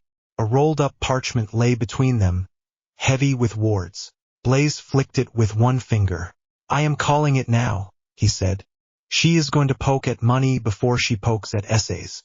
People like that always follow the gold. Daphne tucked a strand of hair behind her ear. Our family's already got letters, she said. Little notes reminding them that the ministry takes financial integrity very seriously. My father is not amused. Tracy snorted. Your father is never amused, she said. Less amused than usual then, Daphne answered. Harry unrolled the parchment. It was a copy of his last note from Griphook, nothing like the careful formal one about restricted ingredients. This one was shorter, written in a sharper hand. Mr. Potter, a reminder that certain flows attract attention. Our understanding remains that you prefer discretion. The ministry is sniffing. Adjust your routes. Harry tapped the bottom line. He warned me before she even got here, he said. The goblins do not like their clients pulled through ministry hearings any more than we do. But if I keep pushing everything through Grunnings and the privet front, it will ring bells. Tracy leaned back in her chair legs creaking. So, she said, what do we do? Harry's mouth pulled into a thin line. We slow down anything that looks flashy, he said. No more lump payouts from the underground through the same channels. We push small amounts through many names instead of big chunks through ours. Mundungus can handle some of that. Can you trust him? Blaze asked. Trust is not the word, Harry said. He likes his cut. He likes breathing. That is enough. Daphne watched him with narrowed eyes. And Umbridge, she asked. What if she decides your vault is her new toy? Harry's jaw tightened. Then she gets a very polite wall from the goblins, he said. And if she tries to squeeze my muggle side, Vernon will squeal loud enough to wake the whole street. Tracy's eyes flicked to his face at the word Vernon. She caught the slight change around his mouth. She had been there that night in the motel, after all, when Harry had come back with that strange flat look in his eyes and said, quite calmly, that the job titles in Privet Enterprises had just been rearranged. Well, Tracy said, good thing you are the one giving orders now. Harry did not answer, because the truth was, power on paper and power in someone's bones were not always the same thing. Occlumency lessons with Severus Snape felt like punishment even before Harry knew what he was about to see. The office smelled of old potions and dust. Shelves lined the walls, jars filled with floating things that looked like they should not move but still twitched when the light shifted. Snape stood inside the doorway, robes falling in heavy folds, expression flat. Again, Snape said. Raise your guard. Harry tried. He had read what he could. Clear the mind. Build a wall. Think of a single steady thought and hold it like a shield. He had practiced in the dorm when the others slept. Eyes shut tight, breath slow, trying to smooth his mind into calm water. It never quite worked. His thoughts tugged toward numbers, toward deals, toward faces. Too many things mattered. Snape's wand lifted. Legilimens. The spell slid into Harry's mind like cold water. Images broke loose under the pressure. The alley, the snakes, the glare of dragon fire, Tracy's fingers gripping his shirt. Harry pushed back on instinct. Not with calm. With anger. His magic rushed up, hot and sharp. Instead of letting the spell tear through his memories, he shoved at it, turned it, tried to send it back along the line. For a heartbeat, the office vanished. He stood under a street lamp. Rain fell in thin lines. Two figures stood near a front door that looked very familiar in outline. One old, tall, with a crooked nose. One younger, thinner, wrapped in a coat with a mark on his arm that made Harry's teeth clench. Dumbledore and Snape. No choice, Snape's voice said in that memory. Sharper, less controlled than the drawl he used in class. You know what they are like. They hurt him. Many children are not loved by their relatives, Dumbledore replied. Calm. Reasonable. We cannot save them all. What we can give him is protection and purpose. Harry felt the rain that was not really there soak through his hair. He will become hard, Snape said. He is already hardening. That is what they do to him. You leave him with those people, he will not be the noble pawn you want. He will learn other lessons. Dumbledore's glasses glinted. A certain amount of hardship tempers the spirit, Dumbledore said. He will need to be strong for what lies ahead. If I place him in comfort, he will never understand what is at stake. Snape laughed, a bitter short sound. You call that hardship, he said.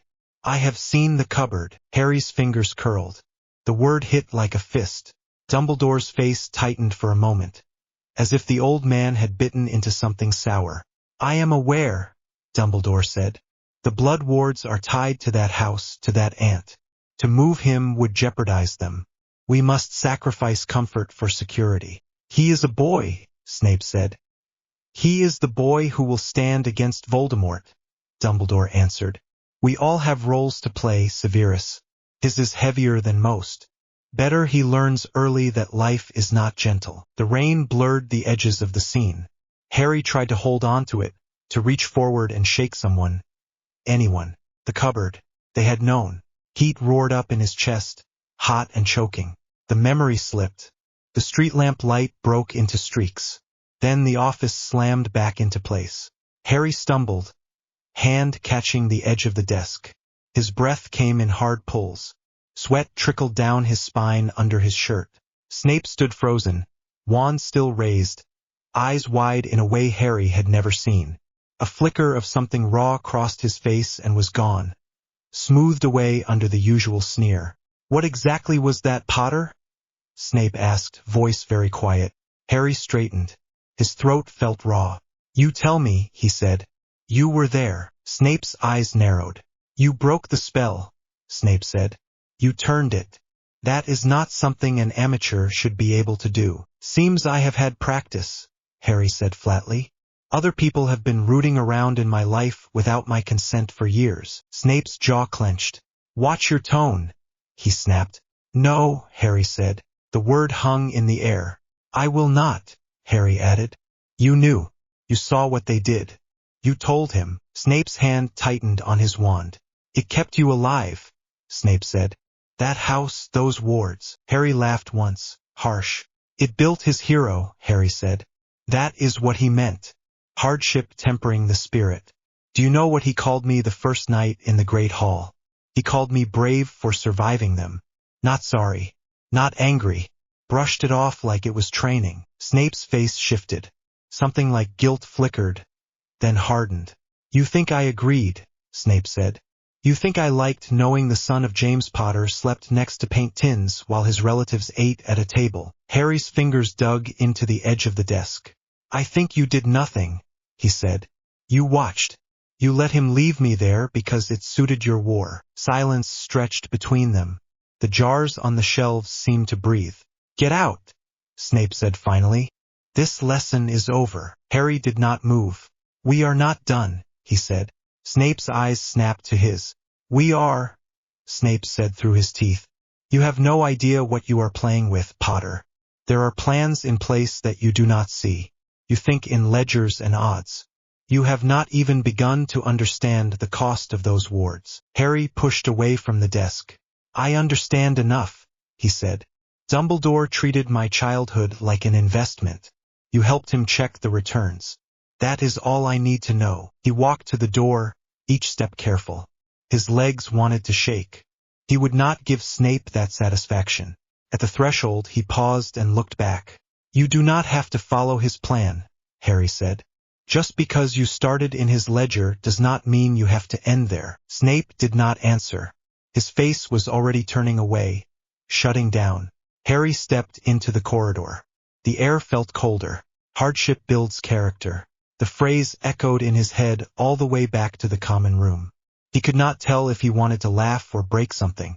On Privet Drive, the kitchen table was covered in paper. Vernon Dursley's large hands fluttered over invoices and letters with none of their usual confidence. His cheeks, usually a steady red, had blotches of a deeper shade. His tie hung loose. Petunia stood at the counter with a mug of tea, not drinking. Her own pile of parchment sat in a neat stack by her elbow. Dudley leaned against the fridge, arms folded, watching both of them. His eyes, once blank and greedy when he looked at food, now had a tight alertness that Harry had put there over years of quiet lessons. "They are circling," Vernon said. "Every letter has that careful tone. No accusations, just reminders. New forms, new declarations, new things to sign." He shook one sheet so hard the edge crumpled. "Educational decree this, financial integrity that," he said. "That pink woman has her fingers in everything." Petunia set her mug down. The sound of porcelain on the counter was sharp.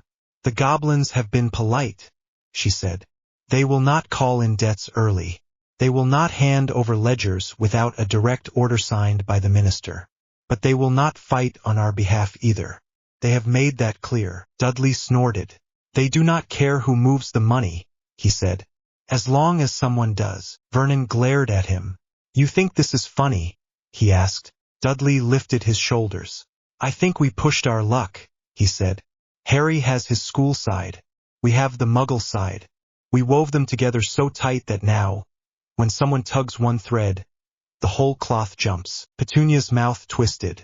That is what happens when your boy becomes the face of both worlds, she said. Vernon flinched at the phrase your boy. He is not my boy, Vernon snapped. Then he paused and rubbed his forehead. He is our business partner. That is it. Dudley's mouth pressed into a line. Call it what you like, he said. He is still the one in the pit. He is still the one they call champion at that school while you sit at a table with ink on your fingers. Petunia's eyes flicked between them. This is not helping, she said. We need a plan. The ministry is sniffing around Potter. If they decide to drag his name through the mud, they might start asking questions about where the galleons come from. Grunnings is safe enough. Old contracts, boring numbers. But Privet Enterprises is another story. Her fingers brushed the top sheet of her stack. The heading read simple in black ink. Product list. Luck tonics. Focus draft. Courage infusion. And if they trace those potions back to this kitchen, she said, we have a problem that Felix will not solve. Vernon sank into a chair. The wood creaked under him. I built this from nothing, he muttered. Car boot sales, small bets, one broken vase. I turned a freak accident into a pipeline. Now some toad-faced woman in lace is going to tell me it was illegal all along. Dudley shifted his weight. Harry told you this might happen, he said. He said once the ministry noticed, we had to be ready to burn parts of the web and build new ones. Vernon's jaw clenched. And that is exactly the problem, he said. He talks like he owns it, like he can snap his fingers and we jump. I will not be ordered around by that boy. I took him in. I fed him. Dudley stared at him. You locked him in a cupboard and made him cook, Dudley said, voice flat. Petunia winced. Dudley, she said. No, he said. We all know what we did. The difference is he turned it into something. Now you are scared he can walk away and leave you with nothing. Vernon's face went purple. You watch your mouth, he thundered. Dudley did not look away. I am, he said. You should watch your ledger. Petunia stepped in before Vernon could rise. Her hand on his sleeve was a small anchor. Stop shouting, she said. The neighbors will hear. She drew a breath. We have two threats, she said. Ministry eyes on the magic side and Dumbledore's people asking questions whenever Harry steps out of line. And we have one asset everyone wants, whether they call him son, savior, or troublemaker. She looked at Vernon. You cannot bully your way out of this, she said. You have to be smart. Vernon's eyes darted to the window, the drawn curtains, the street beyond. Smart, he repeated. Petunia watched him closely. She had seen that look before, years back, when Vernon first realized that Harry's magic could fix broken things and tilt dice. It was the look of a man who saw numbers and routes where other people saw walls. You are thinking something, she said. Vernon pushed his chair back and stood. I am thinking, he said slowly, that wizards are not the only people in this game. There are others who do not care about their laws. People who would pay well to know where their golden boy sleeps. People who have safe houses in places your ministry friends cannot touch. Dudley straightened. You are talking about running, he said. Vernon's mouth twisted. I am talking about risk management, he said. You heard the phrase non-extradition when you watched those justice shows, boy. There are countries that do not answer owls from Britain. There are men who move money through them all the time. Petunia frowned. And how do you plan to get there? She asked. We cannot just book a package holiday and vanish. Vernon smiled without humor.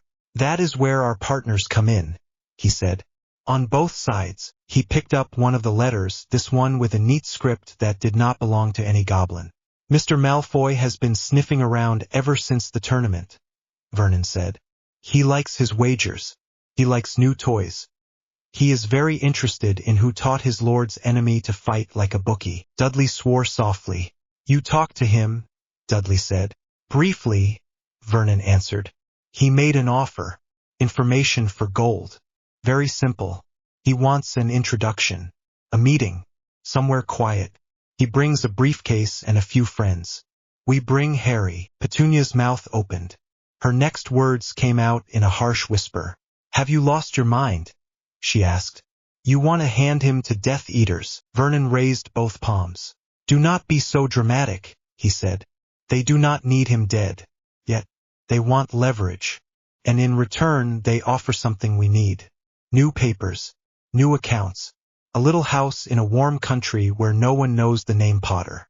We walk away rich. Dudley stared at him like he had never seen him before. You would sell him, Dudley said. After everything. Vernon's eyes flashed. Everything, he snapped. Everything I built, you mean? I turned that freak's curse into a career. I took the risk. I smiled at clients while you two played with snakes and bottles. Now the risk is here in my kitchen. The ministry will not drag me to some wizard court and strip me in front of a bunch of old men in silly hats. I will not allow it. Petunia's hands shook. She gripped the back of a chair to steady them. You think they will not come after us if we hand him over, she said. You think the ministry or Dumbledore will pat our hands and say thank you for doing our job? Vernon looked at her, then away. If we move fast, he said, we will be gone before they realize who did what. Harry is useful in many ways. That includes as a distraction. Dudley took a step forward, jaw tight. I am not playing along, he said. I am not walking into some warehouse and putting a bow on his head for Malfoy. Vernon's voice dropped. You will do as I say, he told his son. You live in this house. You eat the food this business pays for. You go to that boxing gym with money from these jobs. Do not talk to me about morals. Dudley's shoulders bunched. For a moment, Harry's years of drills flashed under his skin. Then he exhaled slowly and looked away. I am telling Harry, Dudley said. Vernon stepped closer, bulk looming. You will not, he said. You breathe a word and I walk into the ministry myself and tell them every detail of your little adventures. The alley, the snakes, the cash you carried under your jacket. How do you think your mother will enjoy visiting you in some wizard cell? Petunia flinched. Stop it, she said sharply. Vernon did not. You think those law wizards will care about your tears, he said to Dudley. They will see a thug who guarded their little fighter in an underground ring. They will lock you up and throw away the key. I am the only one thinking about this family's future. Silence fell. Dudley stared at him, breathing hard. Then he turned and walked out of the kitchen without another word. The front door closed a minute later, harder than usual. Petunia wrapped her arms around herself. This will not end well, she said. Vernon looked down at the letter from Malfoy and saw only numbers. It will end with us on a beach with a drink in hand, he said. That is all that matters. Harry met Dudley 3 days later in the back corner of a small gym near the station. The air was thick with sweat and rubber. Men hit bags. Trainers shouted. Music leaked out of a battered stereo with more bass than sense. Dudley stood by the free weights, towel around his neck, knuckles wrapped. He had a bruise on his cheek that was turning yellow. Harry stepped in close, keeping his voice low. You look like someone used you as a door, he said. Dudley snorted. You should see the other guy, he said. He looks worse. Harry picked up a spare bottle of water and handed it to him. What happened? He asked. Dudley twisted the cap off and drank. Dad, he said simply. And Malfoy. And you. Harry's jaw clenched. Tell me, he said. Dudley glanced around, then nodded toward the fire exit. Out there, he said. Too many ears in here. They stepped into the alley behind the gym. The air was colder outside. The brick walls close. A skip sat under the one street lamp. Harry remembered a different alley, different men, different snakes. Dudley leaned against the wall. He is going to sell you, Dudley said. No build-up. No gentle edges. Just the words. Harry's back went straight. To who? He asked. Malfoy, Dudley said. The older one. The blonde with the walking stick and the smug face. Dad met him. They talked about safe houses and papers and how useful you would be to certain masked people. Harry's stomach did a small, slow twist. Death Eaters, he said. Dudley gave a short laugh. Is that what you call them? He said. Dad just calls them men with gold. When? Harry asked. His voice sounded calm. He knew it was not. Soon, Dudley said. There is a warehouse by the old docks they have used before. Dad says it is neutral. Your word, not mine. No ministry wards, no goblin presence. Malfoy brings a briefcase. Dad brings you. Harry let out a breath through his nose. Of course he does, Harry said. Dudley's hands curled into fists. I told him it was mad, Dudley said. I said he was crossing a line even he should not cross. He said lines are for losers and this was just business. Harry closed his eyes for a second. He heard the words again in Vernon's voice. Assets, risks, returns. Thank you for telling me, Harry said. Dudley shifted. It is not some noble act, Dudley said. If they take you, I am next on his list. Either as a bargaining chip or as a loose end. I would rather stand next to you with a plan than sit in that house waiting for someone in a mask to knock. Harry opened his eyes. Then we plan, he said. He paced once along the short stretch of wall, mind moving faster than his feet. The dock warehouse. No ministry wards. Malfoy. Death Eaters. Vernon as escort. Do you know the layout? Harry asked. Big open floor, Dudley said. Metal stairs up to a catwalk. One office with glass windows that look over the floor. 2 doors. One at the front, one by the water for loading. Any cameras? Harry asked.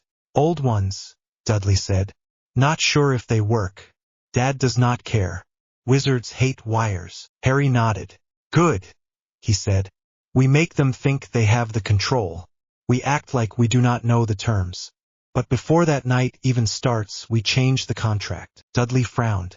What does that mean? He asked. Harry looked at the sky, at the narrow strip of gray between the roofs. It means I will walk into that warehouse, Harry said. But I will not walk in as his asset. He turned back to Dudley. You get me a night inside before the meeting, he said.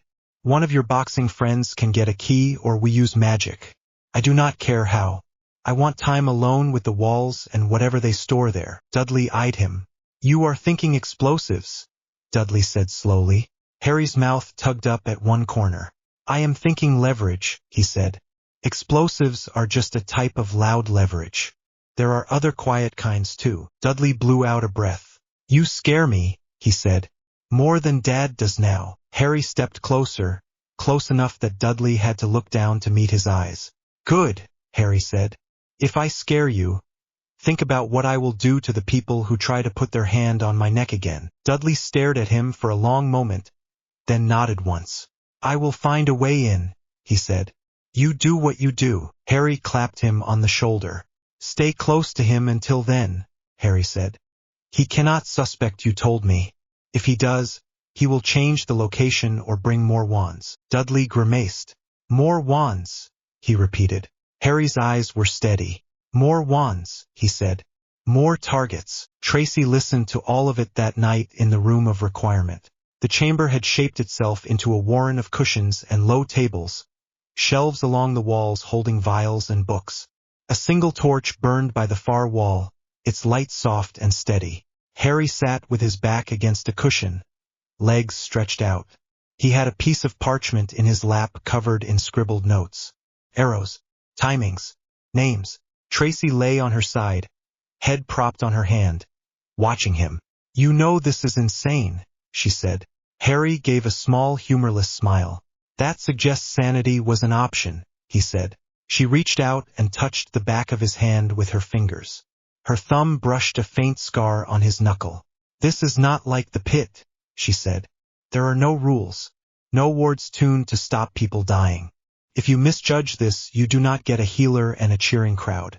You get a mark on a wall and some smug pureblood saying he taught the boy who lived a lesson. Harry looked at her. I know, he said. That is why I am not misjudging it. He unrolled the parchment a little more. The warehouse is a box, he said. Boxes are simple. They have walls, doors, a ceiling. They have lines of sight. They have blind spots. We can use those. Vernon's men will check for ministry magic. They will look for aura-style wards. They will not look at the bricks for the sort of things goblins taught me. Tracy snorted softly. You spent too much time talking to Griphook, she said. He talked, Harry said. I listened. There is a difference. She watched the set of his jaw, the way his eyes stayed on the parchment even when he spoke. You could walk away, she said quietly. You are not chained to them. You have contacts. You have your own account. You could vanish into the wizard side and let Vernon stew. Harry shook his head. If I run, he said. He sells whatever he knows to the highest bidder anyway. He has ledgers, names, patterns. He has enough to ruin people who trusted me. I will not let him turn my work into his final payout. Tracy shifted closer until her knee touched his thigh. You know what this is, she said.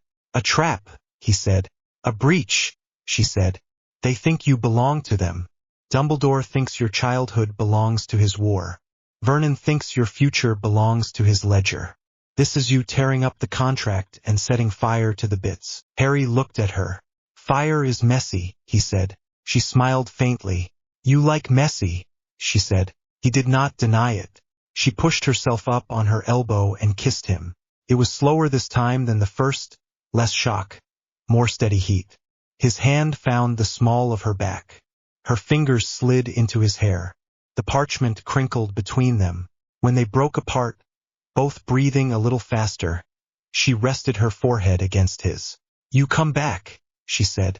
You do whatever mad thing you are planning in that warehouse, you take your pound of flesh, you walk out. Then we sit in this room and laugh about it while everyone else thinks you are just another boy revising for exams. Harry drew in a breath that was not quite steady. I will come back, he said. You promise? She asked. He thought about promises, about the ones other people had made over his head and never intended to keep. I do not make promises, he said. I make plans. This one ends with me on that cushion again. Tracy's mouth twitched. I will accept that, she said. They lay there a while longer, the torch crackling softly, the castle quiet around them. For a brief moment, the warehouse was just lines on paper, not a place waiting with men and wands and betrayal. The warehouse at the docks smelled of salt and rust. Harry stood in the shadow of a stack of crates and listened to the drip of water. The air was cold enough that each breath left a faint cloud. Dudley shifted beside him, trying not to shiver. His jacket was too thin for the damp. You sure no one is here? Dudley asked. Harry glanced toward the office window. It was dark. No silhouettes. No movement. Positive, Harry said. They are not meeting until tomorrow. Tonight is ours. Dudley pulled a ring of keys from his pocket and jangled them. Bloke at the gym owed me a favor, he said. His uncle used to run this place before the war shut half of it. Still had the keys in a drawer.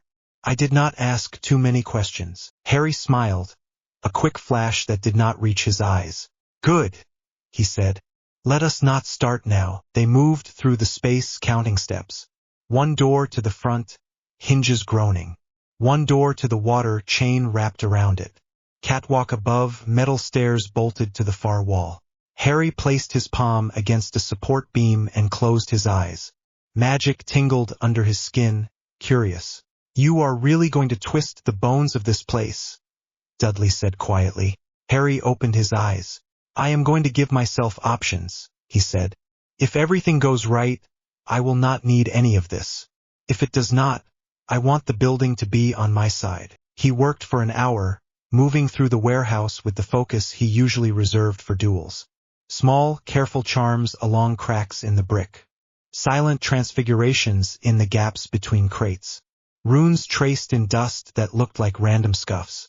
Dudley watched, occasionally hauling a box or rolling a barrel where Harry pointed. Feels like we are wiring the place, Dudley muttered. In a way, Harry said. Except the wire is written in a language Malfoy does not know how to read. When they stepped out into the night again, the moon was high. The warehouse sat behind them, an ordinary shape at first glance. Harry could feel it humming. Tomorrow then, Dudley said. Tomorrow, Harry answered. The next day, Vernon met Harry at a quiet motorway service stop. The building hummed with normal life. Lorry drivers drinking coffee too fast. Families with tired children. Racks of cheap sweets and magazines by the till. Vernon sat in a corner booth, back to the wall, hands around a paper cup. His suit was a touch too nice for the setting. His eyes flicked up as Harry slid into the seat opposite.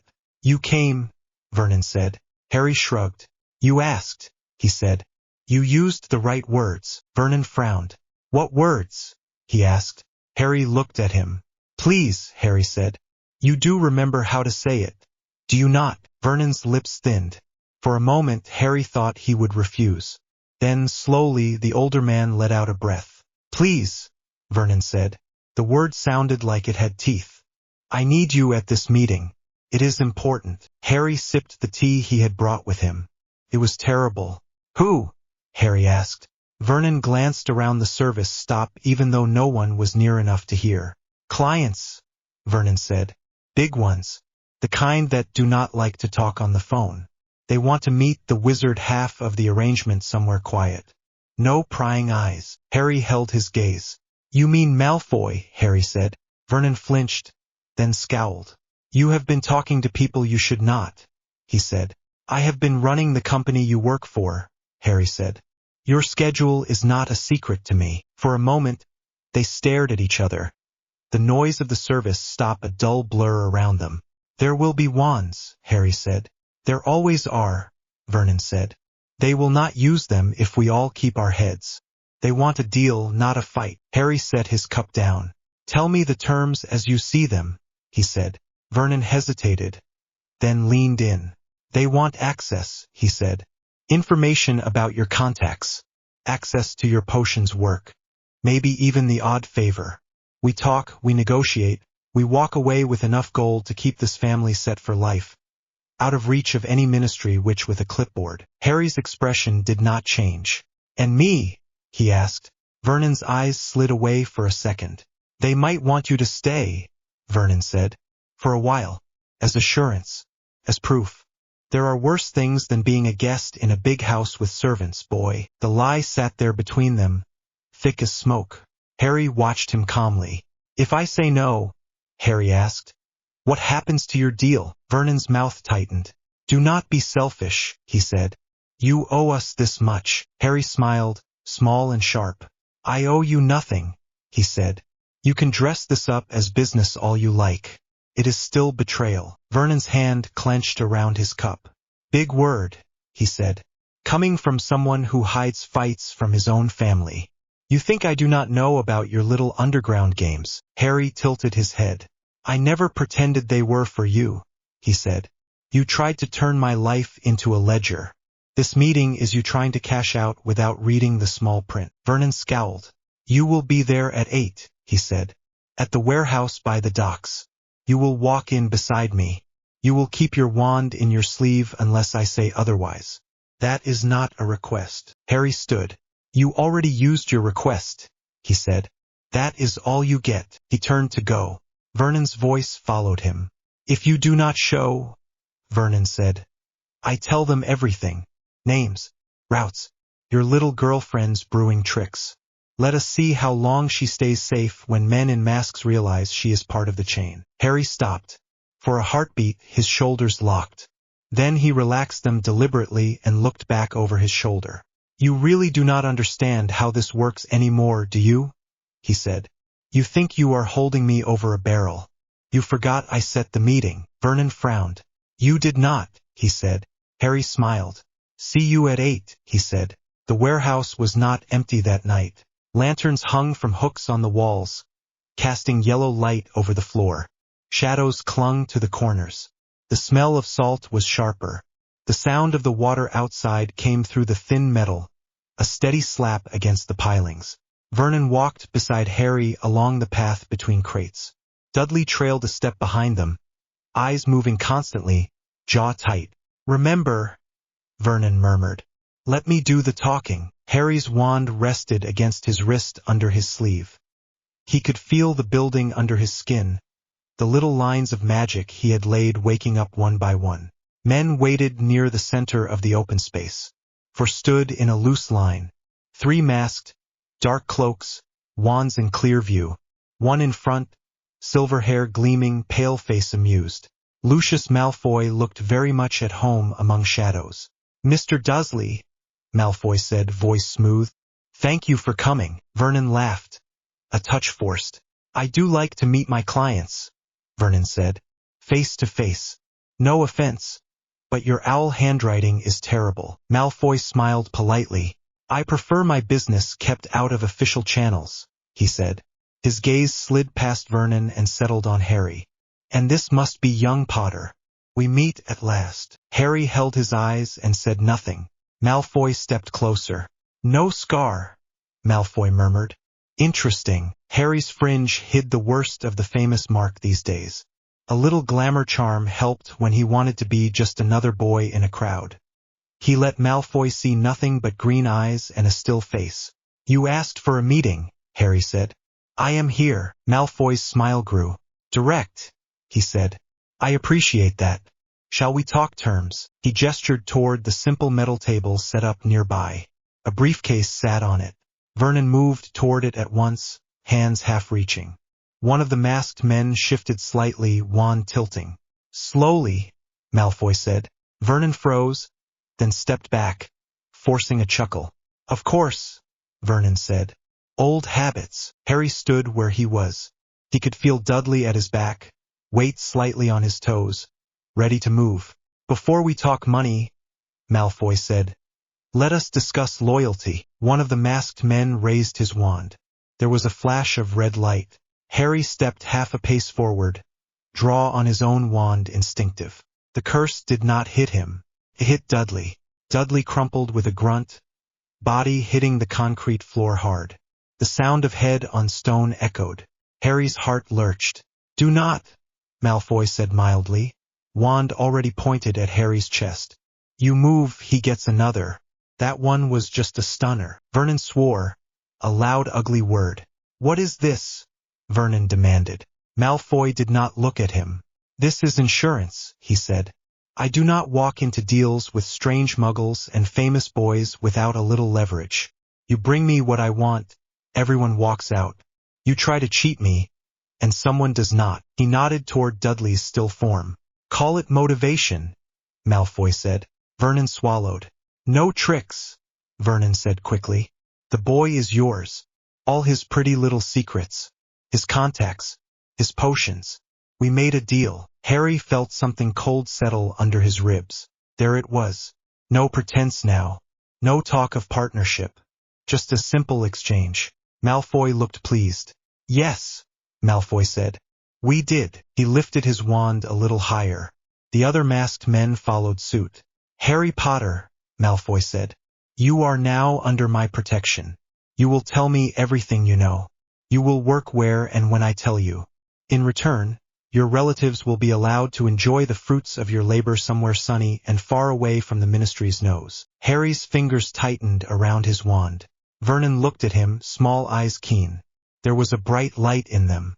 Hope, greed, and a twisted kind of relief. Nothing personal, boy, Vernon said.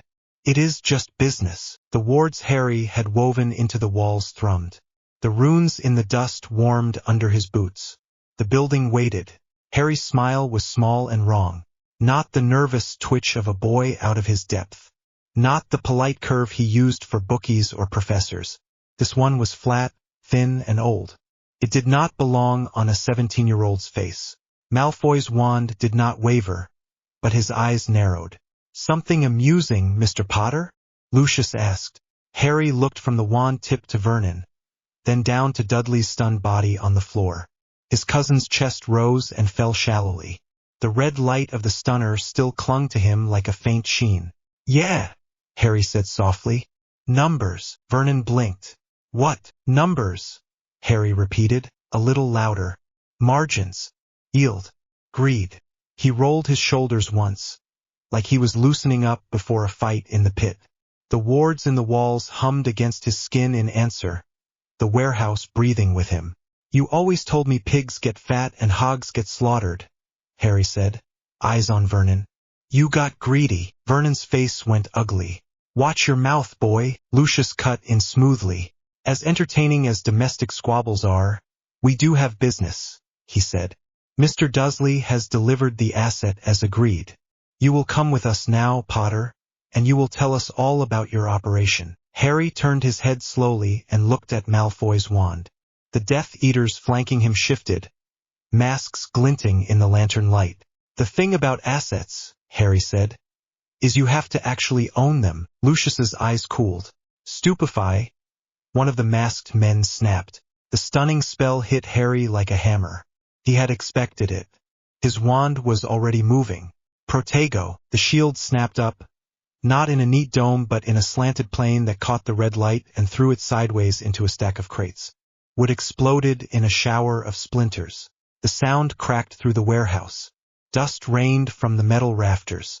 Dudley did not move. Vernon jumped and swore, hands flying to cover his head. Lucius did not flinch, but his wand angle shifted up a fraction. Now, Harry said. You really don't want to hit the crates. The nearest stack gave a low, unsettling creak. The splintered boards showed a glimpse of gray putty under the thin, transfigured skin of wood. Wires curled like veins. A faint rune glowed on the side of one box, dull red under the dust. Malfoy saw it. His eyes widened just slightly. Muggle explosives, he said. How quaint. Quaint is one word, Harry said. There's enough packed into this place to turn it into a firework. I spent a whole weekend crawling around in the dark to get the placement right. Hogwarts has really improved my time management. Vernon's voice went high. You brought bombs in here? He yelped. You insane little. Harry didn't take his eyes off Malfoy. You lured me into a room with 4 armed Death Eaters, my stunned cousin on the ground, and thought you were the only one allowed a contingency, Harry said. I'm hurt, Vernon. Where's the trust? Vernon's skin had gone a grayish shade under the red. Sweat broke on his forehead. You wouldn't, he said. Harry tilted his head. You sure? For a heartbeat, no one moved. The only sound was the steady slap of water outside and Dudley's slow breathing. Lucius's voice cut through the space. You would die too, he said. This is a shared coffin, Potter. I don't believe you tied your own fate to ours without a way out. Harry's mouth twitched. There it is, he said. Due diligence. Thank you, Mr. Malfoy. He took a single step to the side. A hum of magic rolled through the floor. Thin lines of light flared along the edges of the warehouse, creeping up the walls like veins. Runes he'd etched into cracks the night before woke and glowed. Some blue, some a steady deep gold. The crates nearest the Death Eaters shivered, wood grain rippling. Lucius's wand tightened. What did you do? Harry's tone stayed mild. I diversified, he said. You were right. I'm not tying my life to a pile of C4. That would be stupid. So the explosives are tied to the walls instead. He pointed his wand casually at one corner and whispered, Frango. One small rune flared white. A crate half a dozen meters away blew apart with a deafening crack. Fire and splinters punched upward, tearing a ragged hole in the corrugated roof. A rush of winter air blasted down through it, icy and sharp. Vernon dropped flat with a yell. One of the Death Eaters stumbled, swearing. The lantern nearest the blast swung wildly, light lurching over the space. The smell of burnt plastic and metal filled the air, thick and acrid. Smoke curled toward the new hole in the roof, sucked up and away. Harry held up his hand, palm open. That was a demonstration charge, he said calmly, over the ringing in their ears. There are 3 more like it in the walls. I can trigger them with one word. Structural points. You take a shot at me and miss, or anyone gets clever with fire, there's a decent chance you bring the roof down on all of us. Lucius's jaw clenched. You'd bring ores, he said. In this part of town? Harry asked. Maybe the fire brigade gets here first. Maybe Mundungus sees the smoke and decides it's not his business. Either way, you lot are not in a position to bet on it. One of the Death Eaters snarled under his mask. You think you can threaten us, boy? Harry finally looked at him. I know I can, he said, because you still haven't worked out the second layer of the trap. Lucius's eyes narrowed. Second, Harry nodded toward the opposite stack of crates, the ones not marked with faint runes. Those ones are safe, he said. No surprises. It would be very stupid to put active charges next to the only path out. Lucius glanced that way despite himself. I don't see anything, he said. Harry smiled again. That's the point. He flicked his wand. The safe crates shimmered, illusion peeling away in strips. Underneath, steel gleamed dully. A tight, interlocked lattice of metal bars and reinforced plates framed the loading bay door. A faint green sheen lay over it like oil on water. Goblin work, Lucius hissed. You've been busy, he said. Harry shrugged. The goblins don't like people poking in their clients' accounts, he said. Turns out, if you mention you might have Death Eaters showing up in a Muggle warehouse near one of their unlisted subterranean tunnels, they get very motivated about structural reinforcement. Vernon's head jerked up. Unlisted what? Harry didn't look at him. You wanted a safe house, Harry said. I built one. You just didn't check whose name was on the deed. Lucius's gaze flicked between the glowing runes, the metal lattice, Harry's steady wand. His brain moved, weighing risks. This is quite an investment for a schoolboy, he said. Harry's eyes were flat. I've been skimming since I was 12, he said. Every dog track run, every potion sale, every fight in the pit, every little bonus you thought you'd pocket while Petunia wasn't looking. 1% here, 2% there. You told me no one misses the pennies. Turns out the pennies add up. Vernon pushed himself up on one elbow, face red, sweat trickling down his temple. You, he sputtered. You stole from me. Harry turned his head slowly. I took my share, he said. You logged the work under my initials and paid yourself 3 cuts while calling it expenses. I just started collecting interest. Lucius's mouth curved, despite himself. Now that, he said, is something I can respect. He lifted his chin slightly. Still, he went on, businesslike. I have 4 wands to your 1. A stunned Muggle on the floor. A potential Muggle liability whimpering in the corner. Do you truly think clever accounting changes the odds? Harry's fingers were steady on his wand. His heart, thumping hard in his chest, had settled into a familiar rhythm. Fight ready. I don't duel like a Gryffindor, he said quietly. I fight like someone who's seen what happens when the crowd goes home and the lights go off. You brought a war wand to a rigged casino, Malfoy. He moved. 1 wand flick left and sharp. Protego tot alum. The shield crashed down over Dudley's body in a shimmering, translucent dome just as one of the masked Death Eaters snapped, Sectum Sempra, in a too eager voice. The slashing curse hit the shield, screamed sideways, and carved a deep gouge in the concrete floor instead. Dust blasted up. Harry felt the drain of the big shield, magic pulling tight in his chest. He rode it redirected.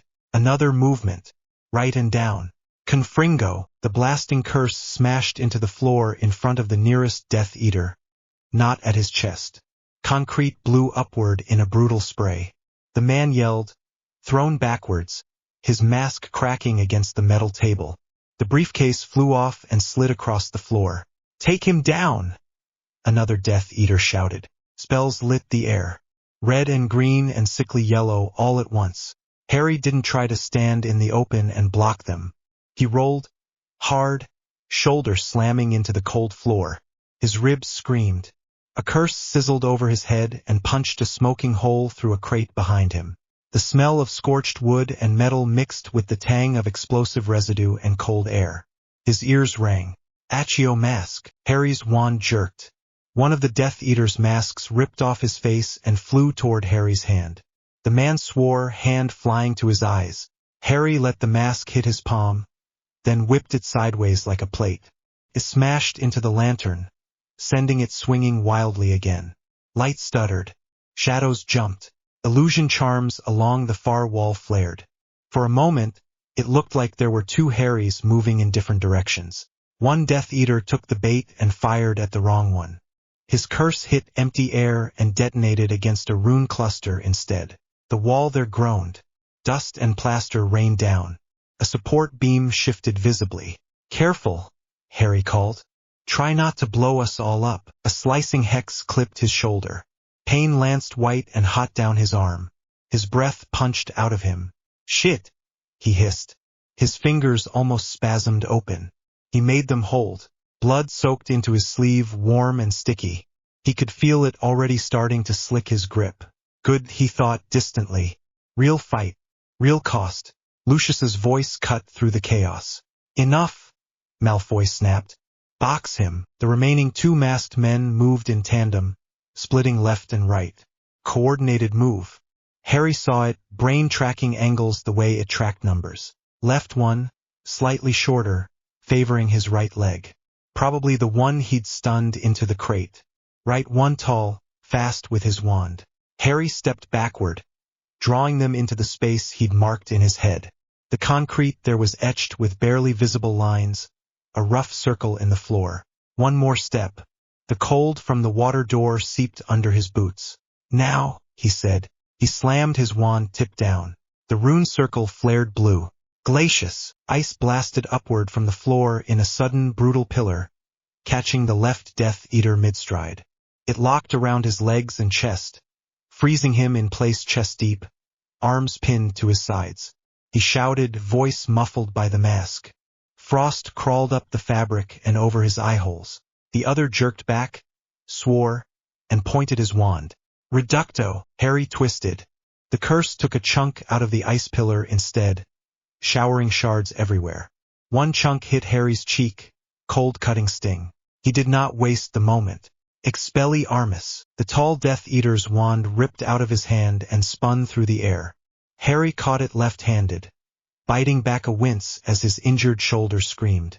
Now he had two wands. Lucius's eyes flickered. You think you're the first to try that trick, Potter? He asked. Probably not, Harry said. But I'm the one who practices. He pointed both wands in different directions. His mind split focused the way it did when he was counting 3 books at once. Left wand, the stolen one at the ice pillar. Bombarda, the ice shattered outward, chunks flying. The trapped Death Eater screamed as the force drove shards between armor and cloth. Right wand, his own, at the tall Death Eater's chest. Stupefy, the red bolt took the man clean in the sternum and dropped him like a sack. He hit the floor hard and slid. Harry's lungs burned.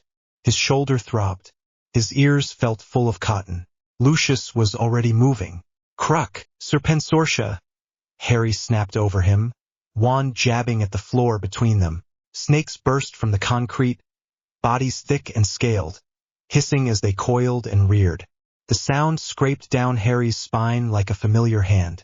The Death Eaters jerked back on instinct, curses biting the air above them instead of at Harry. Hold positions, Lucius snapped. They're illusions. They weren't. Not this time.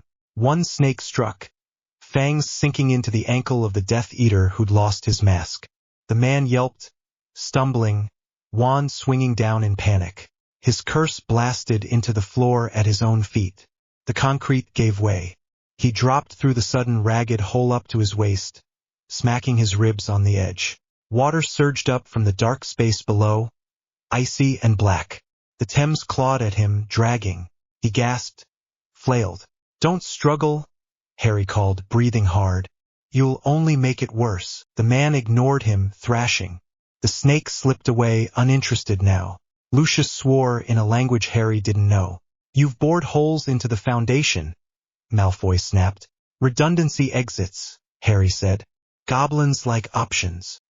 He turned his head briefly toward Vernon, who was still crouched near a crate, eyes wild. And you taught me, Harry added. That sunk cost is for idiots. One of the snakes slithered over Vernon's shoe. He made a choked sound and scrambled backwards, hands slipping on the dusty concrete. Get those things away from me, he squeaked. Harry didn't even look at him. Maybe don't move, Harry said. Most accidents in the workplace happen when people panic. Lucius's wand stayed on Harry, jaw tight. Behind him, the one Death Eater half-trapped between warehouse and river gurgled, fingers scrabbling at the edge. Help me, the man gasped. Lucius flicked a glance back. Weighed risk. He knew the terms, Malfoy said flatly. Do not let go of Potter. Harry took a breath, hand flexing around the foreign wand. His injured shoulder ached so badly he could feel the pulse in the wound. The shield around Dudley shimmered, still holding. Each beat of his heart pushed more magic into the lattice of wards. He was tiring. He could feel the edges of it now, the dull throb behind his eyes. He'd planned for fast. They were dragging him into long. All right then, time to change the pace. Lucius, Harry said, you like stories. Here's one. It's about ownership. Lucius's mouth twitched despite the situation. You have 10 seconds before I decide you're not worth the quota of prisoners, he said. Once upon a time, Harry said, ignoring him, there was a fat man in a small office who thought he owned a boy. He wrote my initials in his ledger like a serial number and called himself an investor. Vernon flinched. I made you, Vernon snapped hoarsely. I pulled you out of that cupboard and gave you a job. Without me, you'd still be a freak under the stairs. The words snapped through the warehouse, loud enough to drown out the hiss of snakes and the groan of the wounded Death Eater slipping further into the dark water. Harry turned his head slowly. His eyes were very green and very cold. No, Vernon, he said. You didn't make me. You just invested in me. And I'm liquidating your assets. His left wand, the stolen one, jerked up and fired off a silent blasting curse at a rune cluster above Vernon's head. The charge detonated in the wall 3 meters up. Concrete and dust rained down. A section of the metal catwalk groaned, then tore free, crashing down right where Vernon had been. He'd flung himself sideways at the last second, fat body hitting the floor in an awkward roll. The edge of the falling metal caught his leg. Bone cracked with a sickening crunch. Vernon screamed, high and raw. The catwalk slammed into the floor and stuck there at an angle, blocking off part of the floor like a jagged metal wall. It also cut the line of sight between Lucius and the door. Dudley's shield flickered, then steadied. Harry felt the drain like someone pushing a thumb into his temple. 1 arm, 2 wands, 3 threats not counting the building. He spat a mouthful of blood onto the concrete and grinned, because it was either that or pass out. Still think you're dictating terms? He asked Malfoy. Lucius's eyes were calculating. You're bleeding, he said. So are you, Harry said, nodding toward the mess on the floor where the half-submerged Death Eater was finally still. The river water around him swirled dark. Lucius's jaw tightened. 1 man is a write-off, he said. You are an asset. You are not replaceable. Harry's shoulder throbbed. He felt sweat trickling down his spine under his shirt. Flattering, he said. Here's the problem. I'm not on your balance sheet. He pointed both wands at the crate stack closest to Malfoy and whispered, Serpens. The wood shuddered. The illusion peeled away. Inside, instead of boxes, a mass of conjured snakes poured out, hissing and writhing across the floor in a living carpet. Lucius stepped back sharply, cloak almost tangling with the catwalk scrap. Enough of this, he snapped. Crucio, the curse came fast, red and vicious. Harry threw himself sideways, but the edge of it still caught his wounded shoulder. Pain hit like lightning.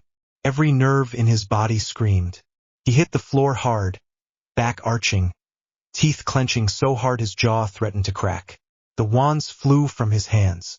The Cruciatus was only a glancing blow, not full force, not full length, but it ripped through the scar tissue of old hurts like a hot iron. The cupboard, the belt, the ring, the cold lake, all of it slammed together into one white static haze. When it stopped, he lay gasping, muscles jumping.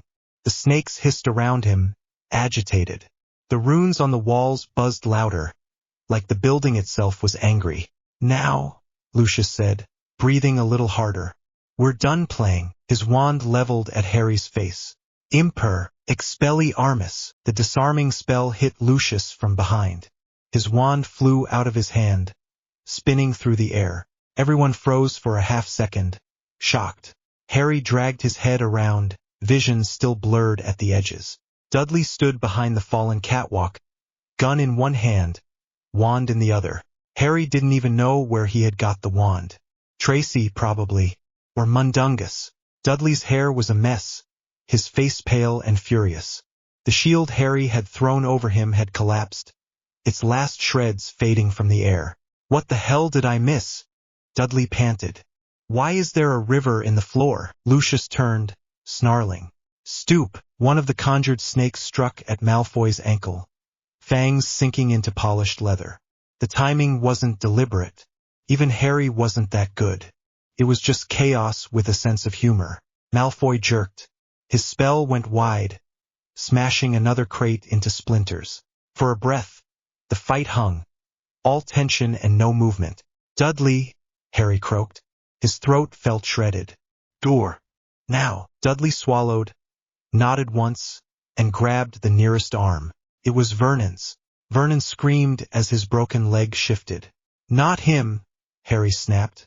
pushing himself up to his knees. Spots danced in front of his eyes. Him! He jabbed a shaking finger at the tall, stunned Death Eater on the floor. Dudley stared. What? You don't drag dead? Or almost dead weight with you if you want to outrun Orus, Harry said hoarsely.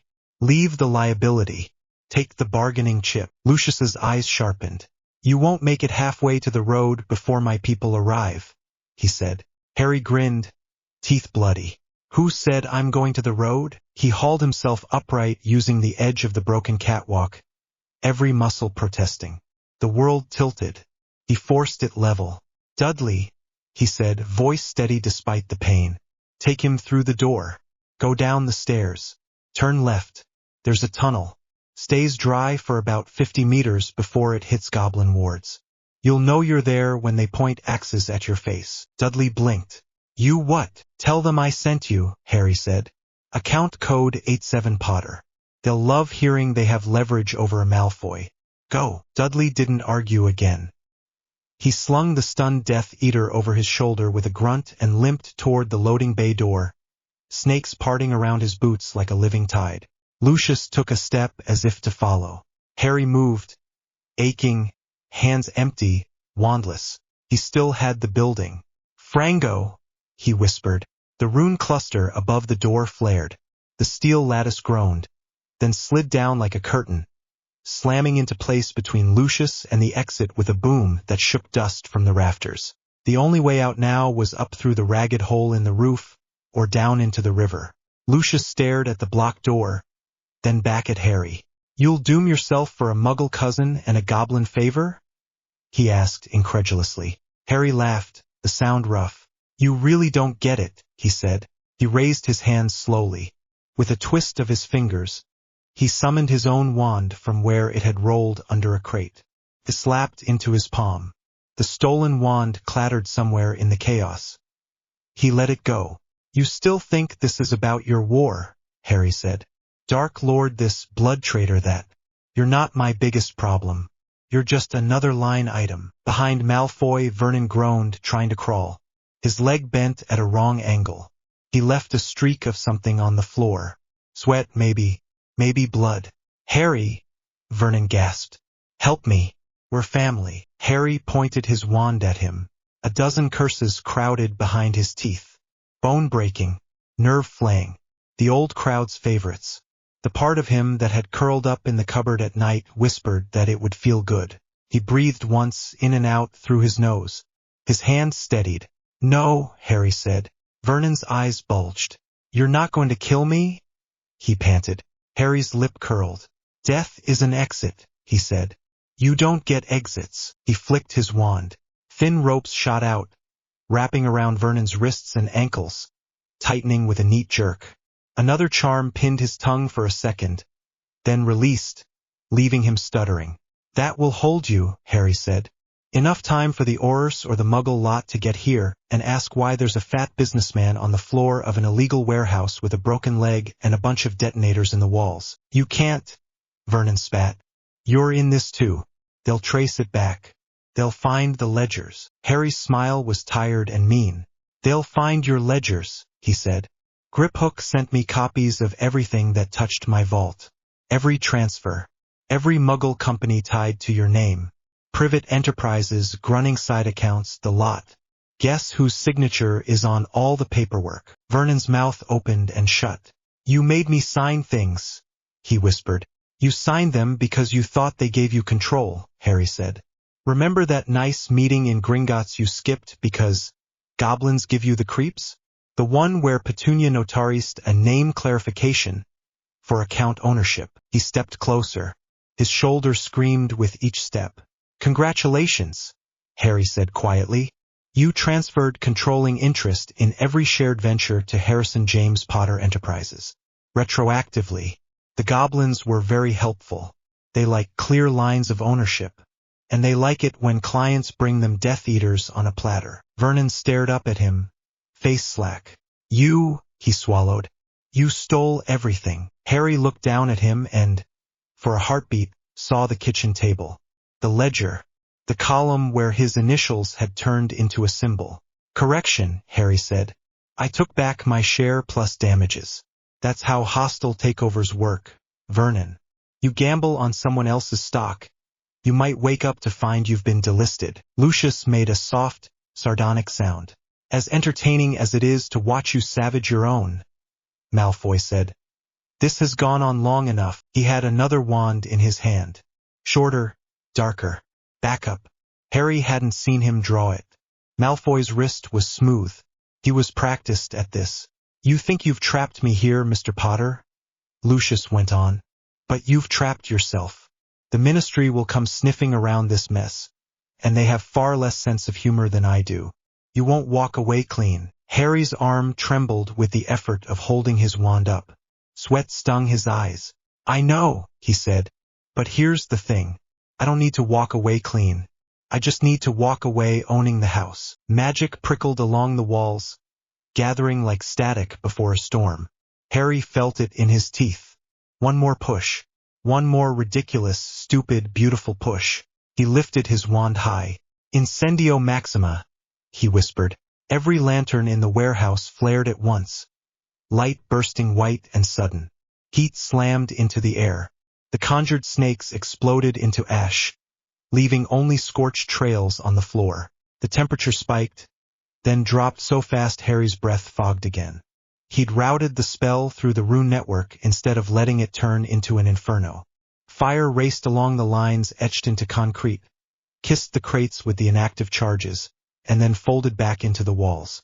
The runes glowed white-hot, then cooled to a low, steady blue. Lucius hissed, raising an arm against the glare. What in? The goblins were clear, Harry said, voice rough. If I wanted their reinforcement, I had to tie my magic to the structure. They don't do charity. They do contracts. He smiled, exhausted and grim.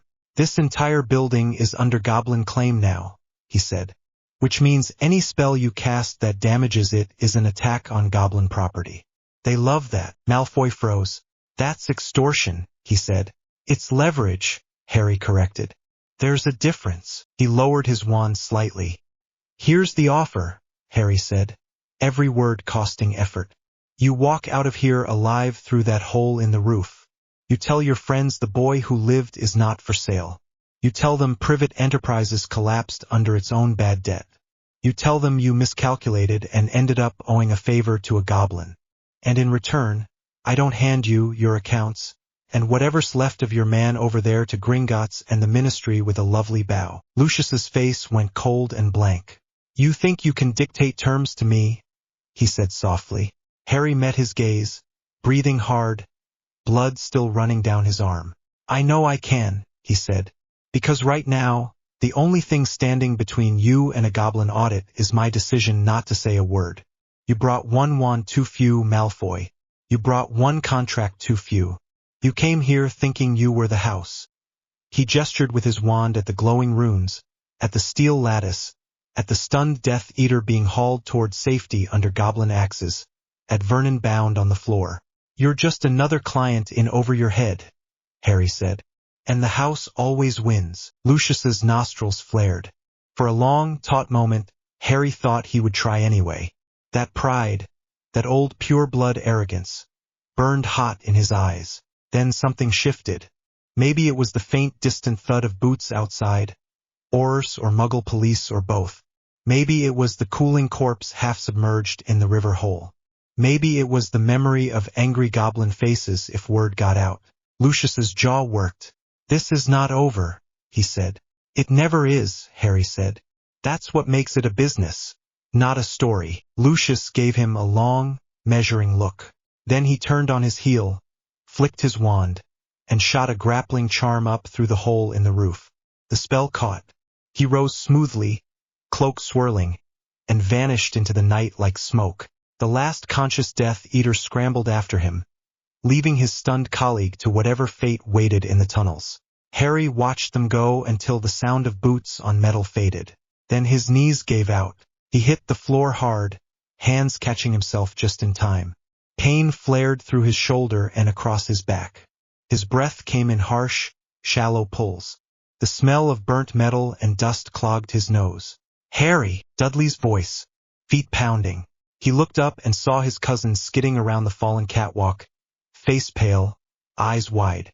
Behind him, the faint outline of goblins retreated into the tunnel, dragging the stunned Death Eater like a sack of grain. "You look like hell," Dudley said. Harry laughed, then winced. "Feel worse," he managed. Dudley crouched beside him, big hands hovering, not sure where to touch. "Can you move?" "Yeah," Harry said. He pushed himself up again, teeth gritted. His legs wobbled, but they held. Vernon groaned from the floor, ropes cutting into his wrists. "Help me," Vernon whimpered.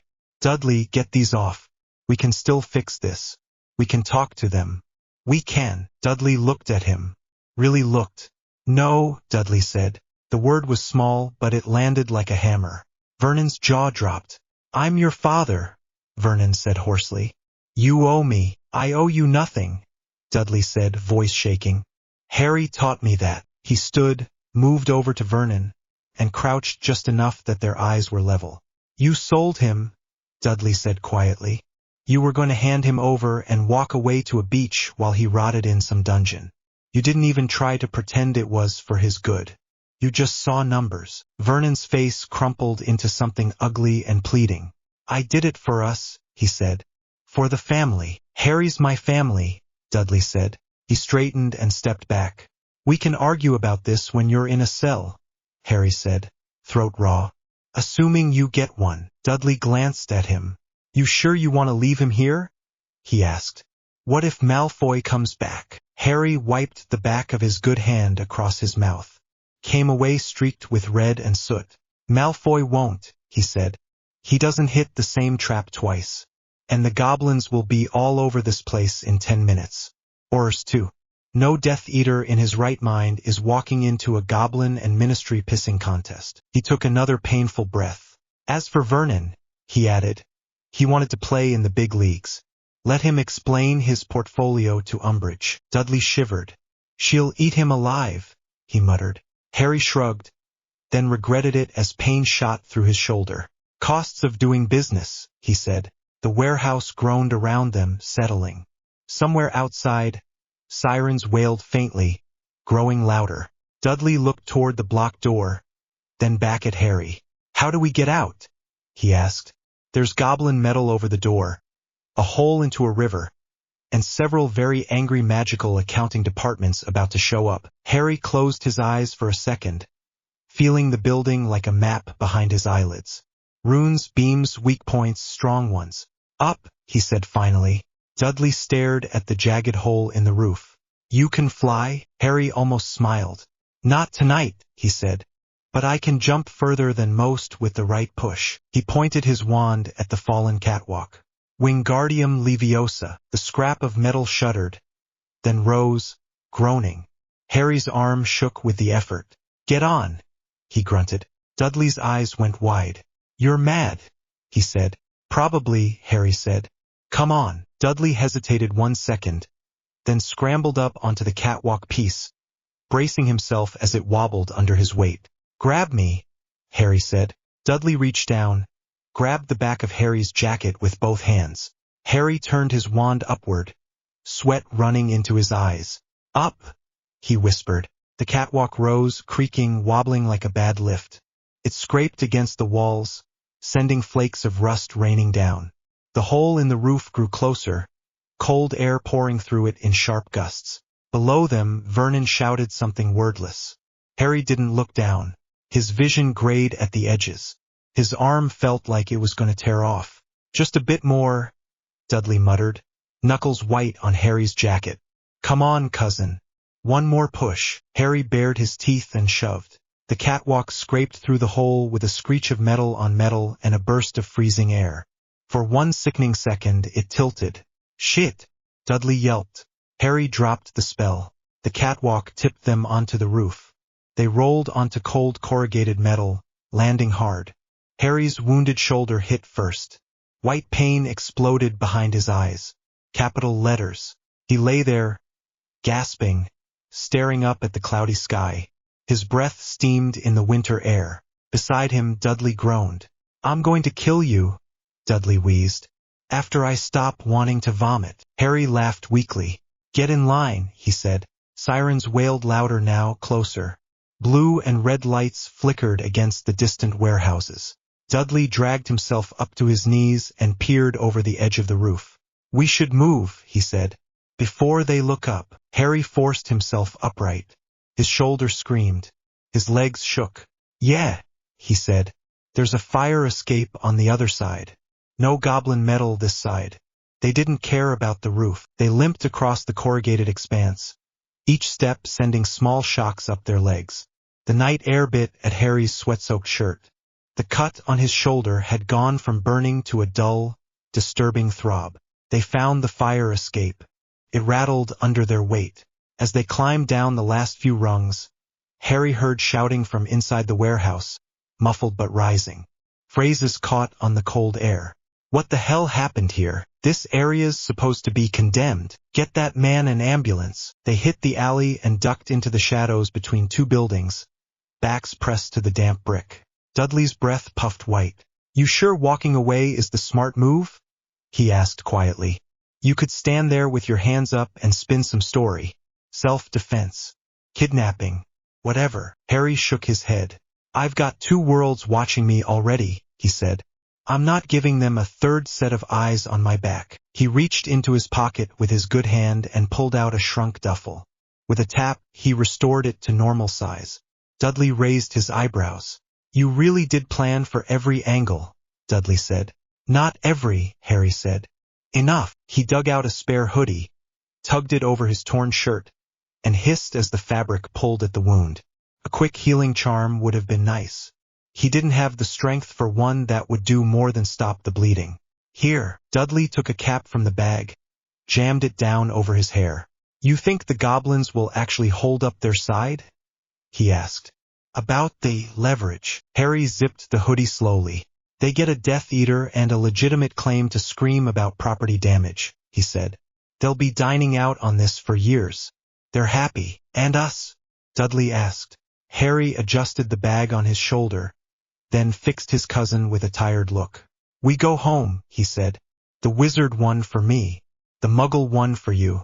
We let the ministry chase its tail and Malfoy lick his pride. We let Vernon find out what happens when you cook the books and forget who owns the assets. Dudley swallowed.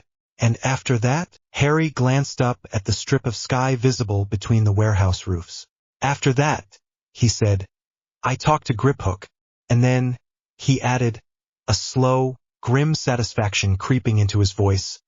I start writing my own contracts. They slipped away into the maze of alleys.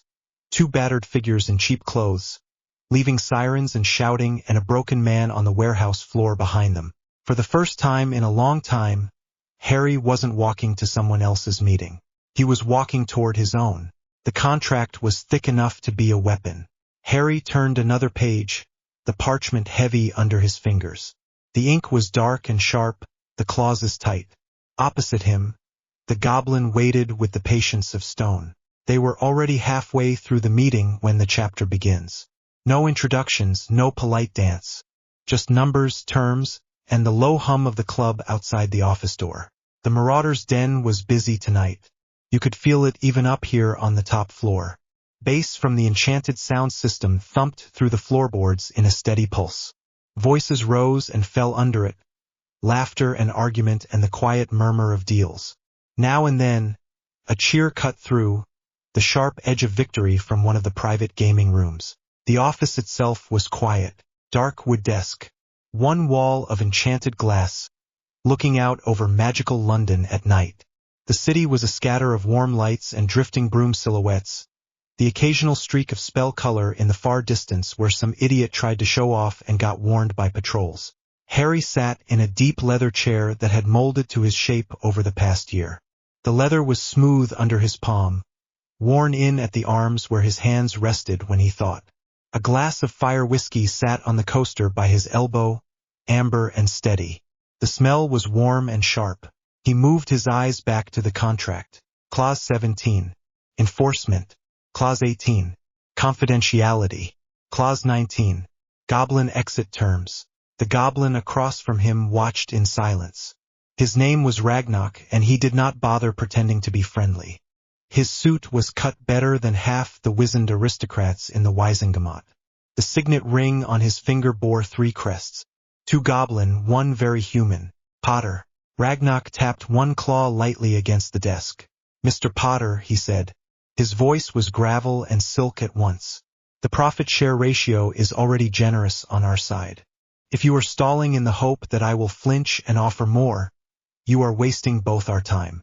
Harry huffed out a breath. "You know me better than that," he said. His voice was low and calm, a little rough from smoke and long nights. "I am checking the escape clauses. You do not sign your throat away without reading the fine print. That was one of your little sermons, if you remember." Ragnak's teeth flashed. Not quite a smile. "You were smaller then," he said. "You could barely see over the counter." "Still saw the numbers," Harry said. He reached the last page. The closing paragraph sat there like a quiet threat. "By this agreement, Gringotts Wizarding Bank acknowledges Harrison James Potter as recognized operator of the London Grey Market Stabilization Arrangement.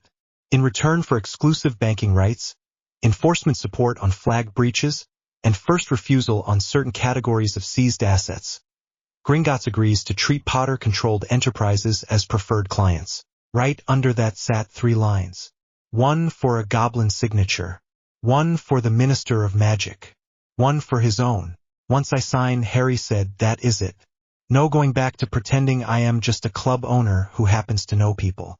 "That ship sailed when you burned half a warehouse over a Dursley and a Malfoy," Ragnak said dryly. "This simply moves the record-keeping from the shadows into our ledgers." Harry's mouth tugged at the corner. "You just want the fees," he said. "Of course," Ragnak replied. "We are bankers, not saints." A knock sounded at the office door. 2 short, 1 long.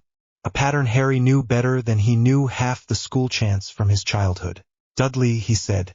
The door opened. Dudley Dursley stepped in and closed it behind him with a soft click. He filled the doorway now in a different way. Broader, heavier with muscle rather than baby fat. The cheap tracksuits of his teenage years were long gone. Tonight he wore a dark suit that actually fit, white shirt open at the collar, no tie. An earpiece sat snug in his right ear, a thin wire disappearing under his jacket. He scanned the room automatically, eyes flicking from goblin to desk to window, then settled on Harry. Only after that did his shoulders loosen a fraction. "Front rooms are clear," he said. "We had a drunk get loud near the back tables, but he is sleeping it off in the quiet room now." The wards picked a spike near the alley entrance. Looked like a trace of something very unfriendly, but it faded. "Might just be old curse residue from before we bought the block." Harry nodded once. "Thanks," he said. "Our other guest?" Dudley snorted. "Fashionably late," he said. "As usual." She made a show of coming in through the public entrance. Photographs, handshakes, all that. Ragnak's eyes glinted. "The minister knows how to play an audience," he said. Dudley shifted his weight, then glanced at the contract. "That the one you were waiting on?" he asked. Harry drummed his fingers once on the arm of the chair. "This is the one that says if I keep the monsters in line, they stop pretending they do not know my phone number," he said. Dudley grimaced. "Do monsters get phone numbers now?" Harry lifted his glass. Let the fire whiskey wet his tongue. It burned smooth going down, all heat and honey and smoke. "They get accounts," he said, "and codes, and a contract that says they do not make messes outside agreed areas." Dudley shook his head, half amused, half resigned. "You always did like writing the rules instead of following them," he said. Ragnak shifted his quill between clawed fingers. "Is the minister ready to sign?" the goblin asked. Dudley jerked his chin toward the door. "She is giving your front manager heart palpitations," he said. "He is not used to someone that important asking for the house drink menu." Harry smiled. "Bring her up," he said. "Let us finish this while the mood is still friendly." Dudley nodded and stepped out. Ragnak watched the closed door for a moment, then looked back at Harry. "You trust him," the goblin said. It was not a question. Harry leaned back in the chair. The leather side, the glass wall behind him threw his reflection back, older and sharper than the boy who had once stood in a cupboard doorway with dust in his hair. "Yes," Harry said simply. "You did not trust his parents," Ragnak pointed out. Harry's jaw tightened briefly. No, he said. Yet you tied your life to his more than once, Ragnar said. In that warehouse. Later, during the war. At the trial. Harry looked down at his hand. The scars there were old now, white lines on brown skin. You did not notice them unless you knew where to look. He had a choice, Harry said. They did not really. Vernon only ever saw numbers when he looked at me. Petunia saw letters and old grudges and fear. Dudley saw me eventually. That was enough. Ragnar made a thoughtful sound.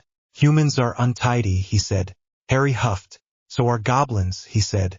You just hide it behind more gold. The goblin's teeth showed again. Before he could answer, there was another knock. This one crisp. Come in, Harry called. The door opened. Hermione Granger walked in like she owned the floor, which technically she did. Minister of Magic suited her.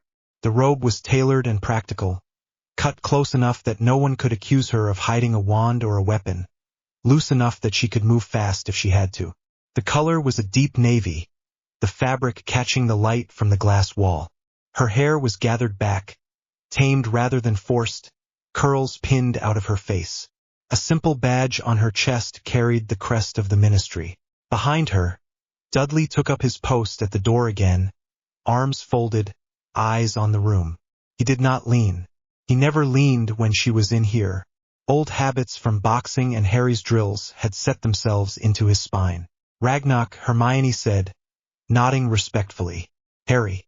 Mr. Minister, Ragnar said with a slight bow. Hermione rolled her eyes. Minister is fine, she said. We are not in the chamber. Harry gestured at the chair opposite his. Sit, he said. Fire whiskey? She hesitated, then nodded once. I will take a small one, she said. It has been a long day. Every day is a long day in your job, Harry said. Some have more idiots than others, she replied. Dudley moved to the small drinks cabinet and poured her a measure, then set the glass down by her hand with a nod. He did not speak. He rarely did in these meetings unless someone gave him a reason. Hermione wrapped her fingers around the glass for a second but did not drink yet. Her gaze went to the contract. So, she said, this is it. Harry nodded. This is it, he said. She looked at Ragnar. You are happy with the current version? She asked the goblin. As happy as we ever are, Ragnar said. The terms are clear. The profit share is acceptable. The risk is balanced by the leverage. Hermione's lips thinned. You mean if this goes wrong, you get to throw both of us to the dragons and claim you were only following the paper, she said. Ragnar did not even blink. Exactly, he said. Harry snorted. Honesty, he said. Refreshing. Hermione shot him a look. Do not encourage him, she said. She skimmed the last page again, even though she had read the entire document twice before and argued over half the clauses. Hermione never signed anything without taking it apart word by word. That had been true at school. It was more true now with the government on her shoulders. Her finger tapped the title in the header. London Grey Market Stabilization Arrangement. It still sounds ridiculous, she said. It sounds like exactly what it is, Harry said. You get to tell your voters that the ministry has a formal agreement in place to reduce underground crime. Goblins get fees and first look at seized assets. I get official cover to do what I have been doing since I was 12, except now no one pretends not to see me. Dudley cleared his throat softly. Also, he said, you get fewer idiots trying to build a new Dark Lord in some basement because they think no one is watching. Word gets around that someone already has eyes on every backroom card game and cursed artifact sale. Hermione gave him a short nod. That too, she said. Her eyes went back to Harry. You know what this makes you, she said quietly. Harry looked at the city lights. Officially? He asked. In practice, Hermione said. He was silent for a moment. The club pulsed under their feet. Bass, voices, glasses clinking. Somewhere in the building, Tracy was probably laughing at a client while she took his money. A line, Harry said finally. Not a hero. Not a villain. A line people do not cross if they want to keep breathing. You are a crime boss, Hermione said bluntly. Ragnar lifted an eyebrow in approval at that. Harry did not flinch. I am a stabilizer, he said. I do not run everything. I make sure no one else does either. Hermione's mouth twisted. We built laws for that, she said. In theory. In theory, Harry repeated. In practice, the Wisengamot takes 5 months to agree on how many chairs to put in a committee room. By the time they decide, some idiot has already sold cursed silver to a werewolf raid crew. My people hear about those meetings before the parchment is even dry. Hermione looked tired for a moment. The lines at the corners of her eyes showed long hours and too many arguments. I know, she said. That is the only reason I am here. She placed her free hand flat on the desk, near the signature line. So we make a deal, she said. You keep the worst of it down. No Death Eater revival attempts, no large-scale blood cults, no foreign warlocks buying safe houses on our soil. You feed us the names that matter. In return, the OR office does not kick down your door every time someone whispers the word smuggler in a pub. Ragnar's quill scratched once, a tiny sound. And Gringotts, he added, refuses service to any client marked by both your office and Mr. Potter as untouchable. Money is power. We cut off one, the other loses weight. Hermione took a breath. And when you cross a line, she said, looking Harry in the eye, when you decide the numbers matter more than lives, when you treat people the way Vernon treated you, this contract does not save you. I want that understood and spoken out loud in this room. Dudley shifted behind her. Harry glanced back at him, then met Hermione's stare. I am not Vernon, he said. The words were simple, flat. But you could become him, Hermione said. Any of us could if we stop checking ourselves. That is what scares me. Silence settled for a moment. Ragnar waited, watching them both. Harry thought of a cupboard, of a warehouse with runes in the walls, of Malfoy's face as the realization clicked that he was not the only one who could write contracts. I will never see people as lines on a page, Harry said finally. I see numbers. I use them, but I remember the bodies behind them. That is the difference. Hermione studied his face. Then slowly she nodded.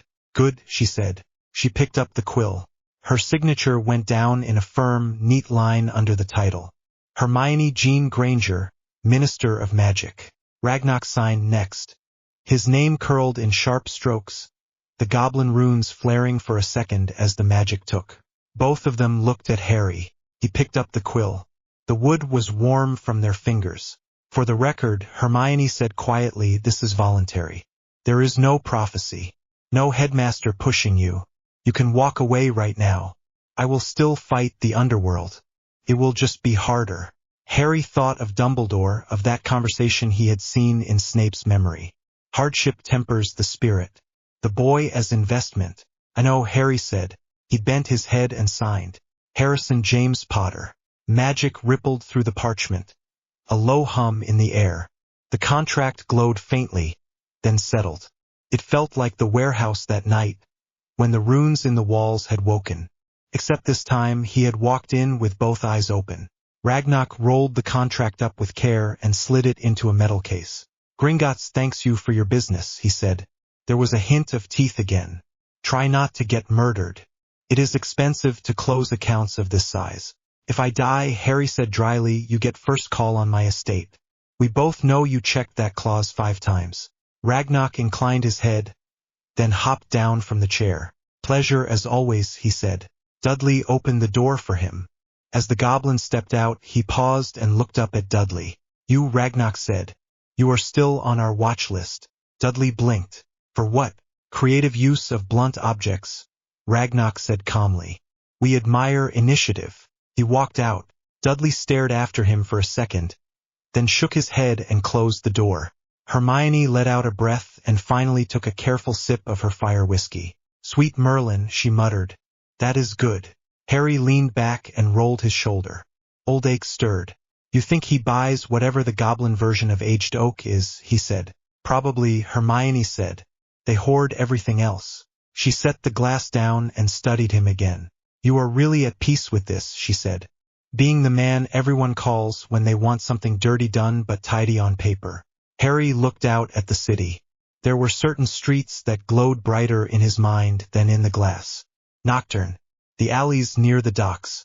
The little side roads around the den where runners and lookouts watched both worlds in one go. I sleep, he said. Most nights. That is not an answer, Hermione said. It is, Harry replied. If I thought I had become what he wanted me to be, I would not sleep at all. Hermione was quiet for a long moment. You know, she said finally, when we were in school, you kept saying you just wanted normal. A normal house, a normal family, a normal job. You have the furthest thing from that now. Harry smiled, slow and small. Do I? He asked. I have a roof I chose. I have people I trust on the other side of that door. I have work I am good at. It is not normal, but it is mine. She picked up her glass again. I suppose that is the point, she said. He raised his own. To the point, he said. She clinked her glass to his and finished her drink. I need to go, she said, standing. If I stay too long, some bright young journalist will say I am clearly in your pocket. You are not, Harry said. I am not, Hermione agreed. But optics matter. Send me anything that looks like a bomb before it goes off. I will send you anything that looks like a law before it does the same. Dodgy laws and dodgy curses, Harry said. We always did split the homework that way. She smiled, brief and real, then headed for the door. At the threshold, she looked back. Harry, she said. Yeah. If you ever feel yourself tipping, she said. If you ever start thinking of people as just figures on a page, call me. Before Dudley has to put a bullet in you. Dudley made a choking sound. Can we not say that like it is a real plan? He asked. I trust him, Hermione said. So do I, Harry said. They held each other's gaze for a second. Then Hermione nodded, opened the door, and stepped out into the noise of the club. The door shut behind her. The office went quiet again. Dudley stayed by the door a moment longer, listening to the shift in sound levels. Then he turned. How does it feel? He asked. Signing something that makes half your old professors spin in their graves? Harry stared at the glass wall, at the city he now helped keep from tearing itself apart. Heavy, he said. But right. Dudley shifted his weight. You know where he is now, yeah? He asked. Harry knew who he meant without asking. Vernon? Harry said. Yeah. Harry's jaw moved once. In a Muggle prison, he said. Tax fraud and illegal gambling were enough. The ministry did not need to touch him. Hermione made sure his case never brushed a magical file. He has a tiny cell and cheap food. No ledgers. No golden goose. Dudley blew out a breath. Petunia? Small flat in Cokeworth, Harry said. Magnolia curtains, cheap kettle, volunteer work at a charity shop. She writes you letters. You do not answer as often as she likes. Dudley grimaced. I answer, he said. I just do not forget. Good, Harry said. Dudley stepped closer to the desk. And us? He asked. Where does this leave us, cousin? Harry looked at him fully. Dudley had lost the softness years ago. The boy who once led gangs of mates around the neighborhood had grown into a man who watched exits and counted hands. Under the suit, he was still the boxer Harry had trained and sparred with in dusty gyms and empty car parks. It leaves us where we decided that night at the warehouse, Harry said. Side by side, not one holding the leash on the other. Dudley nodded slowly. Good, he said. He glanced at the glass again. Got another meeting tonight? He asked. A few, Harry said. Nothing big. Local lads. Idiots with more curse objects than sense. A family from Manchester who need a quiet route out of some bad promises. The usual. Dudley snorted. Your usual is very different to mine, he said. Your usual involves throwing people out on their face when they start a fight near my bar, Harry said. We all have our strengths. Dudley grinned, brief and sharp. He took a breath. All right, he said. I will go do another round. Call if any of them start talking about sacrifice circles. I prefer drunk gamblers to cults. Same, Harry said. Dudley reached for the door. Oi, Harry added. Dudley looked back. Yeah. Good work, Harry said. Dudley's mouth softened at the edges. You too, he said. He went back out into the noise, leaving Harry alone in the office. For about 30 seconds. Then the door opened again without a knock. Your security is slipping, Tracy said as she stepped in. Harry did not jump. He did not need to. The wards brushed his mind whenever she crossed them. He had built it that way without telling anyone. Your clearance is different, he said. He knows that. Tracy Davis crossed the room with the easy confidence of someone who had walked every inch of this place since it was a gutted shell. Tonight she wore a simple black dress. Nothing flashy, just expensive. Her hair was up, her eyes sharp. A faint smear of glitter on her cheek said someone downstairs had spilled something when they lost. She did not head for the spare chair. She walked straight behind his and slid her arms over his shoulders, leaning down so her chin brushed his hair. "So," she murmured near his ear, "did the grown-ups all play nice?"